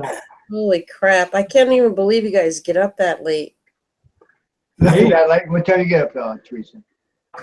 8 o'clock in the morning. 9. 8 o'clock. Really? 8 o'clock. Like I said, as long as I get 4 or 5 hours a night, I'm good to go. So. How do you manage with that? I always had ADD and always hyperactive and stuff. So Come on, Jeff. I'm a very light sleeper. Okay, I gotta ask, Corey, all you guys that get up at, umpteen. Yep. Do you guys take a nap in the afternoon? Never taken a nap since kindergarten. Nope. I will tell you this though, Teresa. Even though I get up at 3:30 in the morning to go to work, if I wake up at 3:30 in the morning with a kickstand, it's a good day. Get in here, Jeff. I have not had a nap since the last nap I had, Teresa, was in kindergarten. What is a kickstand? I don't understand. Is that another like euphemism for sex? You explain it for Corey. Morning wood. Yeah, ADHD, that's what I have. So I can't, I'm a fireball as soon as my feet hit the floor. I mean, I drive Jen crazy around here trying to sleep at night and stuff. I don't sleep well. I'm very light. Well, you guys have separate bedrooms, don't you? No. Oh, you don't? Oh my God. No, I have my own bed. No, I drive her crazy. I'm up at 4 o'clock in the morning every morning, even on the weekends. But Bobby, you don't live there. You have your own house, correct? Tomorrow. Bobby won't be up at 4 a.m. tomorrow. I have my own home. So who do you sleep with, Bobby, when you're over at Rosie's? Jen or Rosie? Or are you in the middle? No, I have my own room. He has the front bedroom. He has that. We have the garden suite. Bobby has the city view suite. Teresa. What? The only person I sleep with is my dog. That's not a person. Yeah, but it makes me happy. And I guarantee you, Bobby won't be up at 4 a.m. tomorrow. Okay. Yeah, I'm up at like when it gets light, probably 6 o'clock, and I just lay there and just think, oh my God, I have to read the newspaper because I have to read the newspaper. Bobby, you're schnocker tonight. There's no way you're getting up at 6 o'clock. Teresa, you'd be surprised what I can do. Ooh. Bobby, are you ever going to retire? Oh, No. shut up, Jen. No. Look at Jen. It's bullshit. Logan takes No. up the whole bed. Jen just gets a little sliver of bed. Son of a bitch, what are you talking about? Hey, Teresa, someday I'm going to work part-time. Rosie, When I'm 70. did Jen ever make you sleep on the couch? No comment. Look, Hey, if a Teresa. person's going to leave you at a shopping center, you think they're going to worry about if you're sleeping on the couch or not? No, Jen's been always very kind to me. Hey, MB. Hey, MB. Hi, Jill. Jeff, get your ass in here. Don't be such a superstar. Yeah, Jeff, come on. Side chat. Don't be such a Hey, MB, love to see you here, hon. And Jeff, yeah, get your ass in From the. MB. I haven't talked to her forever. She is such a lady. I love that. Why in the hell is Tiffy's lawnmower running at 11:22 in the morning in Kansas? Yeah, I flip and flop like I'm the worst sleeper in the world. Hey, thanks, folks. I'm always tossing and turning all night long. That's it.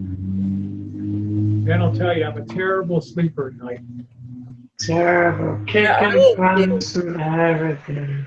Yeah, I am too. I don't really sleep very well. Well, especially now that Charlie's sick because, I sometimes hide under the bed because I am just. Oh, Jen's best time of the day is when so I bad. go up at 5:30 and I leave the room and go get ready for work, and she's like, you can sleep comfortably till 9 or so in the morning. yeah. Charlie coughs a great deal. I love my life. I'm really good. Anyway, Charlie coughs a great deal at night, and I stand it, but sometimes I have to get up and then just leave the room. Kelly's done. And then if I don't come back, then he feels offended that, you know, so it's a very fine line, you know. I get that, you know. Yeah. Hey, Teresa, if you don't come back, he'll get up and go to the casino. Yeah, and shut up, Jerry. Yeah, the Vicodin will make me sleep. Well, you know, not really. That stuff doesn't really affect me too much. Rosie, you're not a drug person. You don't take all that. No. It's I'm actually not on any painkillers. Yeah, you're a trooper. You're just gonna stand it before you take it. Hey, Teresa, am I my age? I take no drugs. What, Bobby? Look at me. No, At my age, I take no my drugs. blood pressure's been starting to creep up the last year. So. I'm not sure. I heard two voices there. I was just saying that, the other thing is my blood pressure is starting to creep up over the last year or so. Oh, what? What are you at right now? Drinking a lot and all that. You know. What are you at now in your blood pressure, Rosie? Oh, it's been like up sometimes like 170 over 75 or something. I used to be like 120 over 60, and it's definitely been creeping up. So I've been kind of watching that and taking a note on that. Yeah. Did you go for EKG or anything like that? Well, like an EKG before surgery, they make you. Right. That's all fine. My heart's fine. I don't have any issues. I'm not on any blood pressure or cholesterol meds or anything like that. All right. So are you worried about the blood pressure then? Well, you don't want it to just go crazy, you know. So. Yeah. So my family tends to have low blood pressure, so I just want to be a little bit cautious. So. Yeah. Do you have a blood pressure machine at home you've been monitoring? Yep. So it's good? Very aggressively monitoring that. Yep. Yep. Okay. Well, good. You know, doing dietary modifications and things too. Okay. Well, the good thing is you get walking. Yeah. I want to increase my exercise ASAP. I think exercise is one of the best things that you can have for health. You know, I can't wait to get to the gym and all that. I know I need to bring that blood pressure down. I know that. Yeah, you do. Did you talk to your doctor about medication? Yeah. Okay. Yeah, so I'm already doing changes to do that. Okay. All right. Hey, well, Janet, I love Bud. Bud. I think part of it is the stress of wanting to retire and then not being able to for a while. You know that. You know, and I feel that about you. I think it's a lot of stress. Yeah, it's a lot of stress. You know, and just not being able to hire people and decent people. Yeah. Boss. The Giants are like 1-5. Really? I think that too, Rosie, about your case as far as your blood pressure. But you know what? Keep on top of it. And oh, absolutely. Look, it's early days. I mean, it's not like it's dangerous. It is early days. It's not dangerous, but you know, keep on top of it for sure. Yeah, that's absolutely exactly what I'm doing, Teresa. It's exactly. All right, baby. Hey, I just want you healthy so I can. Now, the boss is going to hate this, but Monday, Jen and I are on a radically different diet starting on Monday. Now, he'll make fun of that. Ooh, Rosie's on the perpetual diet. What else? What else? I'll just front run that and say, screw you, you know. Yeah, boss. Just say, hey, you know, dude. Yeah, exactly. You. And you know, the boss needs to get his blood pressure checked. Yeah, he won't do that. I told him you should get a chest X-ray and all kinds. It just tells me shut up. So. Yeah. Well. Especially if you're a smoker and all that. Is he a smoker? I think it probably is, Vicky. That's why I backed off some of the hormone stuff. Yep. I think that's part of it. That's a contributing factor.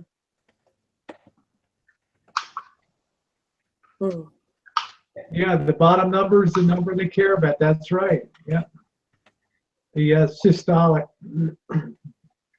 and diastolic. That's correct. But you Yeah. don't want to wait till things are. I don't want to take medicine for blood pressure, so you nip that stuff beforehand. Yeah, exactly. I Vicky's agree. exactly correct. That's the changes that I've already started to institute on that. Yep. Yep. There you go, baby. Because And I haven't been able to exercise with all the forever, Rosie. all the surgeries and stuff. I haven't been able to exercise at all. So Yep. No, you haven't, but you're still in good shape. thank you. I'm on it. Moved back 6 months. Yeah, I'm in good shape. I'm in good shape. But you know, you got to catch stuff early. You don't want to be. Exactly. Yeah, Spooky says go vegan. That'll get your blood pressure down. I don't know. Most vegan people I know are heavy. I don't know why. Yeah, they have bad You know health. what? I've noticed that too. Most vegan people that I know are very heavy. Yeah, I don't. They have bad health. I don't, It's like, oh my I don't God. understand how you can pack it on that way if you're just eating. I know. You know, Greg? I don't know. Oh, Greg, is that your experience? All right, Corey. Thank you. Okay, Corey. All right, Corey. Back later. See you guys later. Somebody said vegan chili. Chili is only good with beef in it. I started getting some headaches, and that was my first indication of blood pressure. Yeah, headaches. Yep. Because I never get headaches in my life, never. So that was yeah. Now they've started to go away again. So are you on blood pressure medicine now? No doctor that I've talked to has thought that I've needed to have that. Okay. So. Okay. Whiskey says all that fruit, they eat lots of sugar. You know what, Rosie? It wouldn't behoove you to take a low aspirin. Well, I take a baby aspirin every day. Oh, okay. Well, that's a good thing. That's just generally good heart health anyway. So.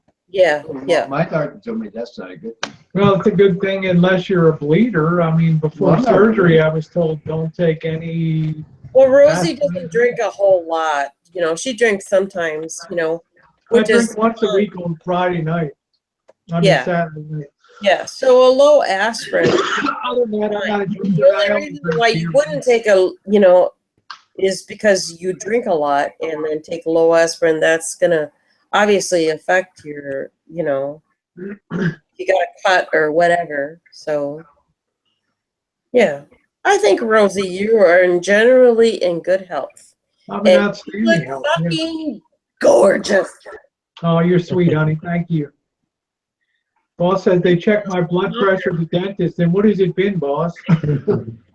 Hopefully low. Hopefully low. You gotta quit smoking. Get a chest up. I'm getting kind of snockered here. I probably should go. Through the roof? Really? Through the roof? Well, one reason my blood pressure was high too is I could not sit down for literally 5 weeks. I had to stand on my feet 18 to 19 hours a day. And when I would go to the doctor in late afternoon, I'd be like, I can't sit down on my butt. And by that time of day, I know that my blood pressure was high from the pumping throughout the standing body and that kind of stuff. Yeah. Right. I agree with that. So, Rosie, do you have what they call Rosie? Do you have what they call white coat fever? Because I know I do. I know what my blood pressure is. I take it every morning and every afternoon. I know what my blood pressure is. But if I go into the doctor's office, it climbs because I get nervous because I'm at the doctor's office. Well, I started out in the morning at where I work. It was 140 over, what the hell was it? 140 over 70 or something like that, which is okay. Mm-hmm. By the time that night for my hormone doctor to see my trans doctor, it was like 183 over 84 or something like that. Right. And, every time Jen was there, every time that the doctor took it, it went fucking higher. Like every half hour, Because Jim was there. Yeah, because Jim was there. Yeah. Then it went down, and Yeah, I was having headaches for a while, but all that is past now, that stuff. So I know I take mine every morning and every afternoon, and it's like 117/60 or 67. But if I go into the doctor's office, it's like 240/120. Oh my God. That's not good. Yeah, it's in stroke range because I do not like going to the doctor's office. That just freaks me the fuck out. Okay. No, Oh, I don't have a Fitbit yet. No. Hey, Jinxie. The Hey, one Jinx. and only beautiful Jinx is in the house. But the good thing about me, Jeff, is my headache is a beautiful blood pressure monitor, you know? So if I'm not getting headaches anymore, I know I'm back on the road to getting that blood pressure down. And Vicky hit the nail on the head. Remember, I changed up my hormone regimen, was all changed up on me, and now that's changed back again. So Well, that's good, Rosie.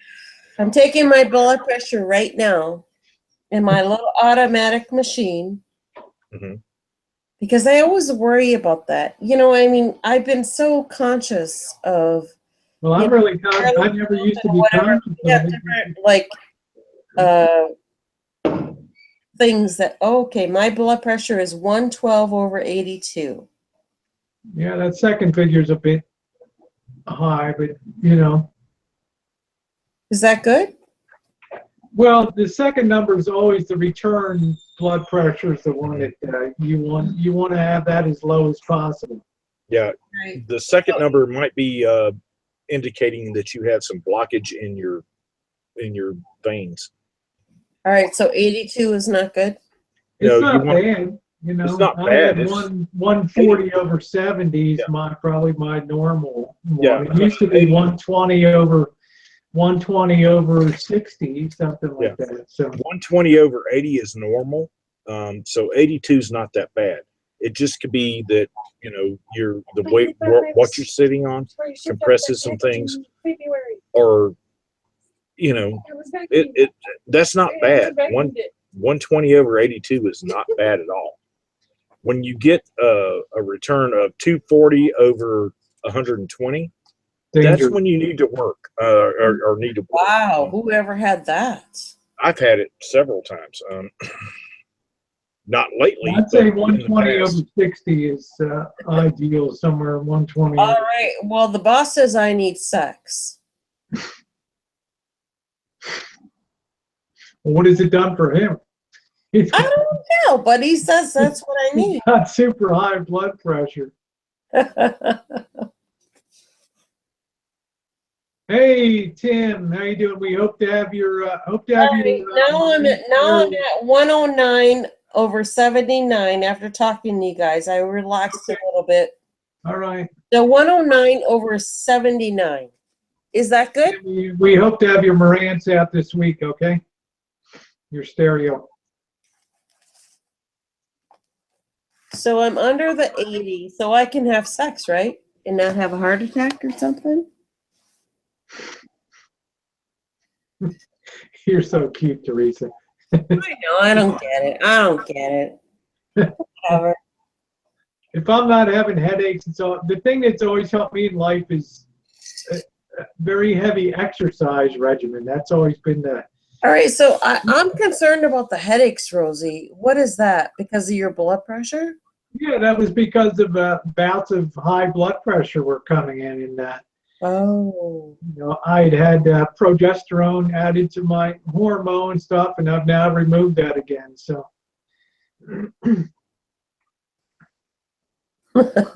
Rub one out, Rosie says. Teresa, keep drinking the wine, baby. It's good for your blood pressure. You got a lot of fanboys out there, Teresa. Yeah, whatever.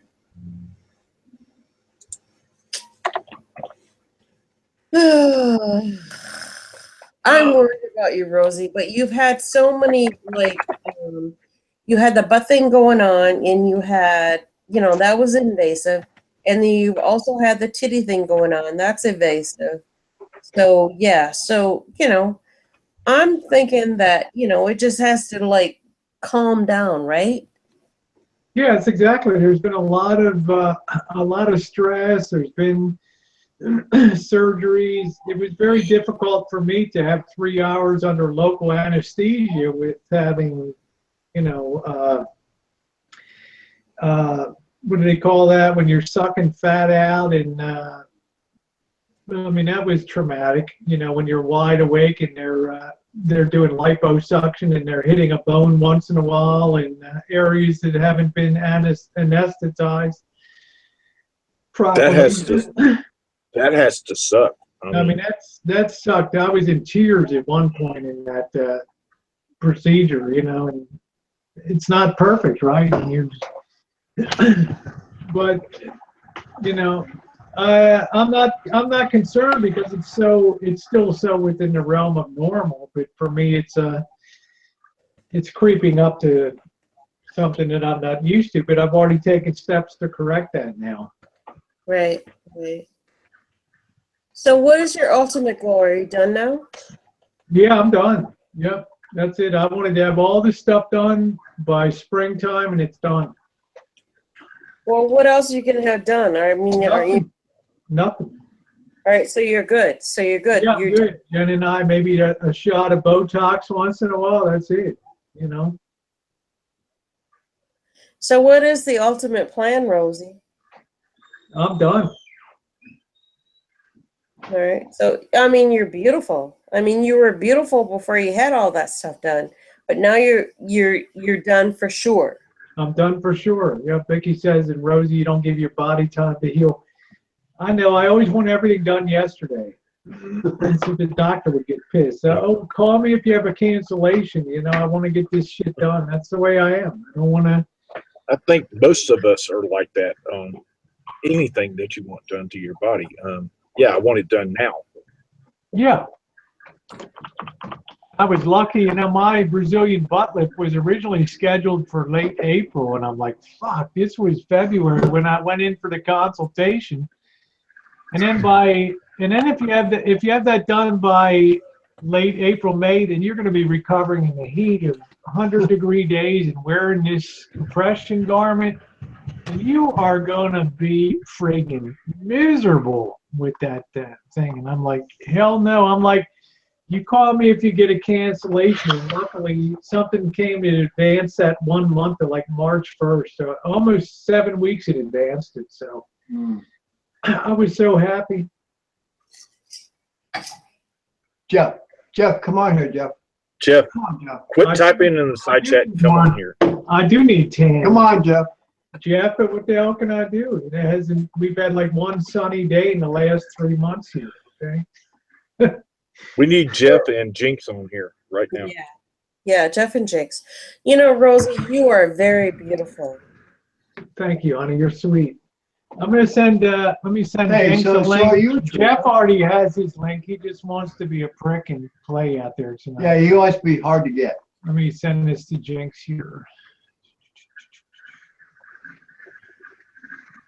Oh, Jeff mentioned Farm Girl. Now I know what he watches on YouTube. Okay.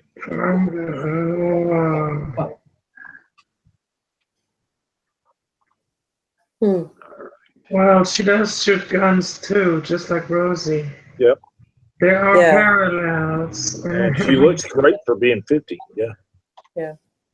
Yeah, she does a pretty good workout with that big tire, flipping the tires. Yep. Yeah. I've seen her workout. I know. I didn't see any Farm Girl because I don't got any goddamn sun here. Don't you understand? We've had like biblical rains here. There you have it, bitches. And I'm telling you, Farm Girl has Exo-Man spray and tan on. All right, let's be real on this thing, okay? I know. You know what? And I hate that about Jen. Why do you do that?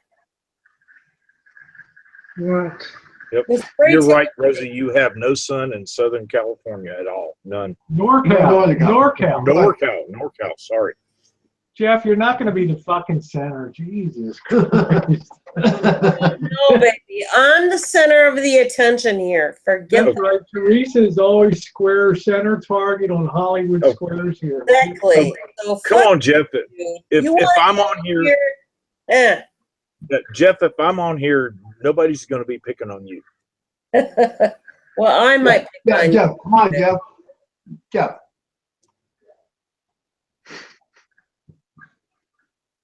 You're a pussy. I'm Don't not be a gonna fucking pussy. Jeff. Jeff, the boss doesn't need sun. He's that Mexican brown butt.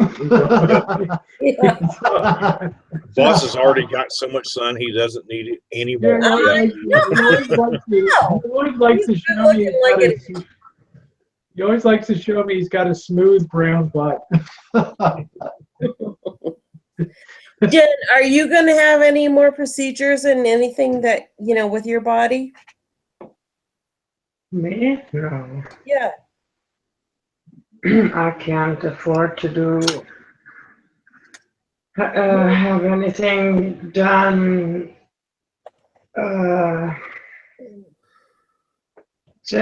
It'll just trigger stuff with the MS. She's gonna just have the Botox. Okay. I'm gonna have the Botox injections every 2 months, and then in a few years I'm gonna get my implants replaced. Okay. Because they'll be then 10 years old, and I'm happy the way I am. You know what? You look lovely the way you are. Are you happy and you feel healthy? I'm happy the way I look. I'm gonna lose hopefully another 10 pounds and then work on my 6-pack and yeah. So you're worried about your weight. And then so just Jen's gonna lose her 10 pounds and I'm gonna gain it. Teresa, I don't have to any more surgery. What does Bobby do? He's bringing over 2-pound boxes of fucking candy.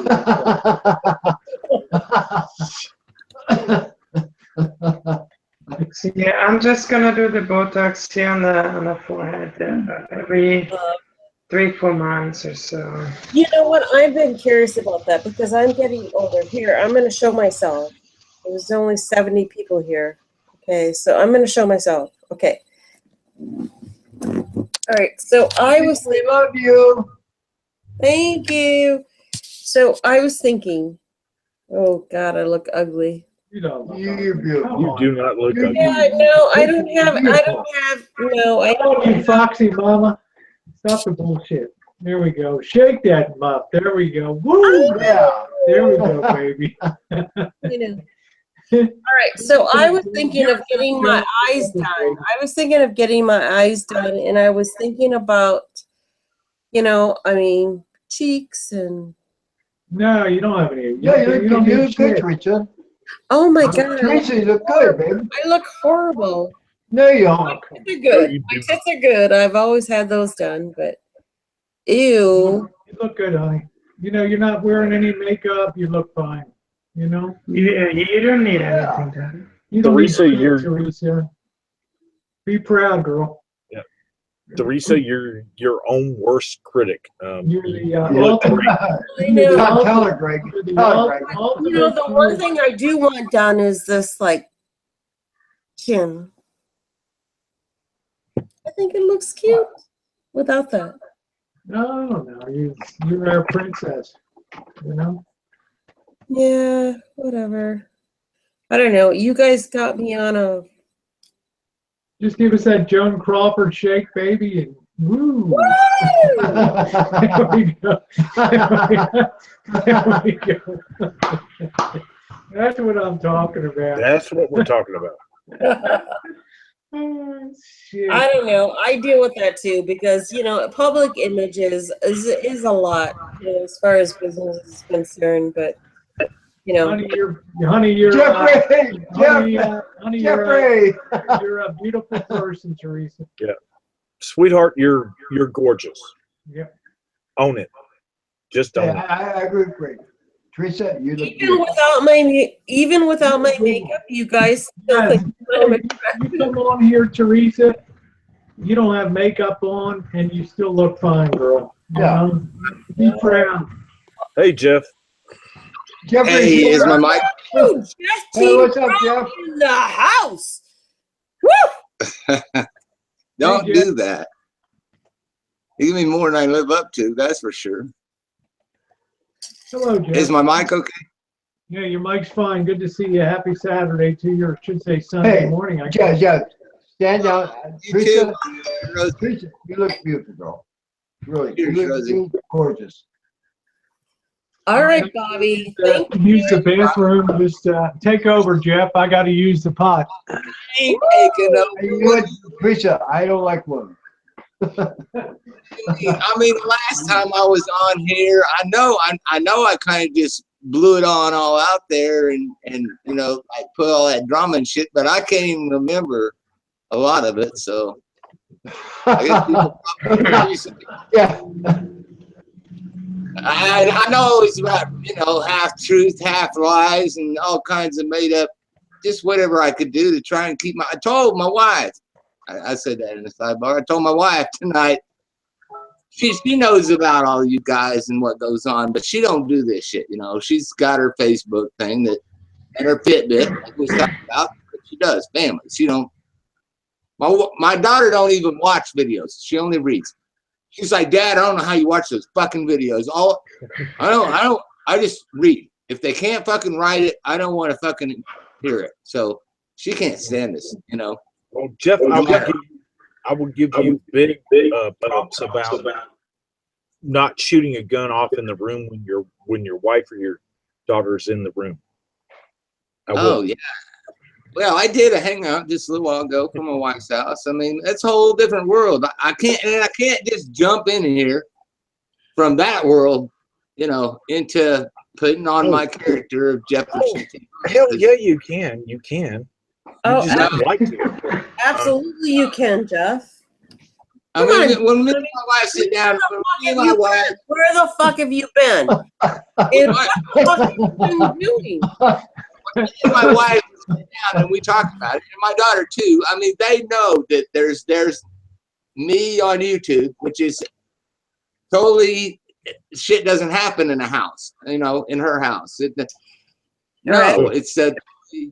It's a family atmosphere. So, so you got back with right? I have something that a lot of people don't have. I have a living room that I can come home and I can drink beer. I can sit here by myself and I can yell and scream and get on any attitude that I want. I can just do any fucking character. So you have a man cave. Okay. A man cave. Yeah, when I'm over at her house, now when I'm over at Tiffy and Tammy's house, all right, no, I can't just. That's why last week, Rosie, I don't know if it's last week. Rosie's like, coming to hang out. I said, I can't. There's family here, you know. That's fine, Jeff. I like to extend the invite. It's just courtesy. Hey, Jeff. I And love Jeff, you, Jeff. Jeff, it's not I that want hard. to hang out with you someday. My wife is sitting right And there's here no beside beer me. over there. And there's no beer at her house. Go ahead there, Greg. What? I'm just saying, Jeff, my wife is sitting here right here beside me. Sometimes you hear her get pissed off about what I'm talking about, and you hear her on, you know, the video. But you can still do it. I did. You can still do it. No, you don't understand. Now look, I did a hangout. I tried to do it before Rosie's hangout, but I probably hit about the same time she started because I had a Sancho and I was sitting on my wife's back porch and I was talking to my daughter, and Raylan was running around, right? And I did that about an hour, I don't know, 2 or 3 hours ago. I was over there. And there is no way that I could fucking do the shit that I do here in my living room on that back porch with Raylan and my daughter. Oh, you could. You could get to see both sides. You could, Jeff. Oh, no way. No. But you would just get no. There's a backlash. neighbor. There's a neighbor 3 or 4 doors down that would be knocking on the door and 4 doors down. Really? How loud are you? Oh man, this guy came to the house and asked them, "What are you guys going to do with all that wood in the backyard?" Because they tore a hot tub out of the basement, and he wasn't wanting the wood. He's wondering, when are you going to throw that wood in your backyard, a pile of junk that you tore this hot tub out? And it's all fenced in, wood fence. He has to look over that's how So, stupid. So you have a peeper. Yeah, in her neighborhood. Yeah. And as you can see, I don't know if you saw that hangout that I did. It's a lot different neighborhood than this neighborhood. Very different neighborhood than this neighborhood. But Jeff, you're still at your mom's house, right? At my mom's? Yeah, you're at I'm in mom's basement. Yeah. Huh? That's your go-to place to feel comfort, right? Well, Really? now it gets real. Okay. I'm at my house. Sorry, I didn't want to, blast When I your do the hangout, Mom, I recognize those curtains. And you're at your mom's house right now, right? Mom lives in Presbyterian Manor retirement community. But you're still at your mom's house. This was their house, correct? It's my wife's house. Oh. Okay. My wife Jeff, and daughter. Let me tell you who lives in this house. No, because I've never really spelled this out completely. I was just about to say, Jeff. It was your mom's house that you were at when you were on. No, I said my wife. Jeff, I My was wife. just about to ask who actually pays the bills. That will make it, that's what everybody Who wants pays to know. the bills is my wife pays the bills, and she shares those bills with my daughter and my son and Miguel, my daughter's boyfriend. So there's 4 bill payers. 4 people are paying the bills, and they have Trent's truck, Tammy's car, Tiffany's car, and Miguel's van. So they have four cars in the driveway. Okay. And then there's 4 grandchildren living there also. So it's a busy house, and that's why I was telling Stellar. That's why my wife is a breakfast waitress, and she's running big numbers on her Fitbit, and that's why she's running such big numbers on her Fitbit, because she comes home from waitressing, and then she may have to, go pick up a kid here, go pick up a kid there, drop this one off at, Tiana's going to be a cheerleader, so. And they're involved in Boy Scouts and all kinds of other stuff. So they're on their feet over there all the time. And I'm over there. It's not only them. I'm over there. I pitch in too. So basically, Jeff, what you're saying is you're chipping in on 2 different households, but you don't pay. My house. But you don't pay for everything on either one. Well, I bought my house in 1988. We've had this. This is where my 2 kids grew up. And I bought it for $17,500. That was the price of the house. Wow, that's and it had $9,000. And it had $9,000 of specials to be paid over 10 years, which I've been in it 30 years now. So it's all that is paid off. It should have been by that time, yeah. About $750 worth of taxes a year, and I don't have any homeowners insurance on it. If it burns down, fuck, it burns down. I never really smoked that much. Jeff, that's just cigarette smoke. I don't want anybody on here to know. Brother. I do not have cigarette smoking. It's horrible. If it burns down, then I'm gonna have to go kiss my wife's ass, and I'm gonna have to kiss Tiffany's ass and say, "Can I sleep in the basement with the boys?" So. Back in Mom's basement.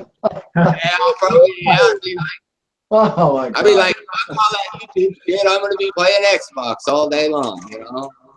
Oh shit.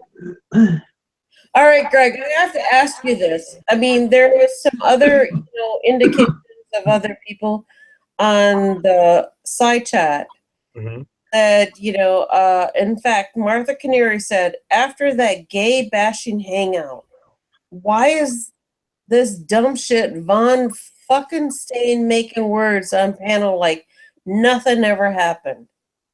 Can you answer that? Is that directed at me or Jeff? That's at me. Okay. That's a Cooper. Are you talking about me and Cooper? Cooper started that shit. He said he wanted to hit me in the mouth. Sure. I'm not even sure. I don't even know. I don't even know, Jeff. I don't follow you. I don't follow Cooper. I don't follow anybody. So I'm just asking Cooper, because somebody in like the side chat asked that, and I just wanted to answer to that. I actually like Cooper. He don't like me. Well, I'm not sure where he stands right now. He's probably confused. But I mean, he's the first one that said, "Man, I would like to hit Jeffrey in the mouth." So, I mean, when you come on YouTube and you say, "You know, I'd like to hit you on the mouth," and you don't expect a response, and if I want to, you know, and I can lie, I lie, cheat, steal on YouTube. So I'm not sure Cooper was the first one that wanted to hit you, Jeff. He just might be the first one that you actually put it out there on YouTube.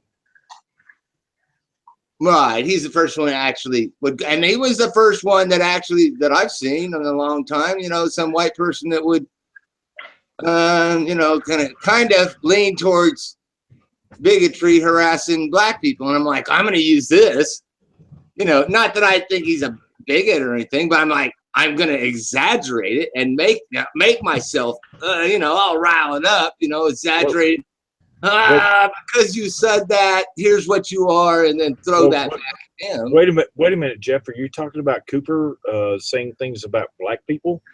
Yeah, when he was in Mallory's Hangout, I don't know. He's probably not watching. He probably, oh, Jeff's not snooping on me, or no, nobody's gonna pay attention to this. But he's like, I don't know about those black people. You know, they try and keep their gays in the closet. You know.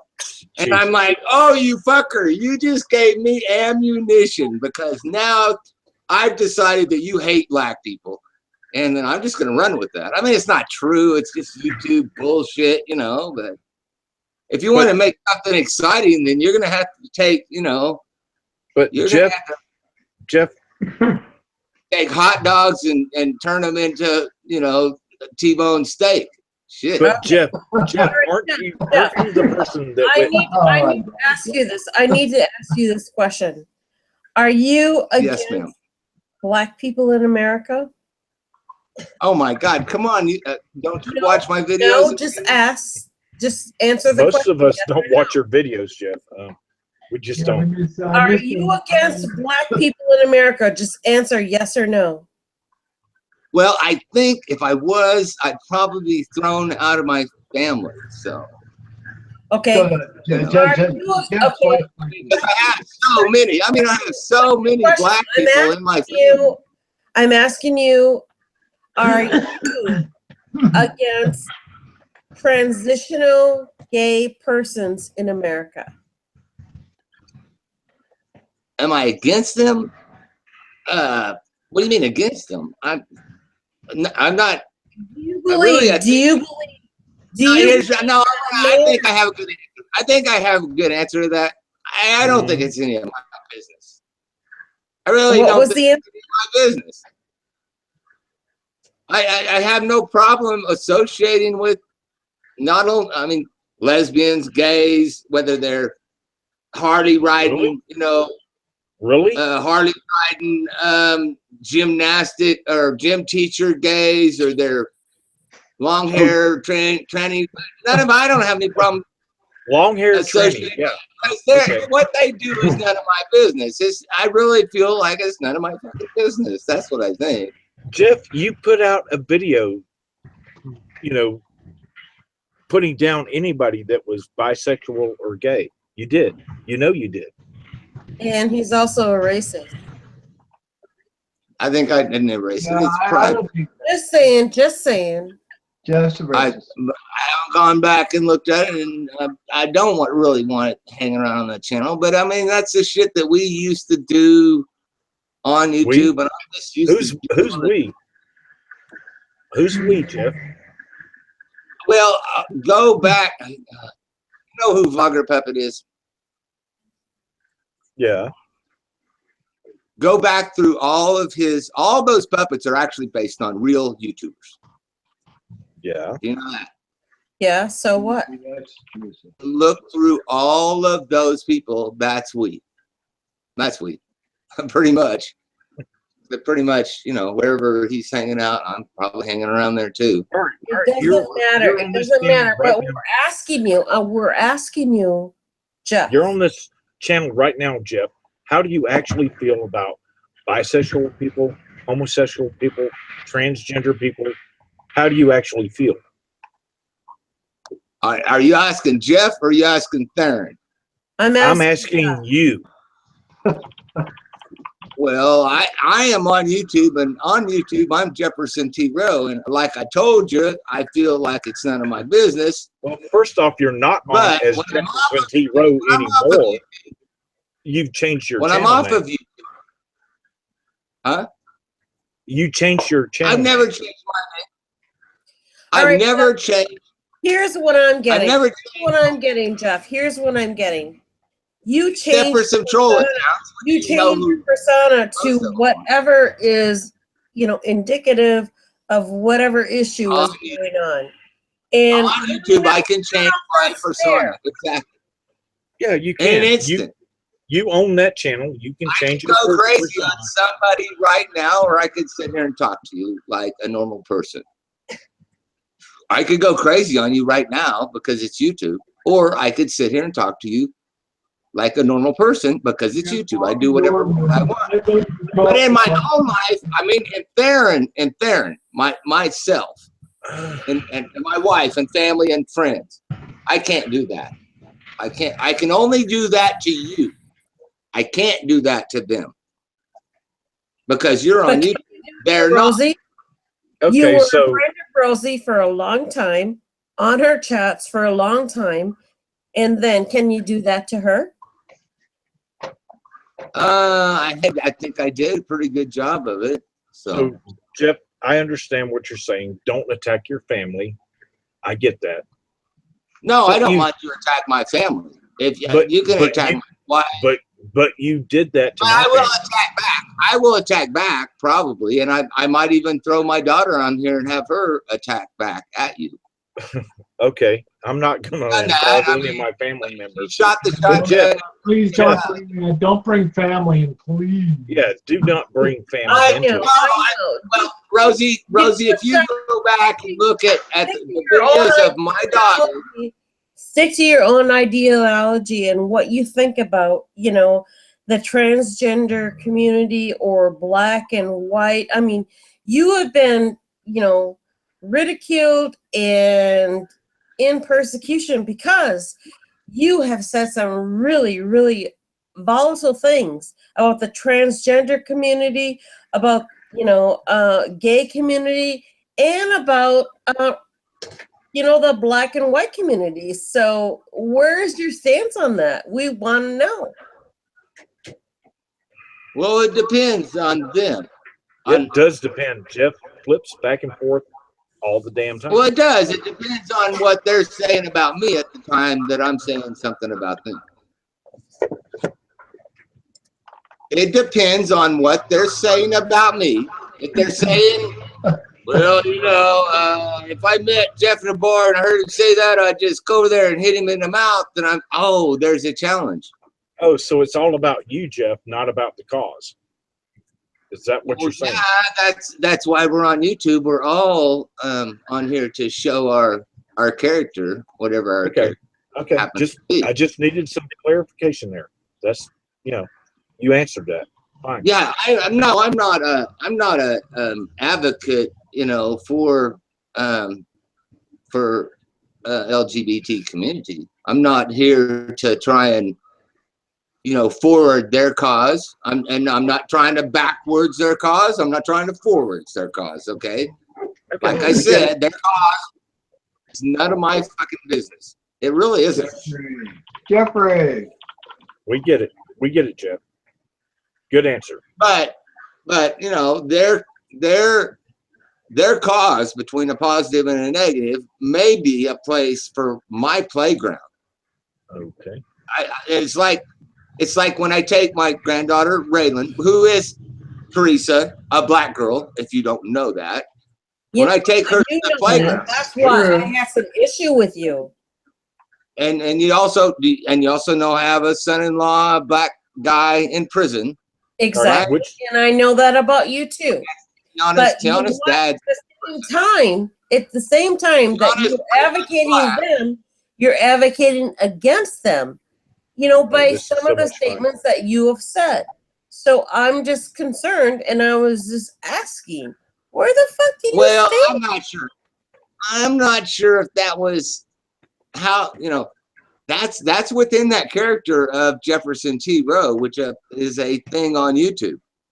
It's not Theron Carmichael, me here at my wife's house. It's not how I act when I'm around. It's not how I act necessarily when I'm around. It's not that I'm not scared to act that way when I'm around black people, because they understand too, because whatever I'm talking about, they've already seen it. And they know, hey, what he's talking about really fucking actually sometimes exists. So it's a really mixed up, it's a confusing I know, I get it, baby. I get it. It's a fine line. Hi, Rosie. Let me say hi to Vicky, Jeff. Let me take a minute to say hi and welcome Vicky to the welcome. Jeff, my backup girlfriend in life here. Welcome, sweetie. Good to see you. You know, the thing of it is, I'm a pretty common sense girl. And when people get drinking, trying to make a conversation and have a conversation is pretty difficult. And this is just drunks trying to make sense of things that really aren't. I really want to, can I address that? Yeah, you can. You certainly can. I didn't think there was anything to address, Jeff. I just thought it was. Yeah, go ahead. Go, Jeff. I made a hangout a while ago, Vicky. Yes. Family's house. I was having a Sancho. I was having a Sprite. I was sitting on the back porch. It was pretty calm, right? That's that kind of hangout, all right? So, but when I come into a hangout, a lot of times people say, are you drinking beer, Jeff? I've had people say, I've told them, I got a beer over there. They're like, open the beer, open the beer, open the beer. So they may want to watch sometimes the hangout of me on the back porch playing around, we're mowing the lawn, you know, and other times they say, let's get Jeff drunk and see what we can get him to say, see what we can get him to do. Yeah, Jeffrey. Jeff, you just like the shock value, and that's why you do it. And most of the time it isn't funny. Sorry, but it's not. I mean, and I'm scared. I'm scared to say anything because he's here. I'm not sure that when Jefferson T. Rowe came on and so all right, I don't know. I'm not sure the purpose was ever you're blaming it on the persona that you were in at that particular moment. Is that what you're saying? Well, it's a persona that I make, and then it's inside of an environment. Okay. And it really, you know, how I act is depending on how much you've had to drink. Me? I said the way you act has a lot to do with how much you've had to drink. Oh God, you know, the more you drink, the more that you can put on a fucking terrible character. Yeah. Really? I didn't know that. Yeah. Yeah. All right. But so I can't. I think. But I can't. But I want to tell you, Vicky. I want to tell you, Vicky. Yes. That you can drink more and you can drink more and put on more character on YouTube than you can do any place else. I can't go down to the bar and drink this much and put on a character like this. No, it's because YouTube, you can act how any way you want, how you normally wouldn't act, and I don't agree, and you can agree with that. But I don't also agree with Teresa trying to bait you to get you pissed so you go off. I don't like that either. No, you know what? No, I did not try to bait him. You are. You have been doing it all night. One of the issues out there. It's none I'm of your guilty. The I'm issues guilty are of past, baiting. and they're none of your business. But you're trying to bait him I'm to see if guilty he's of going to baiting go people. off. Ever, He's gonna Vicky, go don't off. try to start some shit. Oh, I Vicky, I want to tell you what I call I that. did not want. That was And I not my intention. And Well, what I was said your this. for you? I am not intention. smarter as he is. So don't Well, don't try to put words in my mouth. I No. don't have to put words in your mouth, sweetheart. No, I did not try to bait him at all. Well, why don't you go back after and listen to this hangout and then say that? Oh, bullshit. Okay, I asked him relevant questions to the issues that were going on. That's all I did. Do you hate blacks? Do you hate gays? Do you like transgender people? Do you do this? Yeah, okay. No. You're not baiting him. That's okay. I'm not baiting him because, All you know, right. he has actually had issues with all of those entities. So what are you talking about? Have you ever even watched YouTube and following It's it? time for me to get some popcorn. I'll be right back. I don't really like to get involved with things like that. I don't like that. Shut up. Then just shut the fuck up because you Hey, don't know Teresa. what you're talking about. Teresa, And that's not fair. That's not fair. That's not fair that you had said that. That is not fair on my part. it's not fair that you're trying to bait people to have bad behavior. I'm not stupid, Teresa. I was a supervisor for over 30 years and supervised people. I'm pretty good at reading things and what's going on. Whatever. So, you know. You read that one wrong. On to me and other people, and that's why he was invited here.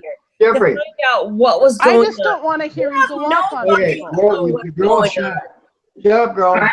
I know one thing for a fact. Jeff has black family members that he loves dearly, and he's been friends with us for years now, and he knows us as trans people. And he has never had problems with us. Totally. So he's never been prejudiced towards us, and he does not have problems with black people either. I can vouch for that. Thank you, Jen. I've always liked Jen from the start. So there. And she's I wanted to say this. We come here for different purposes.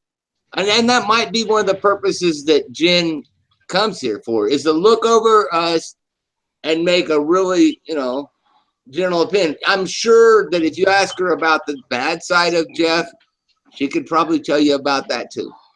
So I want to say this, Vicky. We come here to YouTube for different purposes. Actually, I come on YouTube as different people at different times for different purposes, different parts of my personality. I know, but I just don't want to hear the bad side of you. And that's why I don't watch it, please, for God's sakes. Because God forbid, Vicky doesn't understand any of that. You won't, because it has a 10-year. I do understand. I've heard you go off, but I just don't care to hear it. I've had so many. I've got downloads. Stupid. Vicky. Okay. Vicky, I have downloads of people going off on me and my family and calling my daughter a mud dauber and whatever else. Does it make you feel good? You know, good, and when they call my daughter a mud dauber, you know what? She laughs at them because she knows that's the weird shit that we do on YouTube. But it's awful. It shouldn't be allowed. It shouldn't be. Exactly. And that was my whole fucking point. Then it would have to be censored according to your specification. I choose you what would I be watch. censoring it. I choose what I watch. Yeah, but you would be censoring it. Nothing should be on here that doesn't fit the expectations of Vicky. No, I just don't like people called horrible names, and especially if they're children. I just don't think that's cool in any light. When have I called children? No, I don't think anybody on here would want that. No, he was talking about somebody calling his grandchild. Yeah, we get that. Actually, when I get involved, when I feel like there's somebody who's 18, 17, 16, 20, I have a tendency to push them away and say, I don't want to have anything to do with you in this part of the community. I mean, I think Steve, Steve lives here is a good example of when you. he was coming in. So when you talk about children on YouTube, that's a whole different story. I mostly try and stick to adults. I don't. None of my shit is supposed to be directed towards children. Keep children away from marijuana, kind of like that, and alcohol.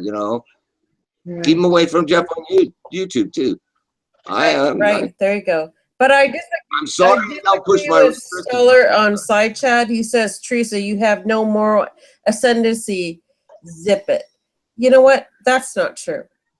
And if you know me and if you believe in me, that's not true. What's happening?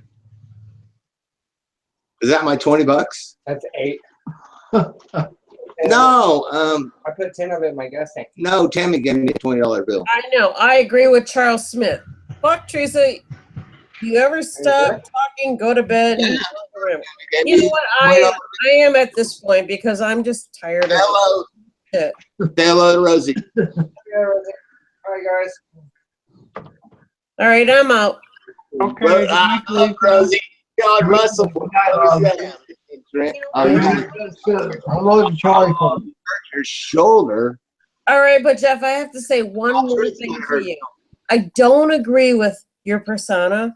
I do like your personality, and I think you're a really in charge guy. Good night, Teresa.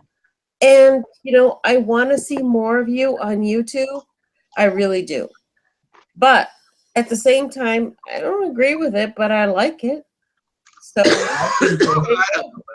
YouTube. After 10 years of doing this. And then who are the Vicky. I don't know who you are. You don't know me. I don't know you. But keep fighting for the real thing. Good night, lovies. I'm out. You too, babe. Good night. Thanks for coming on.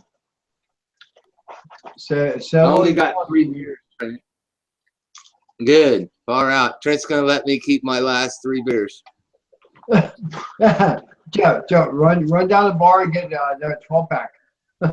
Oh man, yeah. I think I missed. I had to stop selling beer half an hour. Hey, Joe, if I was there with you, we would be so fucking drunk and insane. And go insane. That's it. Let's get drunk and go insane and do some insane. See, Bobby gets it. We're good. We're good. We might be in jail because Rosie and Jim would go. Bobby gets it. The way I felt about the way that I didn't see the Cooper Jeff thing. We weren't around on Friday night, but I did see Jeff's thing the next day. And I did talk about that Saturday night and said how disappointed I was in the way that Jeff ranted on there. I didn't make any bones about that. I thought that was really rough. I got to say this was true about that. Is that first I watched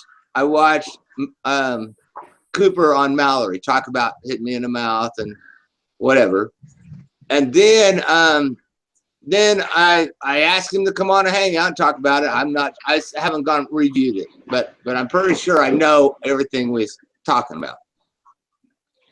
And then I went to bed and I woke up about an hour or two later because I had to piss, and I came on here and said, I think I'm just gonna go off on Cooper. And I'm gonna put myself in I don't give a shit what I say mode and just rip Cooper for the fun of it. And it was all for the fun of it. I don't know what all I said about Cooper's mom. I know I kept on Cooper's mom this, and no, I'm just saying, Jeff, that was pretty rugged, Jeff. I'm just saying that was pretty rugged, Yeah, well, I said something about that on the side, opening up the Saturday night hangout with that because I really don't think it was modeled. It was actually modeled. It was actually modeled after Goat Gruffy. And it was modeled at the video. It's on the Godfather from Hell channel. If any of you guys want to go look, just type in the Godfather from Hell, and it will send you to that channel, and you'll see Goat Gruffy I don't know calling me a anything about that. cocksucker. I don't know and anything about everything. that, Jeff. It was just real ugly. That. I'm sure it was. Do you I'm even sure, remember what you but- said, Jeff? But I said my piece. want I me to said my repeat piece all of about it? it on that Saturday night, and You want me to repeat all of it? Do you No, want me I to don't show want you you how? to repeat any of it.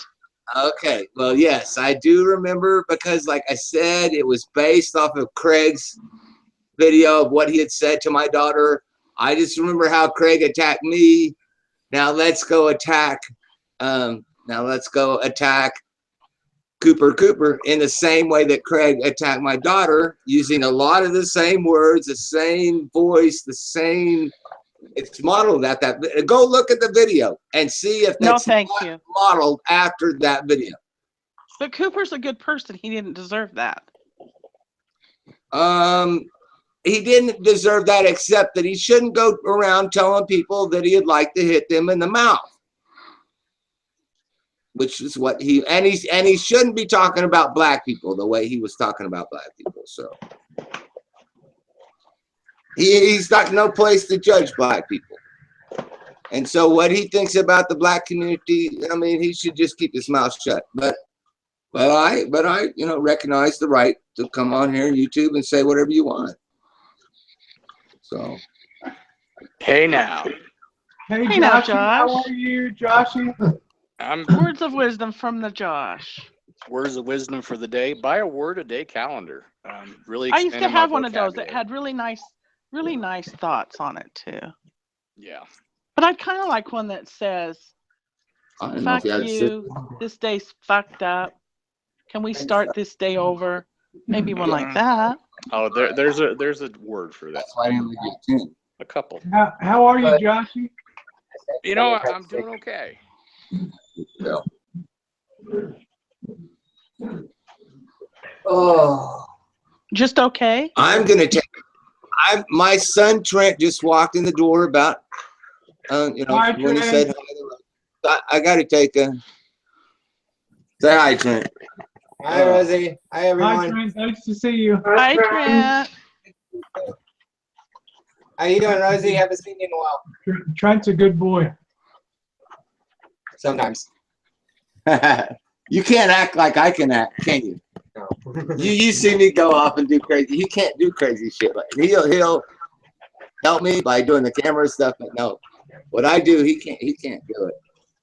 So we tried to dress you up like clown a couple times and let you clown, and you're like, I can't do this. You can't even put on makeup and act like a clown. So I'd much gotta go rather see talk to you him. dressed up like a clown, Jeff, and doing something What? like that. Thanks, Mr. Fire. I don't mean it to be. It just Pardon me. turned out that way. You would like to see me dress up like a clown Yes. and do something like? Yeah. You haven't seen my clown videos? No. You don't know that the name Jefferson T. Rowe was originally a clown in Wichita, Kansas? Me, myself, tying balloons for kids. I didn't know that. See, you Yes, can that's be a what nice the whole person, character. Jeff. I knew Yeah, you but could. No, go look on my channel. Go look on my channel and go look for my clown videos. If they're not, if you don't find any, I'll upload All some right. more. But yeah, I worked for the Clown Factory for 20 years. Let's just have happy clown thoughts. Balloon. Jeffrey is Sometimes- really great sometimes- he's really great making balloons, animal balloons. Awesome. I'd love to Most see of that. these people have seen me tying balloons for them. Yes. Yeah, you I've did done on the live hangout. On a live hangout, you made balloons, animal balloons for us. That would be awesome. That was Yeah. great. I That's remember Vicky. that. That's where the name and the character. That is my clown name. I worked for the Clown Factory for Mhm. 20 years, probably now. Still consider myself an employee of the Clown Factory, and that's where my character, and that's where all the exaggeration and the craziness comes out of. That's what clowns do. The But clowns scare the shit out of it's me. a different kind of clown that you send to the company picnic that you send to the bar. Because as a clown, I did work at company picnics like Learjet. I tie balloons for Learjet, Vulcan Chemicals, other places. WSU. I tied a lot of restaurants, all kinds of nice restaurants. I tied balloons at Chili's. But I've also tied balloons for adults in bars. Oh, I can imagine. I can imagine those balloons. Like we would come in and tie balloons for adults in bars on Halloween or New Year's Eve. And Trent's here. This is true. So is that true? Yep. Yep. That is a totally different character than you send to a birthday party. Yeah, how's Trent doing? How are you, Trent? Not bad. Could be better. Okay. You want to tell them what you're gonna do? I don't know if I want to. How many teeth you got left? I don't even know. Got to be none. We're gonna pull Trent's teeth and get dentures. So. And I just made a new channel on YouTube just for that. There is now. See, I've been part of a lot of YouTube communities. All right, like the YTVC, the YouTube drinking community, or now I'm into the Black community on YouTube. Okay, the Truther community, the Prepper community, like TR is, the gun community, all these communities.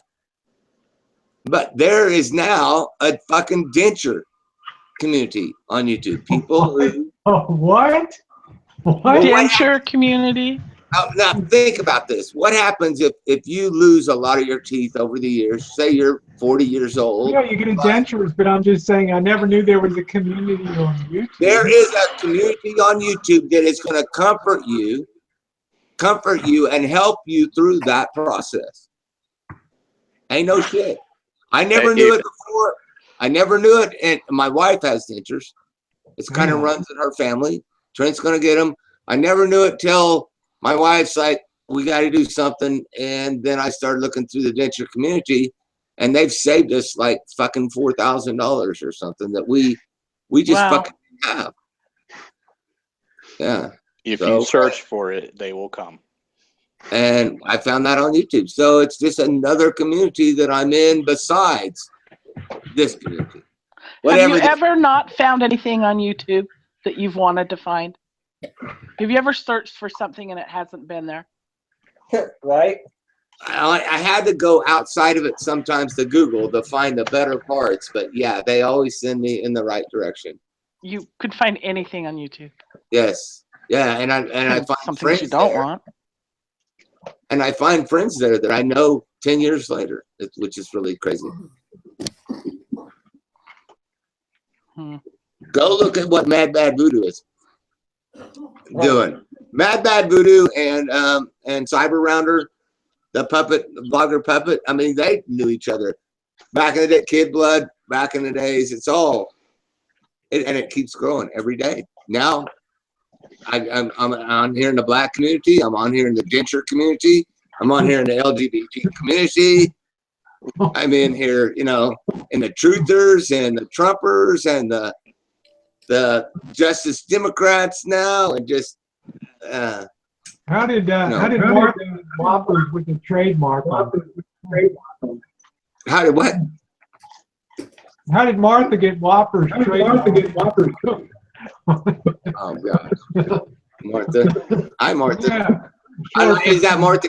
I'm not watching the side chat, so but I do like. I love watching Martha Henry's videos, man. When she's I'm sending you the link to your channel, and Coop, you already have a link if you wanted. So, Rosie, how's your boobs feeling?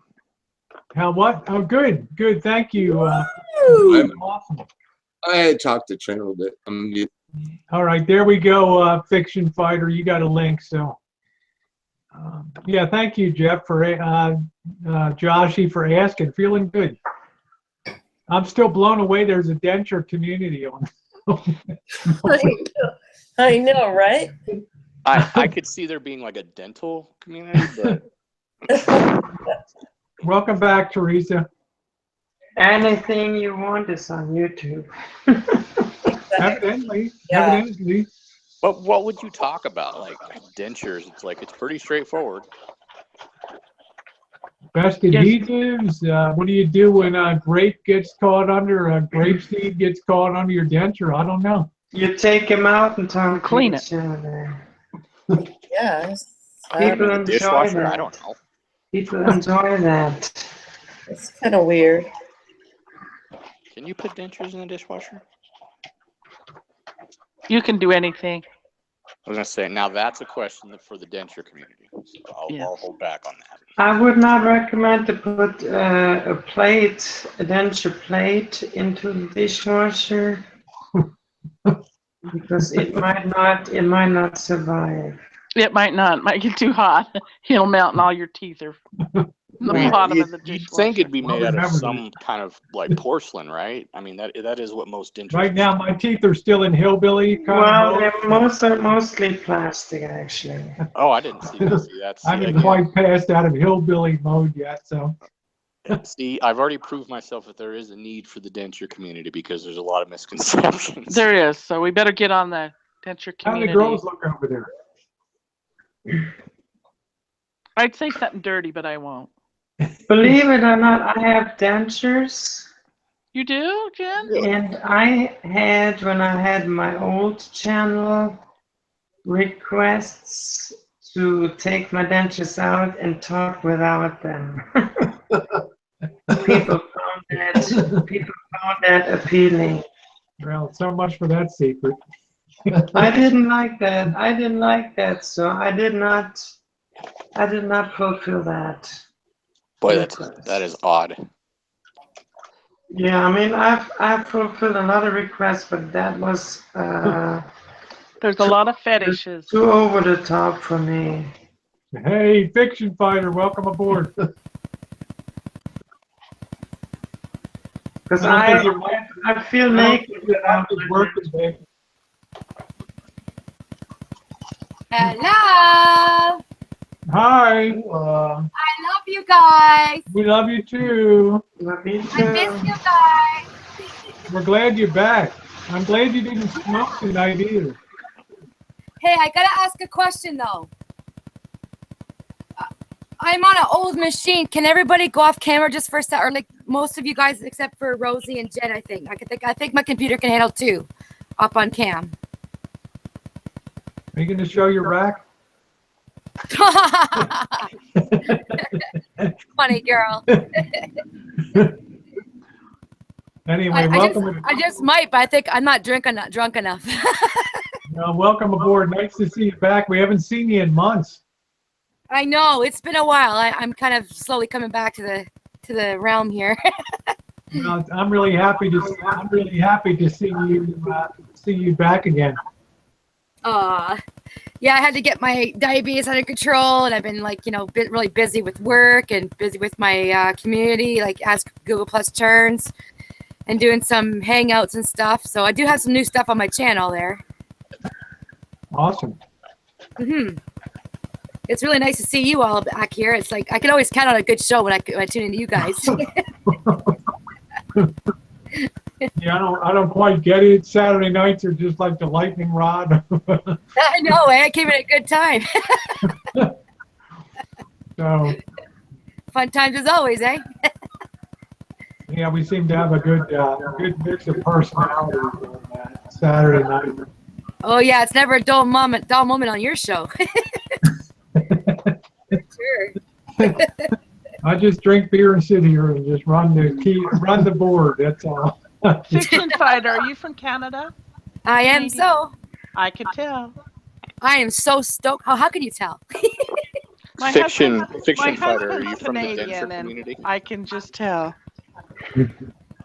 Sorry, there was 2 people talking at once. I didn't catch what you said. I said my husband's Canadian, and I can just tell. Oh, okay. I can tell your words. And who was asking me a question? What was the question? Josh was asking you something, I think. Yeah. No, she answered it. Oh, did I? Okay. Yeah, I'm totally stoked. You know Stan. You guys know Stan, right? Stan the man. Yeah, Stan Ulich, yeah. Yeah. He lives in my city. And he invited me to join him and his wife to go to the shooting range with them. And because his wife got a brand new gun. So I'm like totally stoked to do that. That's awesome. Yeah. What are you, rifles, shotguns, handguns? What are you going to be shooting? Do you know? I don't know. It's going to be a surprise. And I've got a surprise for them, too. We can't wait to get out of the gun range, but it's got to stop friggin' raining first. Yeah, yeah. We're finally getting some summer weather, actually, here this weekend. We got the sunshine. Hey, you should come over here and get some sunshine. Hey, girl. Yeah, I'll take it.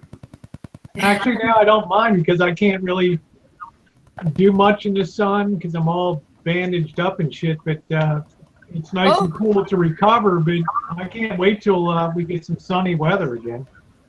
Yeah, like I heard something about that. How you had, what kind of surgery did you have just done? I had my butt done on March 1st, and then I had my boobs done on April 3rd. So I'm front and back end alignments for realignment for that. Bumper to bumper, eh? She got it done at Midas. Coverage, that's exactly it. So what, you had an increase or decrease? The same size. I just had a little bit of alignment centered in more, and what they call a capsulorrhaphy, bringing it in the side, and creating a new pocket. So I'm really happy with. Oh, nice. That's good. So what's been new with you? Oh my God, where do I start? Holy shit, my life is like just totally fucking changed. It's amazing.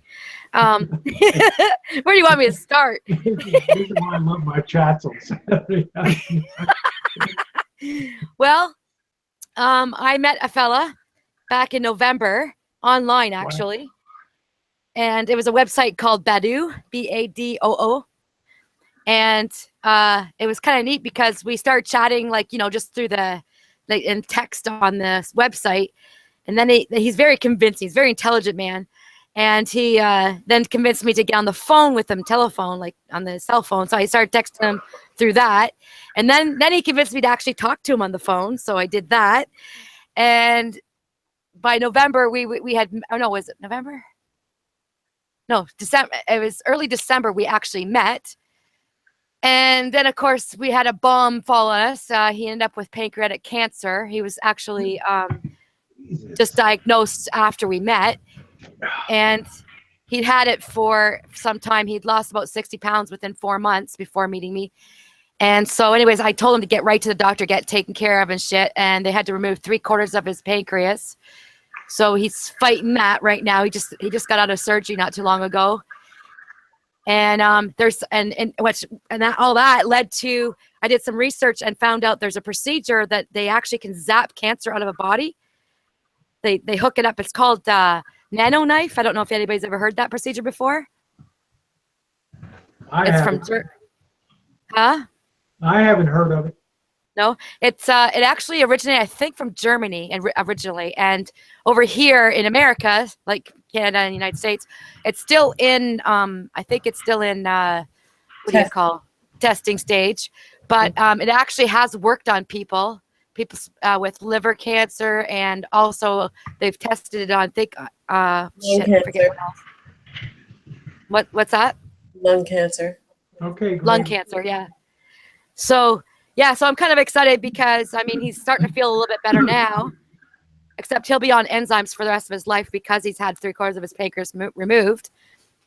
But it's so like, and of course I went through a whole, emotional stage through it. And it's like, I kind of pushed him away. I built a wall and just like said, no, thank you. I can't handle this, blah, blah, blah. And then I finally came to my senses and said, wait a minute, what am I doing? This could be my last chance for love, right? So I called him up not too long ago, about a week ago, I guess it was, and told him how sorry I was. I was total cunt, and I apologized. And he says, "Oh, I'm sorry. No, I said, I'm fucking sorry. Shut up. I'm sorry." So I'm looking forward to seeing him again next week, and we're gonna see how it goes from there. Yeah, so. I hope for the best for you. That would be good on you for calling him up and just telling him how you feel about stuff. That took a lot of guts. Yeah, and I so wanted to share that because I work with people who are like, have all kinds of the whole range of health things going on. And this one lady who's also got stage 4 pancreatic cancer, he was at stage 2 when we met, and then it was stage 3 before he had the surgery. But I found out about this nano knife, and I just couldn't, like, I mean, I could not stop talking or stop thinking about the guy. And I just felt like hard. I had to call him. I had to at least share him that. And I thought I was like ready for him to tell me to fuck right off, because like I said, I wasn't very nice to him. And, but he totally understood. He says, you know, you're a great girl. And I knew, like, you know, if I let you go, that you were going to come back if it was meant to be. And sure enough. So, cool. Yeah. So I just wanted to come and share that. Well, there you have it. There you have it. Just got to be a fighter, folks. You got to fight through it all. Yeah, I know. There you go, baby. Yep. And don't be a hypochondriac, Teresa. That's my word for you. Just kidding. But yeah, like, you know, don't be a hypochondriac, because then you can make yourself literally sick just worrying about having or getting something, you know. Yeah, I don't think I'm a hypochondriac. I think that, you know, Charlie gets to choose, you know, which way he wants to go. You don't have any health issues. There's a lot of stuff out there that, you know, he could do. Teresa, you don't have any health issues, do you? Teresa. What? You don't have any health issues, do you? No, actually I do. I'm fairly healthy. Okay. Yeah, I was going to say, I thought you always struck me as pretty healthy, so. Yeah, as long as you're generally healthy. And also, I've also discovered this stuff called Vega 1. And the first month that I drank this stuff, it's like a fruit smoothie. Well, I had fruit to it, but it's like a protein nutritional thing. And I lost 10 pounds without even exercising on it in a month. Sorry, 10 pounds drop. It just came off, you know, naturally without doing anything else but drinking this stuff every day in the morning. Effortlessly. It's awesome shit. Good deal. So if anybody's trying to lose weight, there's the stuff, and it's packed full of nutrition. It's got spirulina in it, all your greens, your protein, your it's got no sugar. So what I do is I add like a handful of like dark berries. They say is a good thing for fat burning, and yeah, potassium. You get all your shit. Does it taste like shit? Does it taste like shit, or is it? Oh no! When you add the fruit, like I put like one or two bananas in it, and then I add a handful of dark berries, and I also use, instead of sugar, I use a thing called stevia. It's like a plant-based. Stevia sugar, yeah. Yeah, it's awesome shit. Like, I mean, it doesn't affect your sugar levels, and you only need like a tiny bit as compared to a spoonful of sugar. You only need like a fourth or a fifth of the amount of sugar you would use if you're using sugar. So. That's good then. If it's helping you, that's great. Well, there you have it. And that's just a tip of the iceberg of what's been happening. It's just a tip. But I think that's all I'll share for now, because I don't want to take over the hangout, but I want to drop by and say hi. It's good to get caught up with you. It's been a long time since we saw you. Yeah. I'm glad I just got 20 more pounds to go to melt off. You got Martha out there. Yeah, what's the product called? The unencumbered nomad wants to know. I'm curious too. Oh, it's called Vega 1, VEGA, and then the word 1, or the number 1, ONE. Vega 1. Vega 1, yes. And it's there's different kinds. Hold on, let me just get the label. Hold on.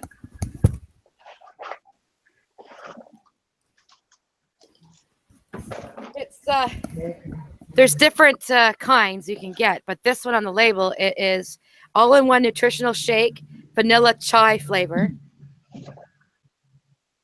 And if you get that on the shelf, then you'll see it. If you look at the like, you can look it up in the internet, actually. Just look up Vega 1, and it'll tell you all the different products they have for different purposes. Some are like, you know, for people who are working. Would you be able to get that at like a Whole Foods market or something like that? I got mine. I found it at Walmart. You can get it at Shoppers Drug Mart. That's where I usually buy it. It's about $68, but it'll last. stuff, if you have it 1 scoop a day, it'll last you roughly about a month. Probably have it on So it's well worth it. Amazon. They have everything. Yeah, they have their own website, so just go check it out. Yeah. Is that just a supplement? Is that a supplement, or you change your diet too? Oh, I changed my diet too. I cut out eating ice cream at night. I don't eat big bowls of ice cream anymore. I've cut down on sugar. I got some of that once. I got it at Costco. I did. I got Yeah, the it's probably there one. too. Yep. Yep. Vanilla chai. I put it in my smoothies. Yeah. It's definitely good this year. It's cutish. Don't do that too much. I like my girls luscious and full figures. Voluptuous, eh?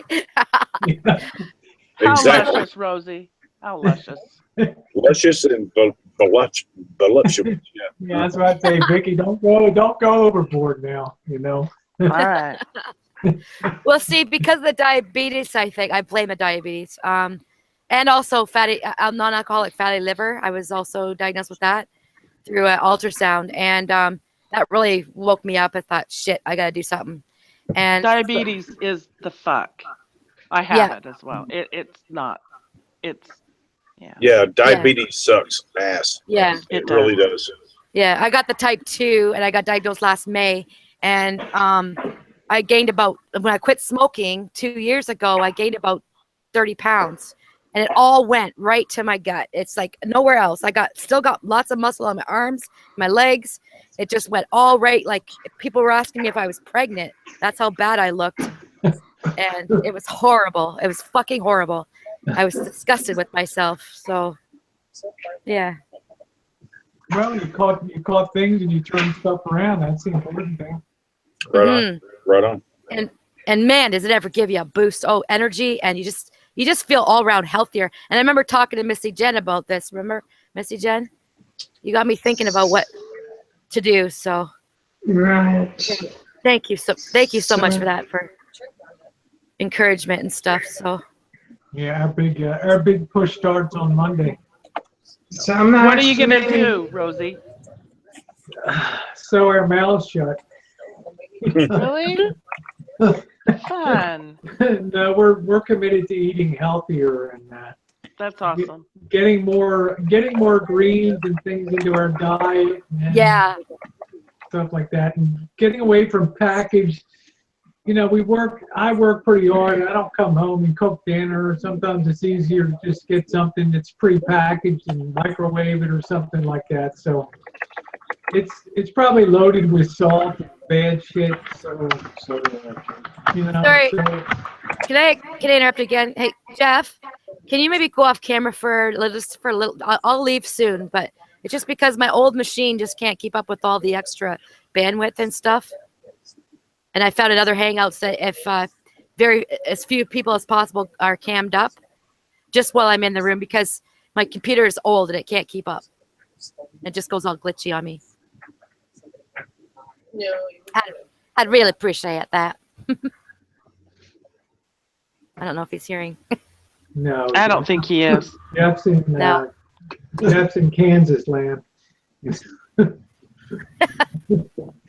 Okay, well, I'm going to go back and listen from the outside, and I'll be in the outside chat, okay? All right, awesome. Nice Love to meet you. Guys. Yeah, we're glad to see you back, honey, and I'm glad you're doing good. God bless your, I don't know if I should say boyfriend, but your, paramour, and I hope everything turns out good for him. Pancreatic cancer is very tough. Me too. I'm going to do the best I can to stand by him, and hopefully help him live a little longer. Yeah, good for you. Okay, honey. Yeah. Right on, hon. Okay. I'll stay in close touch. See you on the outside. Right on, hon. Glad to see you on here tonight. Yeah, thank you. And nice to see all you here too. Good to see you. Sorry, I was in and out. A lot of crap going on in the room here tonight. That's cool. Stellar Joe says, I feel as healthy as Jack LaLanne. I think he lived to what, like 90 or something like that? 99. Yeah. 99, yeah. Yeah. The hell, that's not bad, huh? Be nice, Paul. Be nice, Paul. Yeah, he died. But I think he lived a long time. You know, Jack LaLanne. He sold a hell of a lot of juicers, didn't he, Bob? Oh, yeah. He died rich. He died rich. But yeah, we're going to try to change up our, we're not going to try, we're going to change up our eating and stuff like that. Not that we're terrifically overweight, but if you can change your eating, and, you know, I'm more concerned about my blood pressure than about weight and all that. So.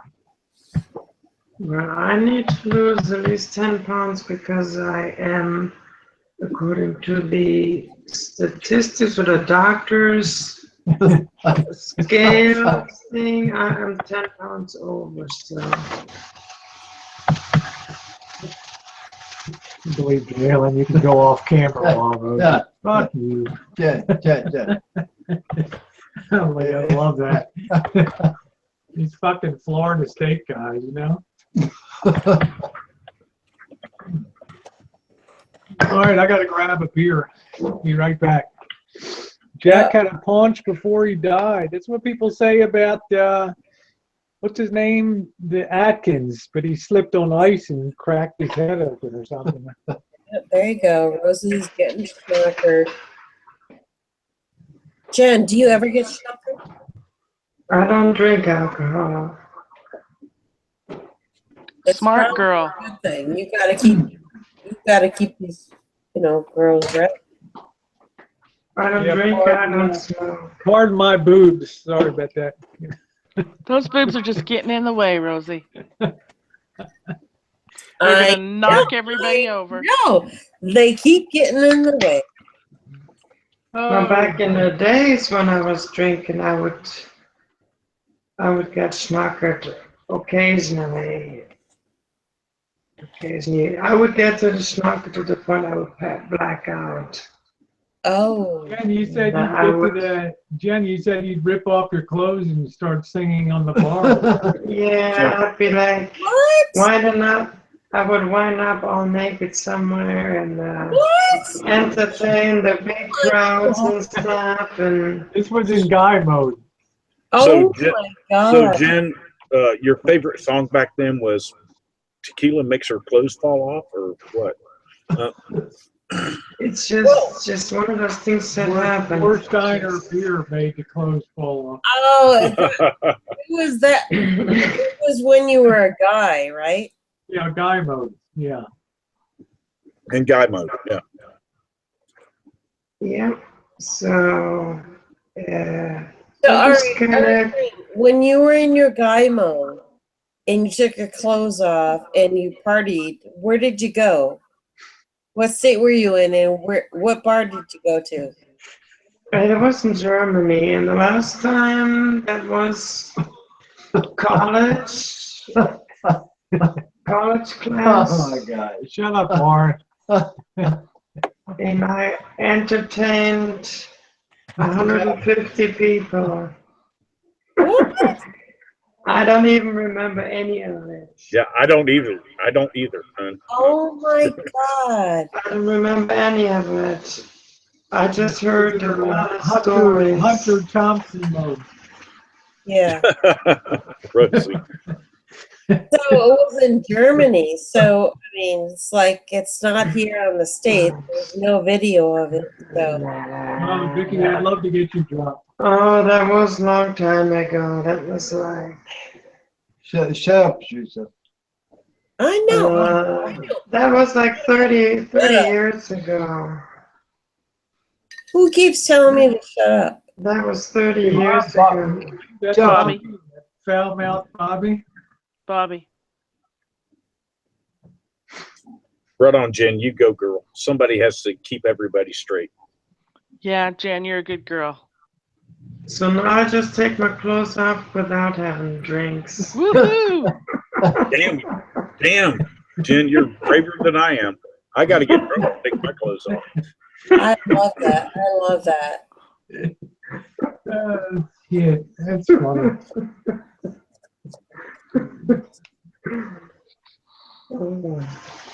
Does your dog ever lay by you and they're having a dream and kicking their legs like they're running. Oh, hell yeah. Mine's doing it right now. She's just going somewhere. Gracie does that, and she will kick it. Yeah. When Gracie does that, she will kick us right out of the damn bed. She's 85 pounds. George just gets upside down and snores. Without. I don't mind the kicking and the snoring. It's the farting. This little tiny dog can blow a fart that can clear a room. Gracie does that too. Oh, gosh. It's like, holy crap. Was that you, Julia? She's like, hell no. You think that you think they had a shard or something? Yeah, it's like you're looking in the bed for evidence. To staple that hand shot at night. Yeah. You can always blame it on the dog. Well, Mandy used to, when she was younger, she used to run in her sleep. As she got older, she wouldn't do that no more. Oh. Gracie's when 13. she was young, she did. Gracie's 13. She still does that. She pushes with her. She puts her back up against me and pushes Julia off the bed, and she runs in her sleep and farts. And she's an old lady. But we love her, so you put up with it, you know. You do. Mine are old. I have two Dachshunds. One's 16 and one's 12. Wow. Their days are getting, especially the 16-year-old. I'm gonna probably have to make that decision one of these days. Yeah, it's never a fun decision, but no. You want to make the decision so that the dog doesn't suffer. That's right. Right. We're getting So there with George, Gracie. for some reason, George just never really does this kicking thing and running thing. I never really observed him do that. Huh. Dogs are a strange, lovable thing. It's like Rosie said, he likes to lay on his back, all four paws And snore. up in the air, and then just snore. Well, pugs, it's a cruel trick of nature to have your nose smashed into your face so you can't breathe anyway. I tell you, Vicky, you never heard a dog snore like a pug. I mean, it's just so loud. It's incredible. Right on, Rosie. Right on. That's why I get kicked. That's the thing about dogs, though. They are your four-legged furry children. They are. They really are. They are. My one little one, that's the 12-year-old, is my constant companion. I can't go anywhere unless she's with me. She is everywhere. When I get up, she follows. Yeah. Yeah, that's the way Mandy. That's the way the dogs are with Jen. For me, I could be on fire out in the building and just lay there looking at the fire engulf me. Like, there's one less mouth to feed on the place now.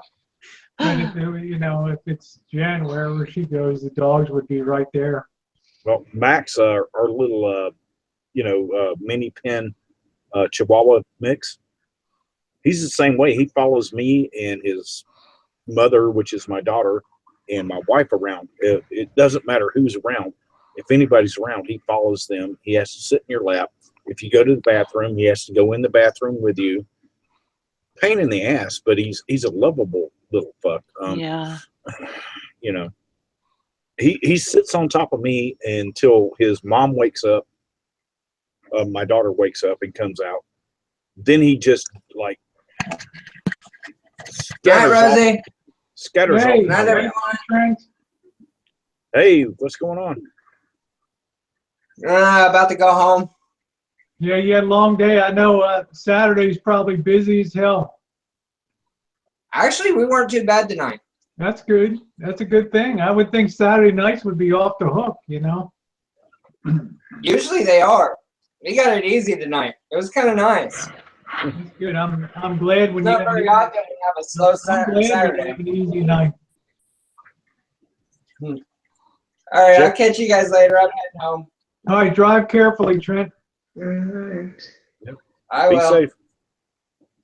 I will. Night, everyone. Night. Good night, Trent. He's a hard-working kid.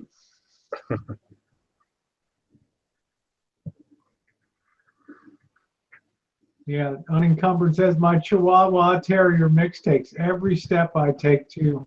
Yep. Those little dogs are weird because they think they're big dogs, but they're not. Max will jump out in front of somebody and bark like hell, and I'm like, you're 6 inches off the ground. Somebody could step on you, you know. That's what always surprises me about Georgie the pug. It's like no matter how big the dog or how scary the dog is, he just right up on the dog. It just doesn't really give a hoot, you know. And sometimes another dog's had Georgie's head in its mouth. It's been scary. Hey, Andrew, yeah, we're still at it. Yep, line screw, we're still here. Yeah, I'm going to be gone for 45 more minutes, so that'll bring it up to about 7 hours tonight. So you're welcome to pop in if you want. Yeah, I like to run a hangout for at least 6 hours or so. We got Jeff back, so Trent's a hard-working guy. He is. He's a good man. I'm glad he had an easy night tonight. I would think Saturdays would be off the friggin' hook with stuff. That's good. You know, Tammy, Tammy opens the restaurant and he closes it. So she said it was slow this morning too. So everybody's mowing their damn lawns here. I should be mowing mine tomorrow, but I don't know. I had 6 beers tonight, so. Yeah, it must be a weird Kansas thing to have the urge to mow your lawn at 1:30 in the morning or something. Oh no. No, I was here when you started your hangout. Remember, I said hi. Yeah, I know. Yes, I do. You were in very early. Yeah, I remember. Yeah, and I actually was in my own hangout at that time, and I was in my daughter's backyard, and she was mowing the yard, so I couldn't hear anything you were saying. I could just say hi. So, Jeff, you're in Kansas. I'm in Wichita, Kansas. Park City, the home of BTK, Dennis Rader. Okay, that explains a lot. Yeah, I knew Dennis. I actually went to the same high school as Dennis. I knew Dennis's friends, and I've had Dennis in my fucking front yard, and just long stories about that.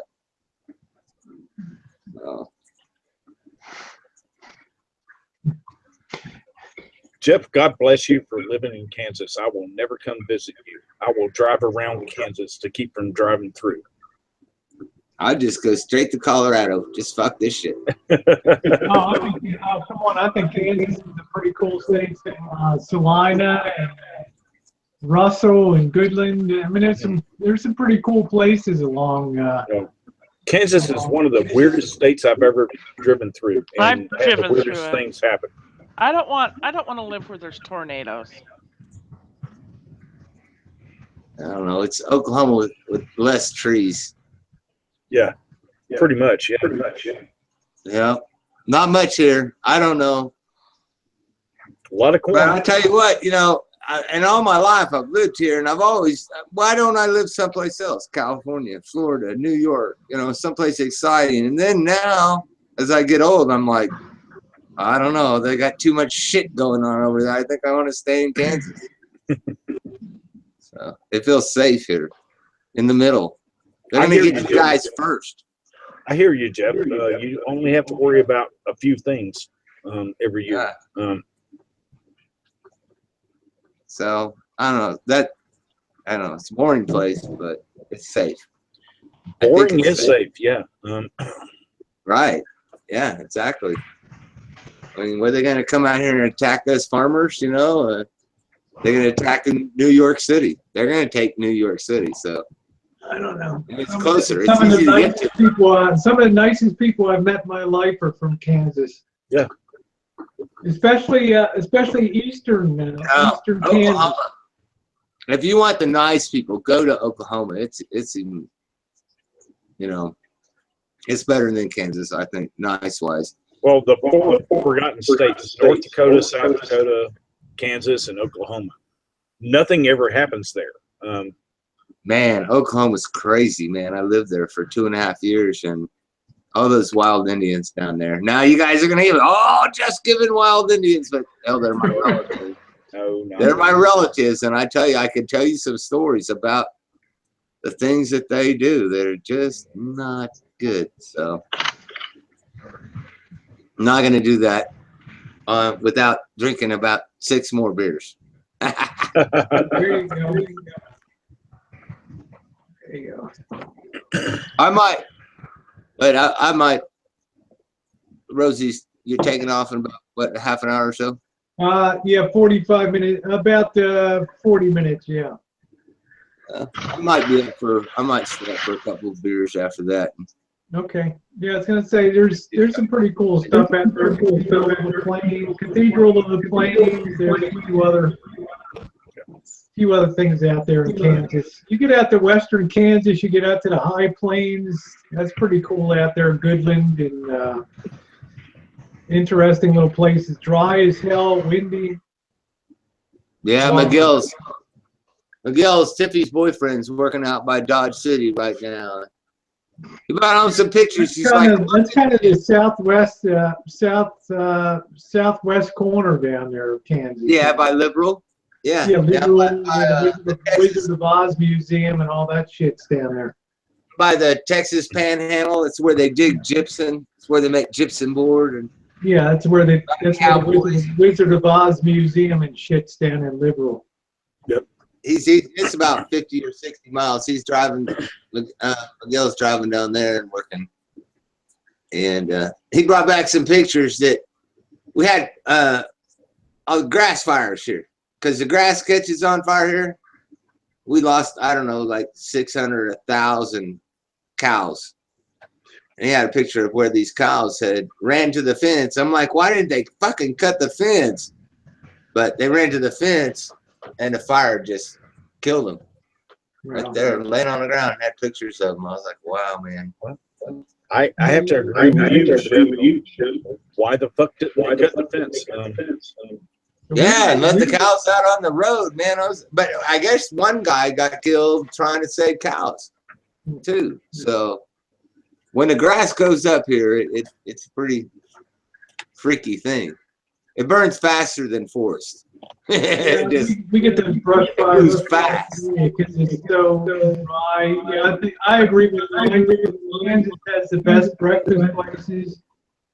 Absolutely. Best breakfast restaurants and places. There was one in Salina, Kansas that's beyond belief there for it's called the Sunflower Restaurant in Salina. It's unbelievable in there. You get a stack of 5 buttermilk pancakes. If you're through outside of Wichita, Kansas, if you're through Newton, Kansas, my dad used to own a part of Newell Truck Stop. Yeah. That is where you want to go for breakfast, Newell Truck Stop. One weird thing about Kansas, Route 70, which is the east-west route, it begins in Baltimore. On the East Coast, it runs all the way to Utah, and then it just dead ends right at Utah. It's the only cross-country route that just dies right there and doesn't go all the way to the coast. But that whole distance of 2,000 miles, that little part of Kansas where Jeff lives, Wichita, around there, the only fucking toll on that whole stretch of road is like a 20-mile piece of I-70 going from the Kansas line to about 20 miles west. And pretty good. What's really tragic is when Jen and I were there, some Russian immigrant plowed his truck into he fell asleep at the wheel and plowed his truck into the only toll booth on I-70, 1,800 miles. He ran that fucking thing. It was the worst accident we saw. It's on our video. But can you imagine having to have the only toll place on that whole damn road? Holy crap. Yeah, I-70 is like a madhouse. You probably see it from heaven and shit.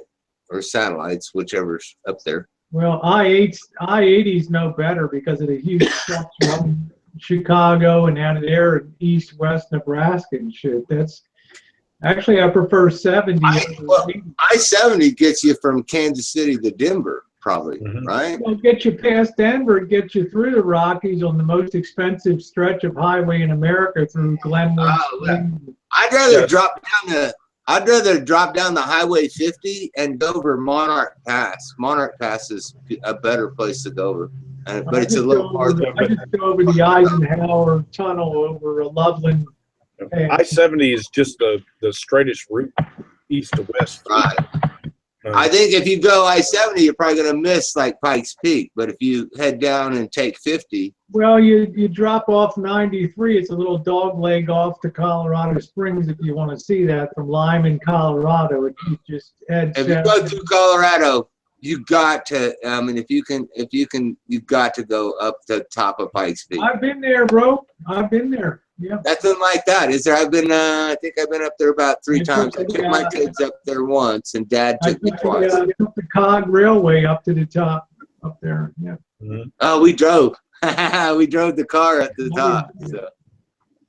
Yeah, parked on top of that windy hill. So I took my kids up. My dad took me twice, and Pikes Peak is. It's a different. It's like being on the moon or something almost. It's a different air. It's a different feeling. It's a lot of wind blowing, and you feel like you're up there in the sky. I didn't like the altitude. Couldn't get oxygen. It really affects your body. Yeah, you know it when you get up to the top. You're like, why am I so exhausted? Yeah, it's just like I had a headache. I just feel dizzy up there, and I just like this is why I didn't drive up. So. They actually have people that'll drive your car down at work up there. They will literally drive your car back down to the plains. But even Western. I'm fairly high. Is that what you was going to say in Kansas? I'm fairly high in Florida. In San Francisco. You're pretty low. You start out at the Missouri River in Kansas City, and you go west, and you can feel you're climbing that whole distance across Kansas. Your altitude is raising and going higher and higher and higher, and you're probably at 4,000 feet by the time you reach Colorado on the border of Kansas and Colorado. You're already at high altitude. You burn all the way from San Francisco. You burn twice as much gas going east-west as you do from west to east, because you come the other way, you have the sensation you're going downhill the whole time when you're coming out of Colorado and going to the East Coast. I love the anticipation of coming up on the mountains, though. It's like being in a ship and going across the ocean and saying, we're going to see land. We're going to see land, because you're like, when are we see the mountains? And then here they come, and they get bigger, and they get bigger, and then they get huge, humongous, and then you're on top of them, looking back down on everything else. And it's like, wow, I love camping in Colorado. I love it. I need to do more. So. Yeah, Stellar says Dodge City is the leading city in the U.S. I can believe that. That's amazing.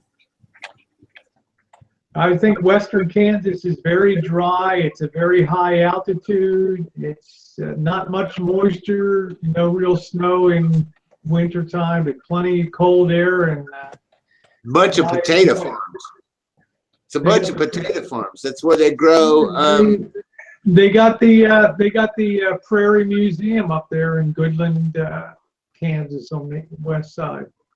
You know, when you get Frito-Lay's potato chips, that's where Frito-Lay's grows their potatoes at. And every potato they grow is a Frito-Lay potato. All right, it's not like farmers just grow whatever kind of potatoes they want. Frito-Lay's comes in there and they say, here's the potato, and here is how you're going to grow it. And if you don't grow it from this way, like we tell you to, then it will never be a Frito-Lay. Yeah, that's a contract grower. Exactly. Yeah, that all happens right there before you get into the mountains. I know that. I worked with the guy that his dad was. I always remember going through Russell, Kansas. You see the sign, the home of Senator Robert Dole. You know, coming through. I don't know if Dole did anything. He's like McCain. You know, I'm an old Army guy who got injured, so I deserve to be smart. Cool. Look, You know, I mean, I guess you deserve something. Yeah, he's cool. But just Idaho son. You know? What the hell? I mean, Kansas son. Sure. Russell, Kansas. Yep. I never thought him to be any worse or any better. I think I even seen him in high school a couple times talk to us. And I want to get up to Vicky's way in Idaho around there and see what that's Boise and Boca. Idaho is beautiful. Is Idaho, is that like, I hate to do that, I'm not educated. Is that like, Montana and stuff? It is. Yeah, we're bordered by, you know, there's Oregon and it's squeezed in between Washington State and Montana. Yeah. It looks like Montana. It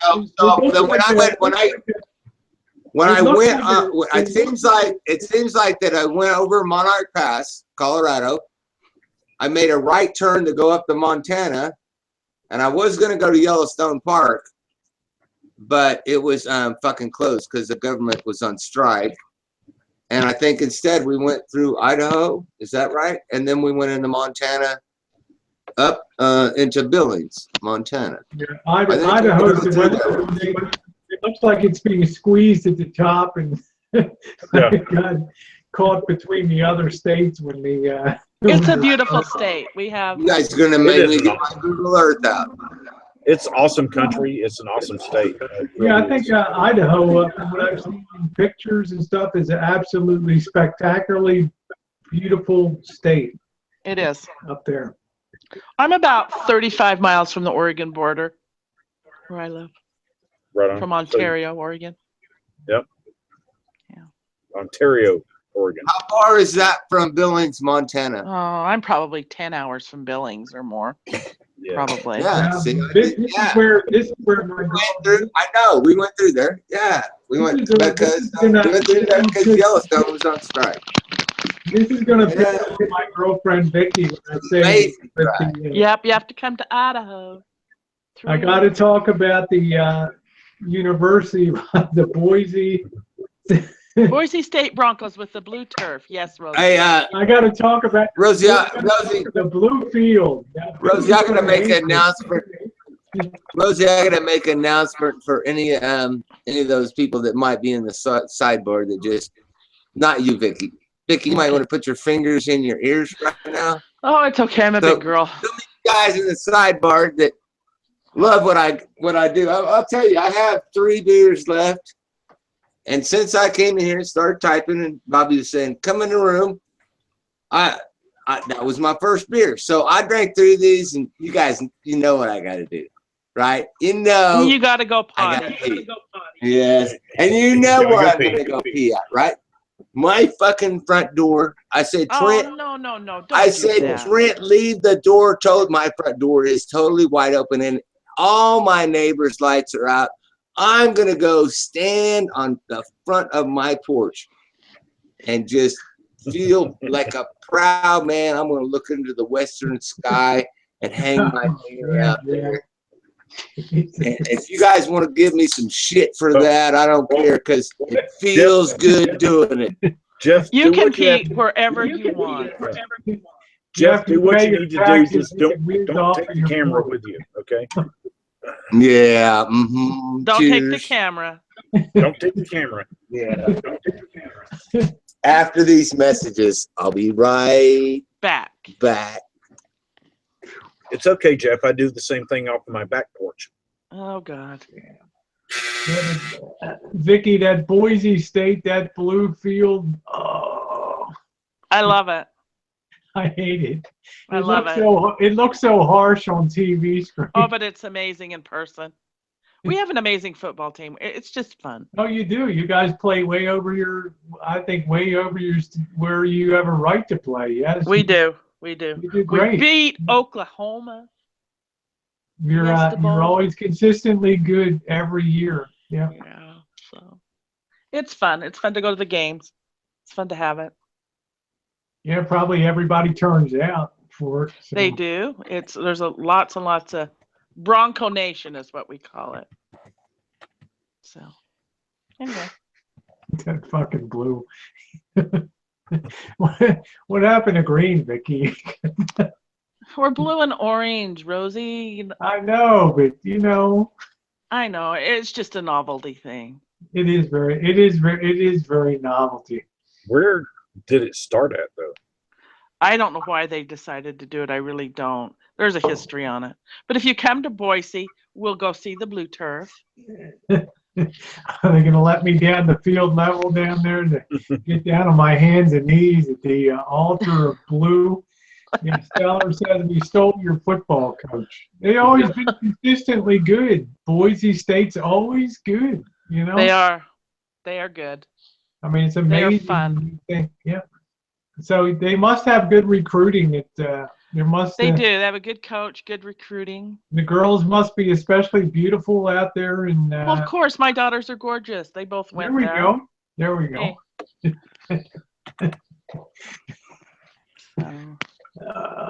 We raise beautiful girls in Idaho. Yep. So, anyway. University of Washington. Yes, I'm going fishing soon. That's right. You are going to go fishing? I'm going with the boss. Yeah, I got to get my fishing license and probably. We wanted to go this weekend, but it was too windy and rainy. I want to take Elvis with me. You do want to take Elvis? I don't. Oh no, I wouldn't want to. You'd probably fall in.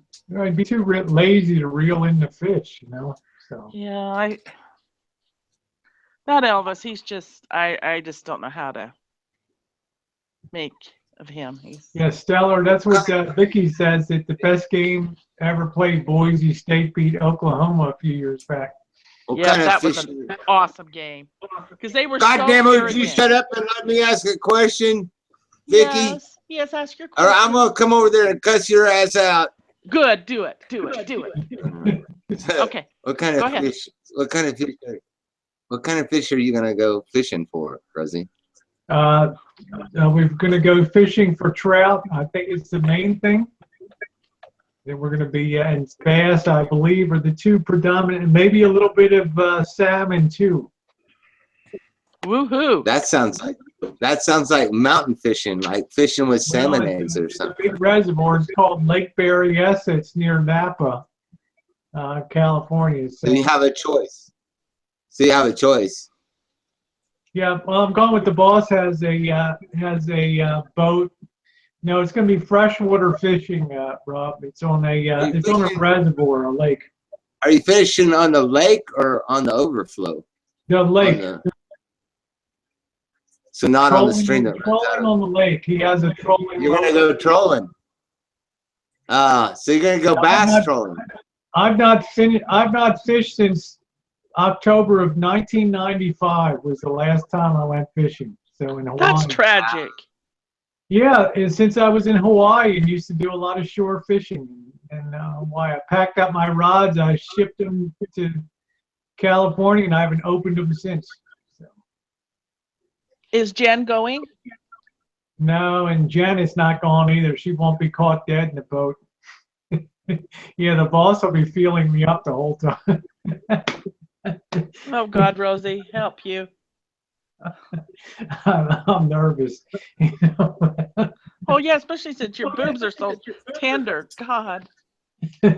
Yeah, front and back end's done now. The realignment, We'll have a good time though. We'll have a good time. He says all I have to do is run the fish finder, and that's all. Raylan's been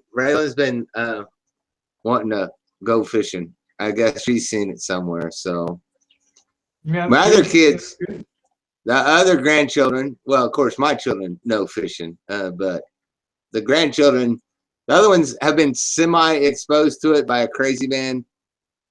One night when we was camping in the RV, and but Raylan hasn't actually, you know, seen somebody catch a fish, had a fish flopping around on the table, some guy kill it and cook it and whatever.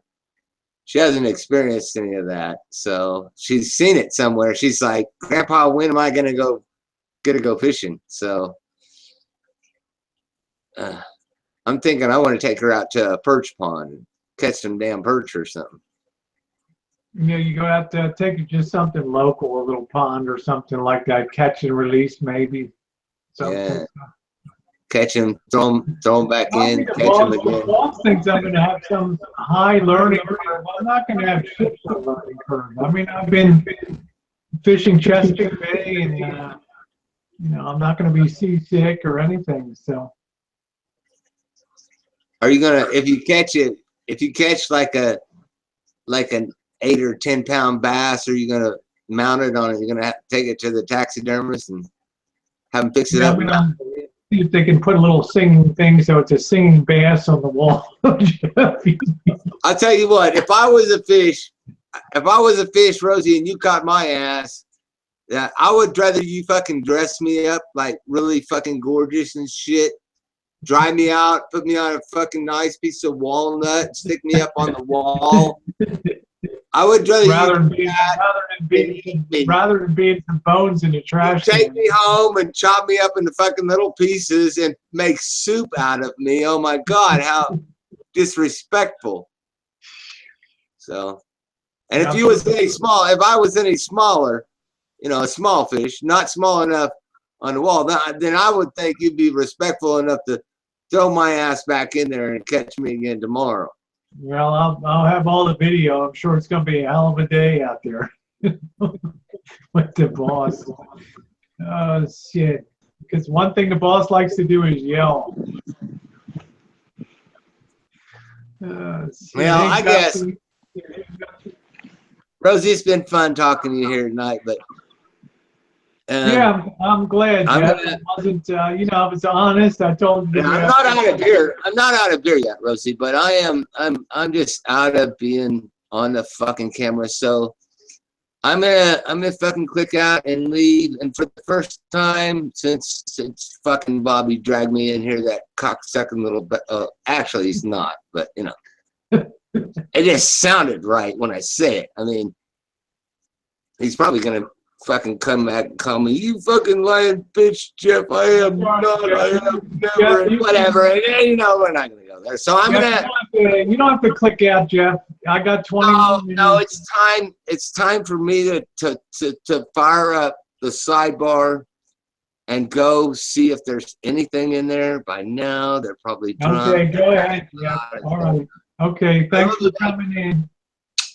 I love you, babe. Thanks for having me. You behave yourself, Jeff. No way, bitch. Ain't happening. You come watch I want you, girl, Vicky, because I've never talked to you before.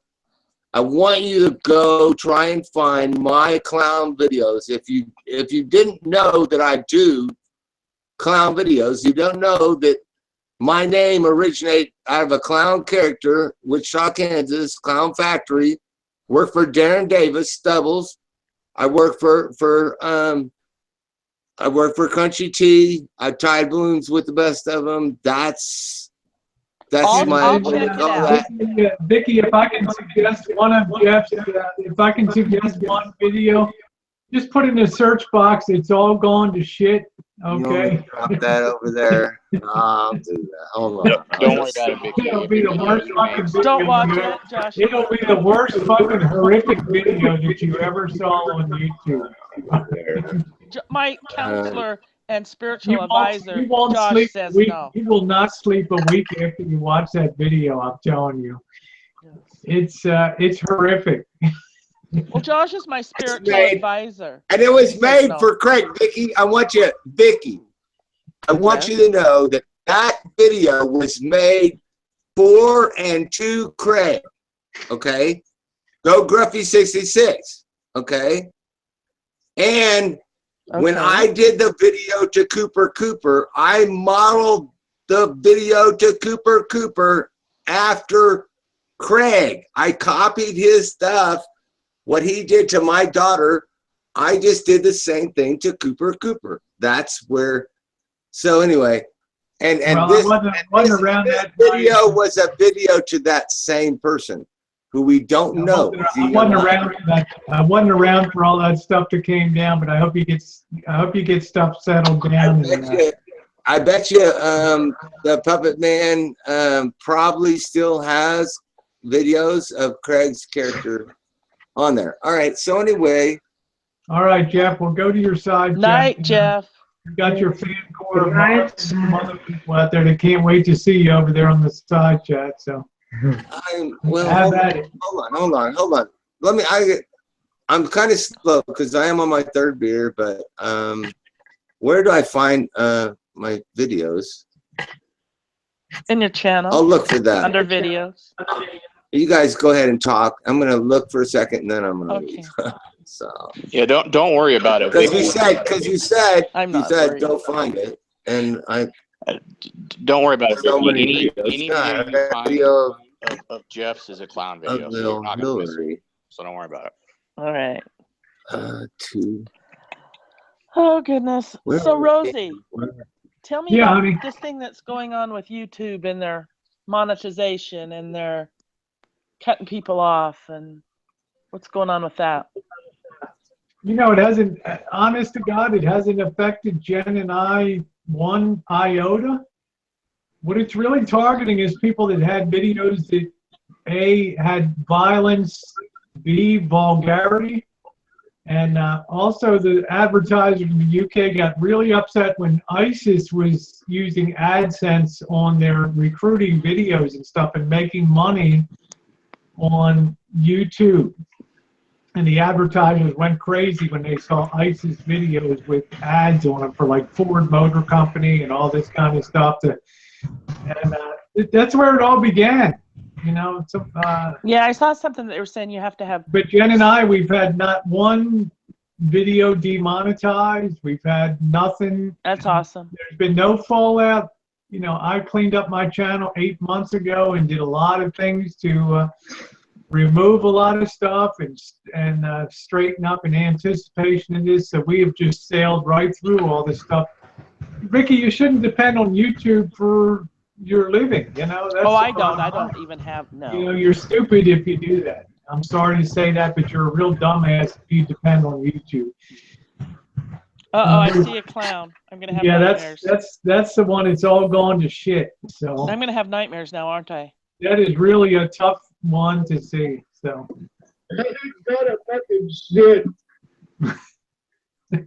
I guess I don't have any choice now to watch it, do I? I gave you my fucking line. Where's that fucking line? The goddamn Greg. Greg. I called him Greg. His name's Craig. He was doing a video with a stuffed bear.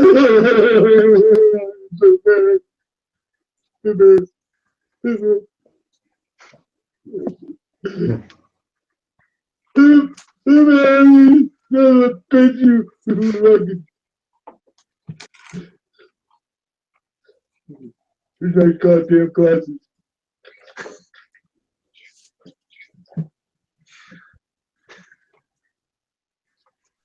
The suspense. This is terrifying. You know I can't leave without my fucking glasses on. I hear Yvette. Yeah, less ads hurts us all. We've just not seen any fallout. I was a kid. I used to fucking tear their arms off.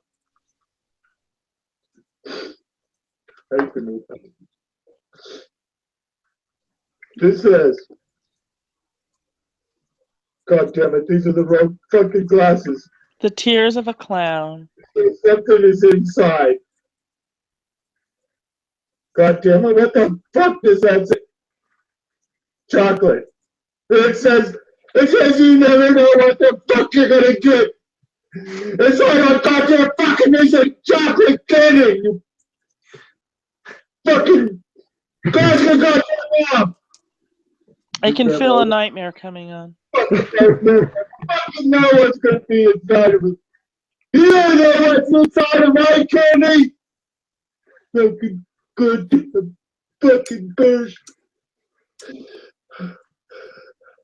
It says, the fuck does it say? This isn't him as a clown. This is when he went to a Kiss concert.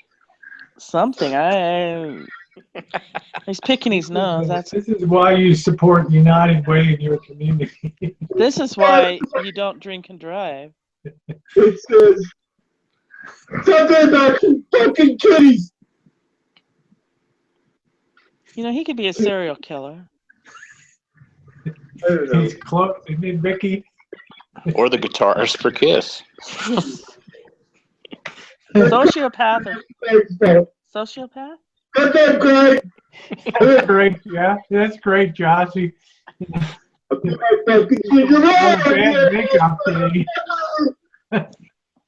This guy was Gene Simmons.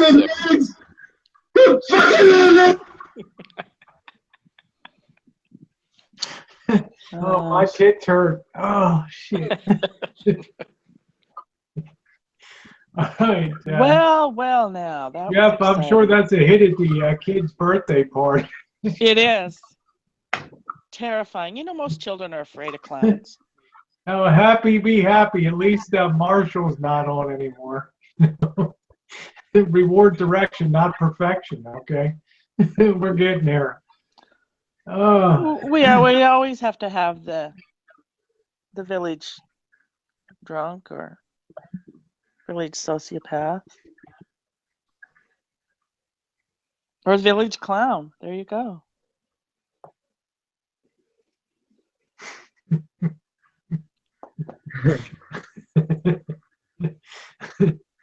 Jeff sometimes is a tortured soul. I can see he is. I don't think he bought that makeup at Macy's. I'm just throwing that out there. Yeah, G bro wants who's your booking agent? Parties and shit. Well, you wanted your side check, Jeff. There you go. Fuck. I can't find my sidebar, but there's goddamn it.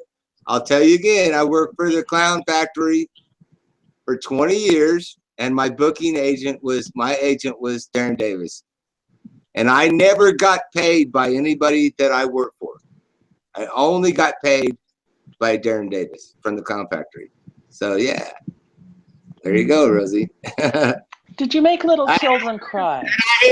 And you know, when I say that, I sound like I'm bragging, and I guess maybe I'm bragging, maybe I'm not, but it's just the truth that Darren Davis at the Clown Factory was the guy who paid me every place that I worked. I actually he tried to get me to sign a contract, and I wouldn't sign the contract. And then on Thanksgiving, he called me. He said, "How'd you like to earn $150 today?" And I said, or on Thanksgiving, he said, "How'd you like to earn 100?" Actually, I'd seen him at the grocery store in the video movie section. We was renting a movie, me and my wife.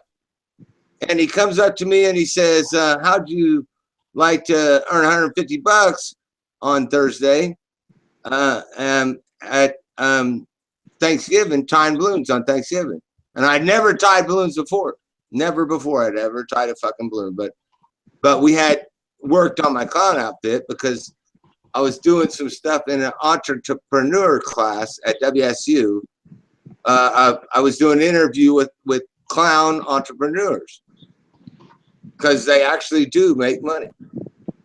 So anyway, so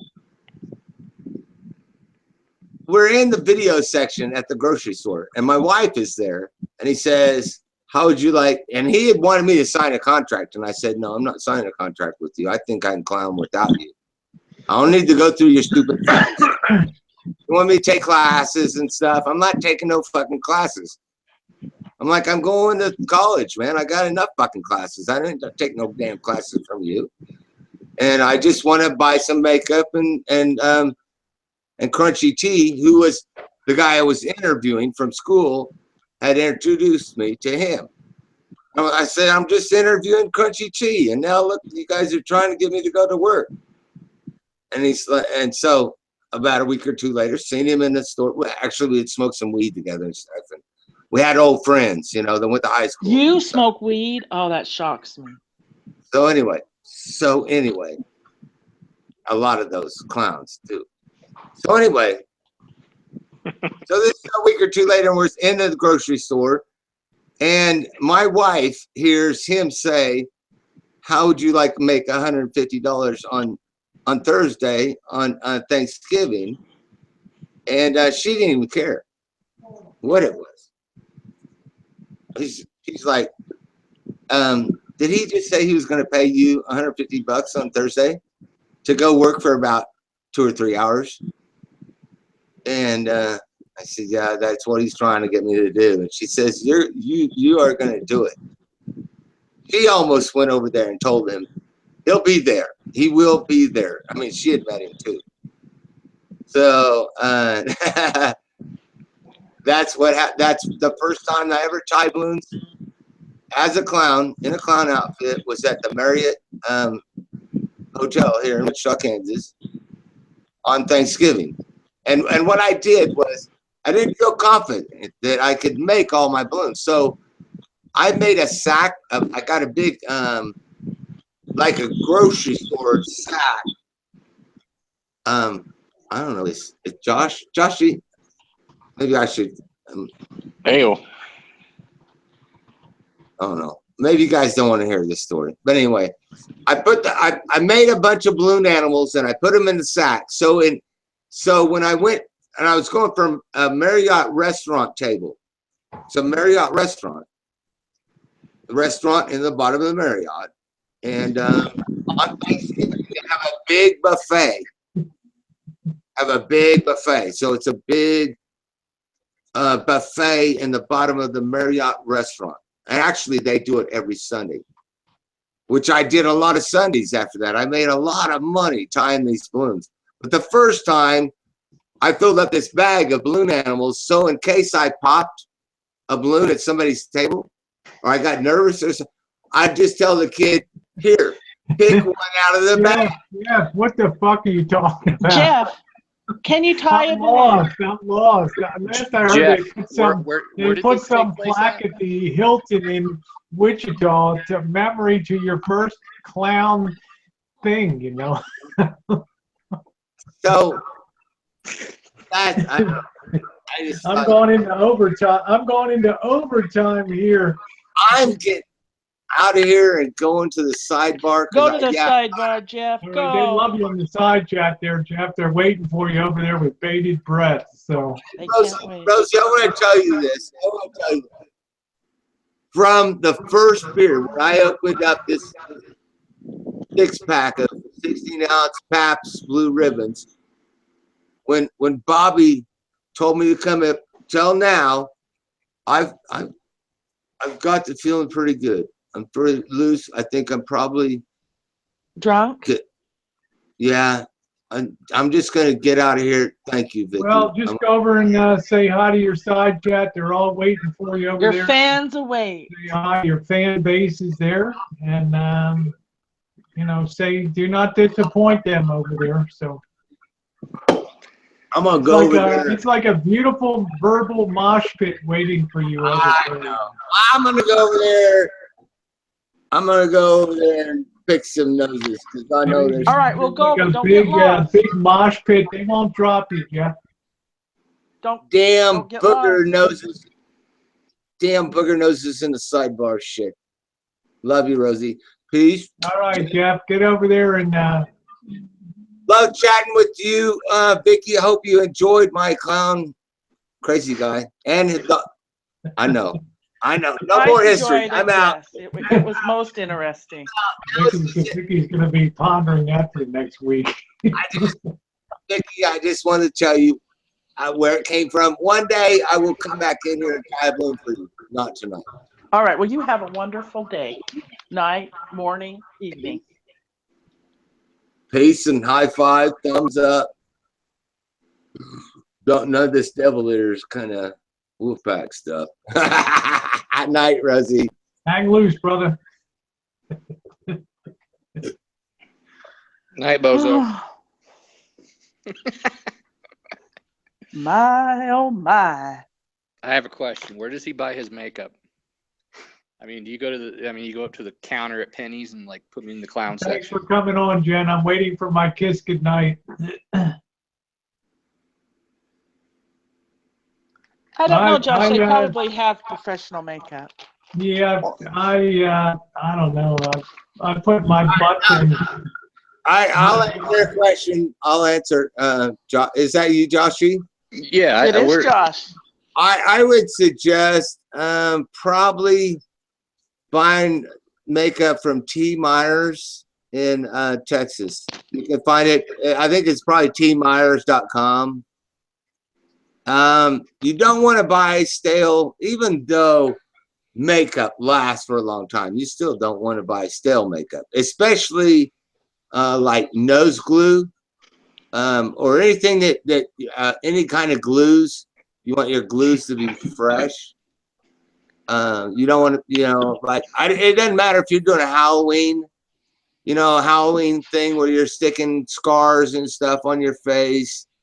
You want the glue that you use to be very fresh. You don't want it to be a year old or something. So doesn't matter whether you're sticking a red nose clown or you're doing a zombie face and you're sticking, stuff to their face. You want fresh glue. T. Myers is for a clown. I don't know about zombie makeup, but for a clown, T. Myers is a great place to go. Texas. Gotcha. Thank you. Thanks, Josh. But yeah, it's all theatrical, professional makeup. Same thing that they'd use if you was in the movies in California. So, I mean, it's benign. I don't know if you know benign makeup. Oh yeah, very nice. Yes, absolutely. Theatrical makeup. Yeah. Yeah. So yeah, go for the best. I have a I can't pull it out, but I mean my makeup box is fuck. If I pull it out here, Rosie, you've seen it before. You know what it is. I can't remember the name on it. But all the girls recognize the name on my makeup box, and they all would love to have my makeup box. So you spend a lot not only on the makeup, but just buying the fucking box to put the makeup in the first place. So that's I hope that answered your question. That did. Thank you. No problem, dude.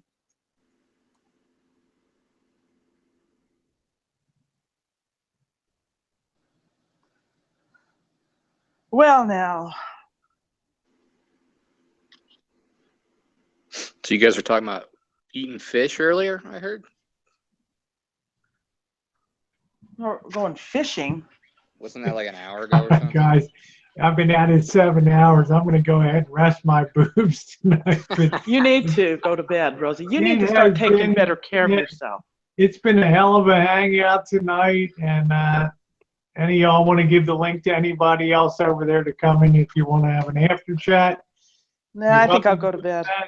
I want to thank Stellar. Nice to see you on the Hangout. I've not seen you on for, well, I've talked to you a little bit on some other ones, but great to see you. Coop, what can I tell you? I told Jeff he definitely owes you an apology. I think that's the right thing to do, and I verbalized the way I felt about that last Saturday's beginning of the Hangout. Once again, God bless you and your family for the passing of your dad. It's hurtful. So Jen and I wish all the best for you. Janet, good to see you, and everybody on the side chat. And Vicky, I adore you, honey. I adore you too, Rosie. And, Jasmine, thanks for coming in, sweetie. Always great to see you. Roscoe, Paul, MX420 kid, thanks for stopping by. Love you. Yeah, everyone was dressed for church. I won't be when the boobs get fixed up. That's for sure. Dressed for church. Yeah, when I learn to talk, that's it. After you talk. Have a good evening, Rosie. Get to bed. Yeah, you too, honey. When you talk for 7 hours, it gets a little crazy. So yeah. With that, I'm going to go ahead and end the Hangout. And thank you. And Coop, thanks again for stopping by. Good to see you. And like I said, hey, Blue, And G-Bro, it's always nice when somebody handles their own shit, and there's few people within the community I've seen handle their shit better than Coop does. So cheers to you. And Martha, thanks for popping by. All right, guys, we're off the air. Night.